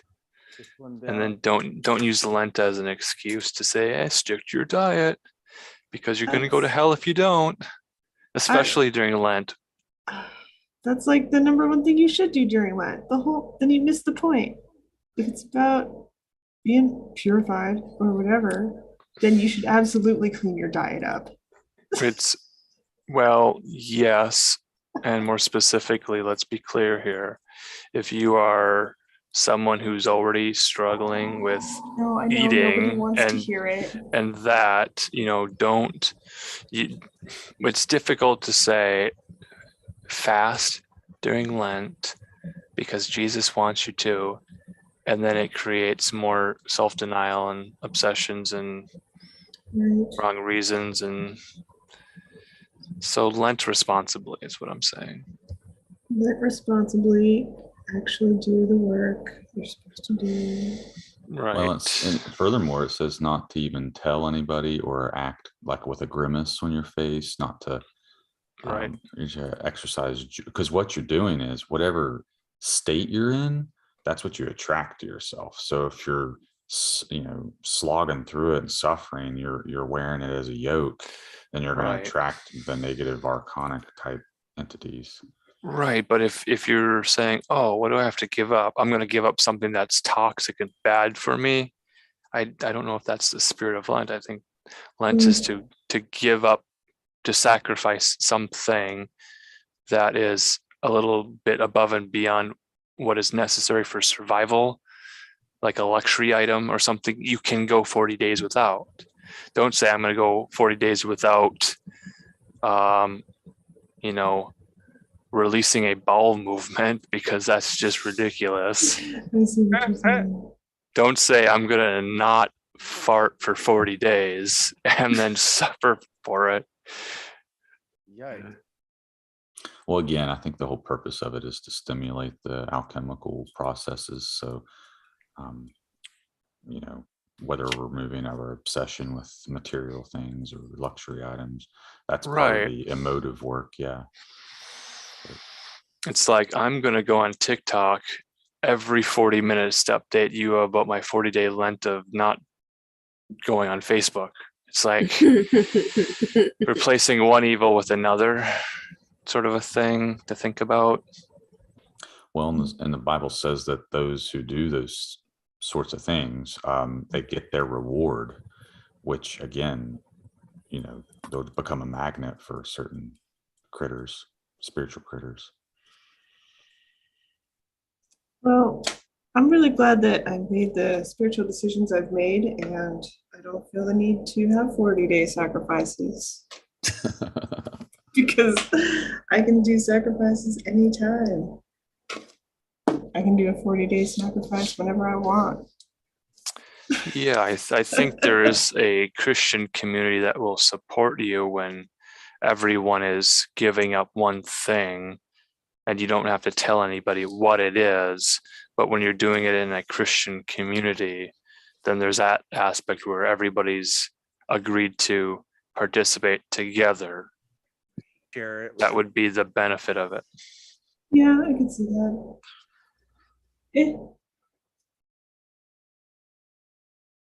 But don't use it for like, hey man, I got to give up smoking and nicotine and tobacco, and like I don't think that's what Lent is for. It's not a course correction in addictive behavior. It could be for some people, but I don't know that. Yeah, it's to fix whatever they decided they were going to stop doing on New Year's Eve and couldn't last more than 3 days. Yeah, that's why we're laughing when Joe Biden says he's going to give up ice cream. It's like, President, you're 80 years old. Are you just completely losing it? I think he's giving up critical thought. Right. It's almost a parody. of religion to say, I go to church a lot, so I'm going to participate in Lent, and I'm going to give up ice cream because I go around and make sure people take pictures of me with weird ice cream cones. Fucking ice cream cone. Come on. Oh, he probably does. I mean, that's why it's weird. It's creepy Joe Biden and his strange ice cream cone behavior.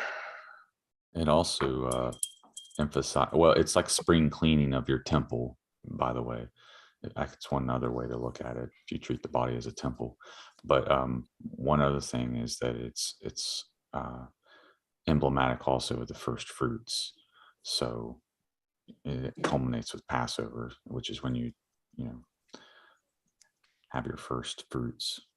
Yep. Yes. We're definitely entering the season of sacrifice as we send all of our soldiers out. And it's March. Yeah. So. Yep. We used to send soldiers from America to desert climates for 40 days, kind of during that ash season of Lent, when Jesus went to the desert alone without food for 40 days. So that's why there's the association of giving up food items to model after Jesus' behavior when he went to the wilderness. I would also like to note that Venus, who retrogrades for 40 days at a time, rules things like sweets, pleasure, food, etc. Oh, so she rules Taurus and Libra. Taurus is all about your resources and your food. Just putting that out there. Is it a quarantine? 40 days is a quarantine also. Interesting, yes. Correct. Oh, yeah. So Joe Biden is giving up his dessert. Dessert. Yeah.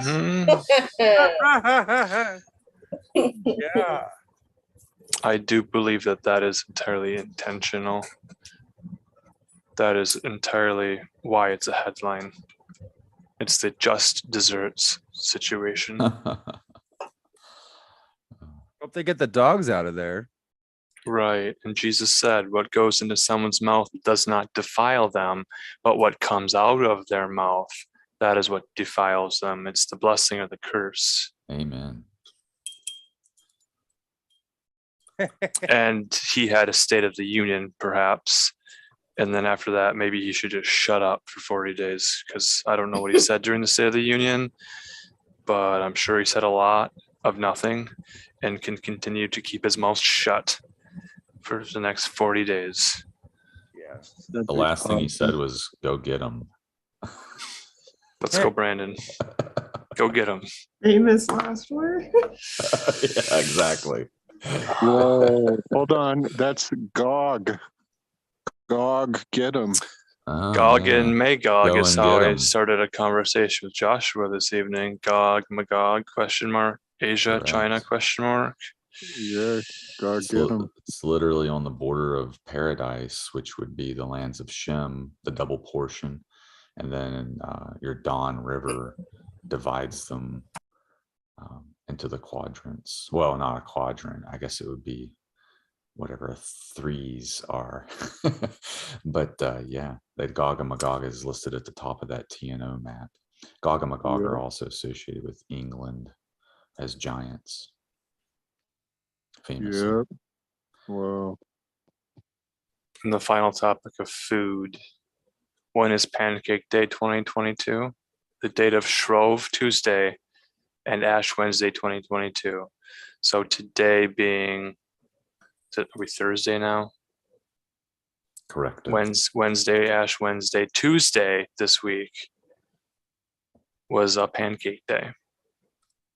Pancake Tuesday, also known as Shrove, Shrove. And it marks the day before Lent begins. Traditionally a Catholic holiday. People make really rich pancakes with a lot of butter and all the sweet syrupy fillings and toppings and powdered sugars and eggs and milk.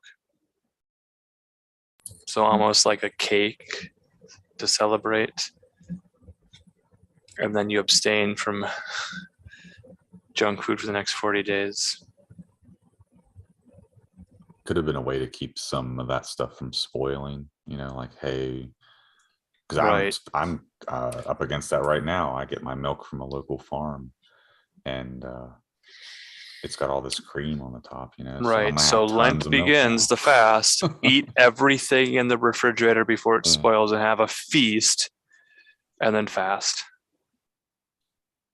But again, be careful, advising you all not to do the feast or famine diet where you binge and purge. Like, this is where we're very careful to not promote these fad diet behaviors. Well, and what you mentally digest during that period of time affects you strongly as well. If you're fasting, I found that eating is a lot of times a distraction. It occupies a lot of time, things of that nature. So you actually have more time to devote to things. It's easiest to fast when you're not thinking about food because you're occupied with other activities, and you find out, I've been fasting for 40 hours and I didn't even realize it because I was so busy with other things. You're sitting around meditating and thinking about how you're going to be fast. You're going to get so hungry and your cravings are going to kick into high gear. When it's just like declaring that I'm not going to do this or I will do this. And so if you give that intention to it, it's almost like it becomes more of an obstacle for it. So the best thing is just to ignore it, preoccupy yourself. Did Christ eat locusts and honey in the wilderness, actually? I mean, was that John the Baptist that did that? John the Baptist, okay. But I think that was the same 40-day ritual, though, perhaps, wasn't it? Yeah, someone ready to read. I'm actually going to take off. Good night, Rachel and gentlemen. Pants. and audience. What are you taking off? I'm taking off my hat. I bid you adieu. Adios. Good night, Katie. Ciao. Good night. Good night, you guys. Farewell. It may have been Elijah that ate the locusts and wild honey. I wonder if it was opium honey. Oh, mad honey. Ooh. Some locusts have psilocybin on them too, like the cicadas can sometimes not. I think it's maybe because they spend so much time under the ground. Perhaps the mushroom in them combine in some symbiotic relationship. So some of the species will be infected from time to time. Wow. And it actually changes the sex. It eliminates their sex organs, and then they end up spreading it that way too. It's because they mimic the sounds of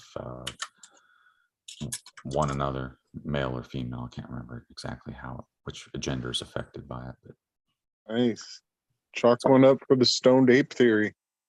yeah, quite an Attis type similarity as well when you compare that with the phenomenon.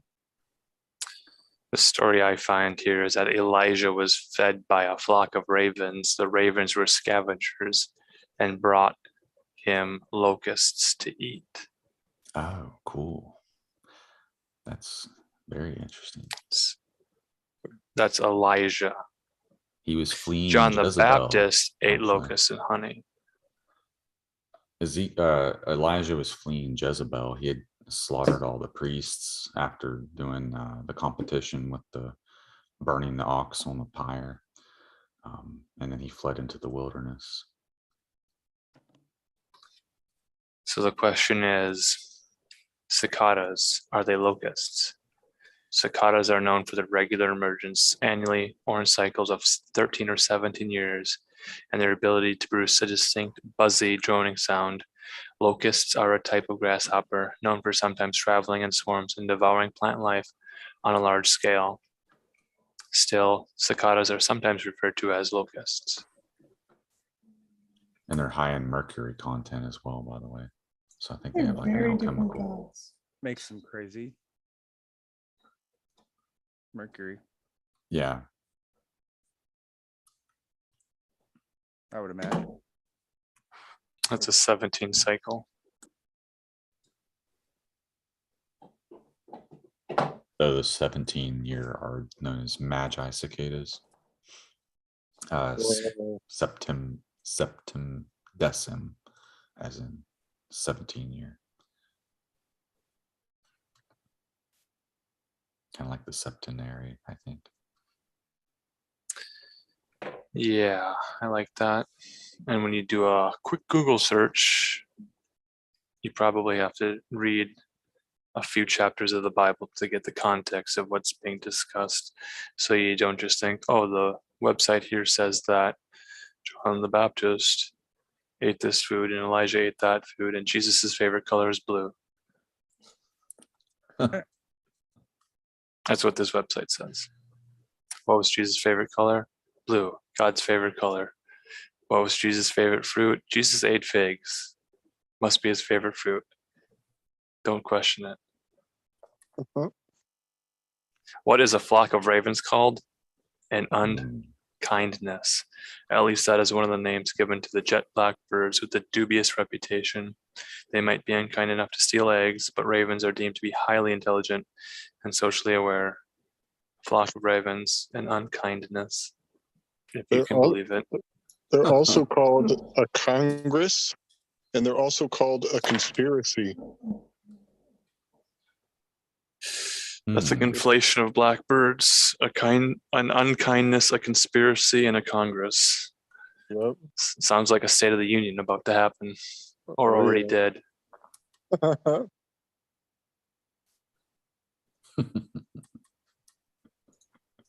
right. I think I'm gonna leave the stream, but I might listen for a little bit. Right on, Rachel. Yeah. Thank you, guys. Yeah, thank you for coming. Thank you for reading me to sleep earlier. You're welcome. That was That is awesome. a Just potential. realized a lot of people are dropping out. I should probably go too. I have to work early. Yeah, did we say goodnight to Martin? I might have stepped away. Martin left a little while ago. I didn't say goodnight to him though. Okay. I hope he's sleeping well. Quietly as we start, sometimes we have to say goodbye. That's okay. People can jump in and out at any time. Absolutely. Everyone's welcome. If you have something to read, let us know right away so you can read it right away. Come find the links and jump in. Yeah, Alan, did you want to read again or do you want to just call it a night? Well, we are a little over 4 hours and 20 minutes into this thing. That's right. If people are still with us, sounds like it's you, me, and Joshua and Gabriel. I was going to depart. I have to work in a few hours. Okay. Yeah, I think I'm calling it a night also, fellas. This was great. I think we can make a motion to close the loom. Is that a Congress, a congressional? Seal the fruit so it doesn't spill out. An act of Congress? It's a Fruit of Loom commercial waiting to happen. Go get them.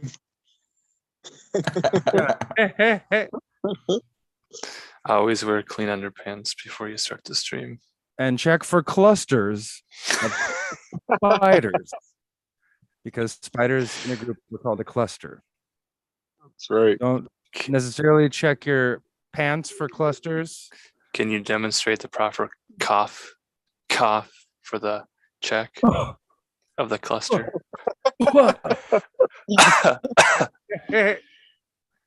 You gotta cough twice. Third May one, you all remain unherniated. third one's gonna cost you. All right, fellas. Buenas noches. Oh yeah. Are people still having koofing parties so they can catch the koofing? Craziness. Can you baby cough on me? I'll cough on you. It's like a key party, but you go to the party just to stand in a circle and walk around and get koofed on by everybody. Come on, projectile that koof. Come on. I need some of that. I need some of that spitter sputter into my orifices. Yeah, I've never been to one of those parties. Sounds fantastic, though. Would you rather go to a chickenpox party?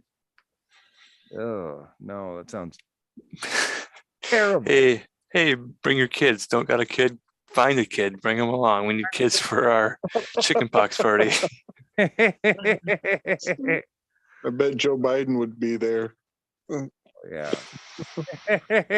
All right. Later, fellas. All Farewell, right. guys. Good night. And until Saturday night, we live in your minds. Oh, that's going to be disgusting. 6 and 9. It's going to be All right. filthy. In your mind.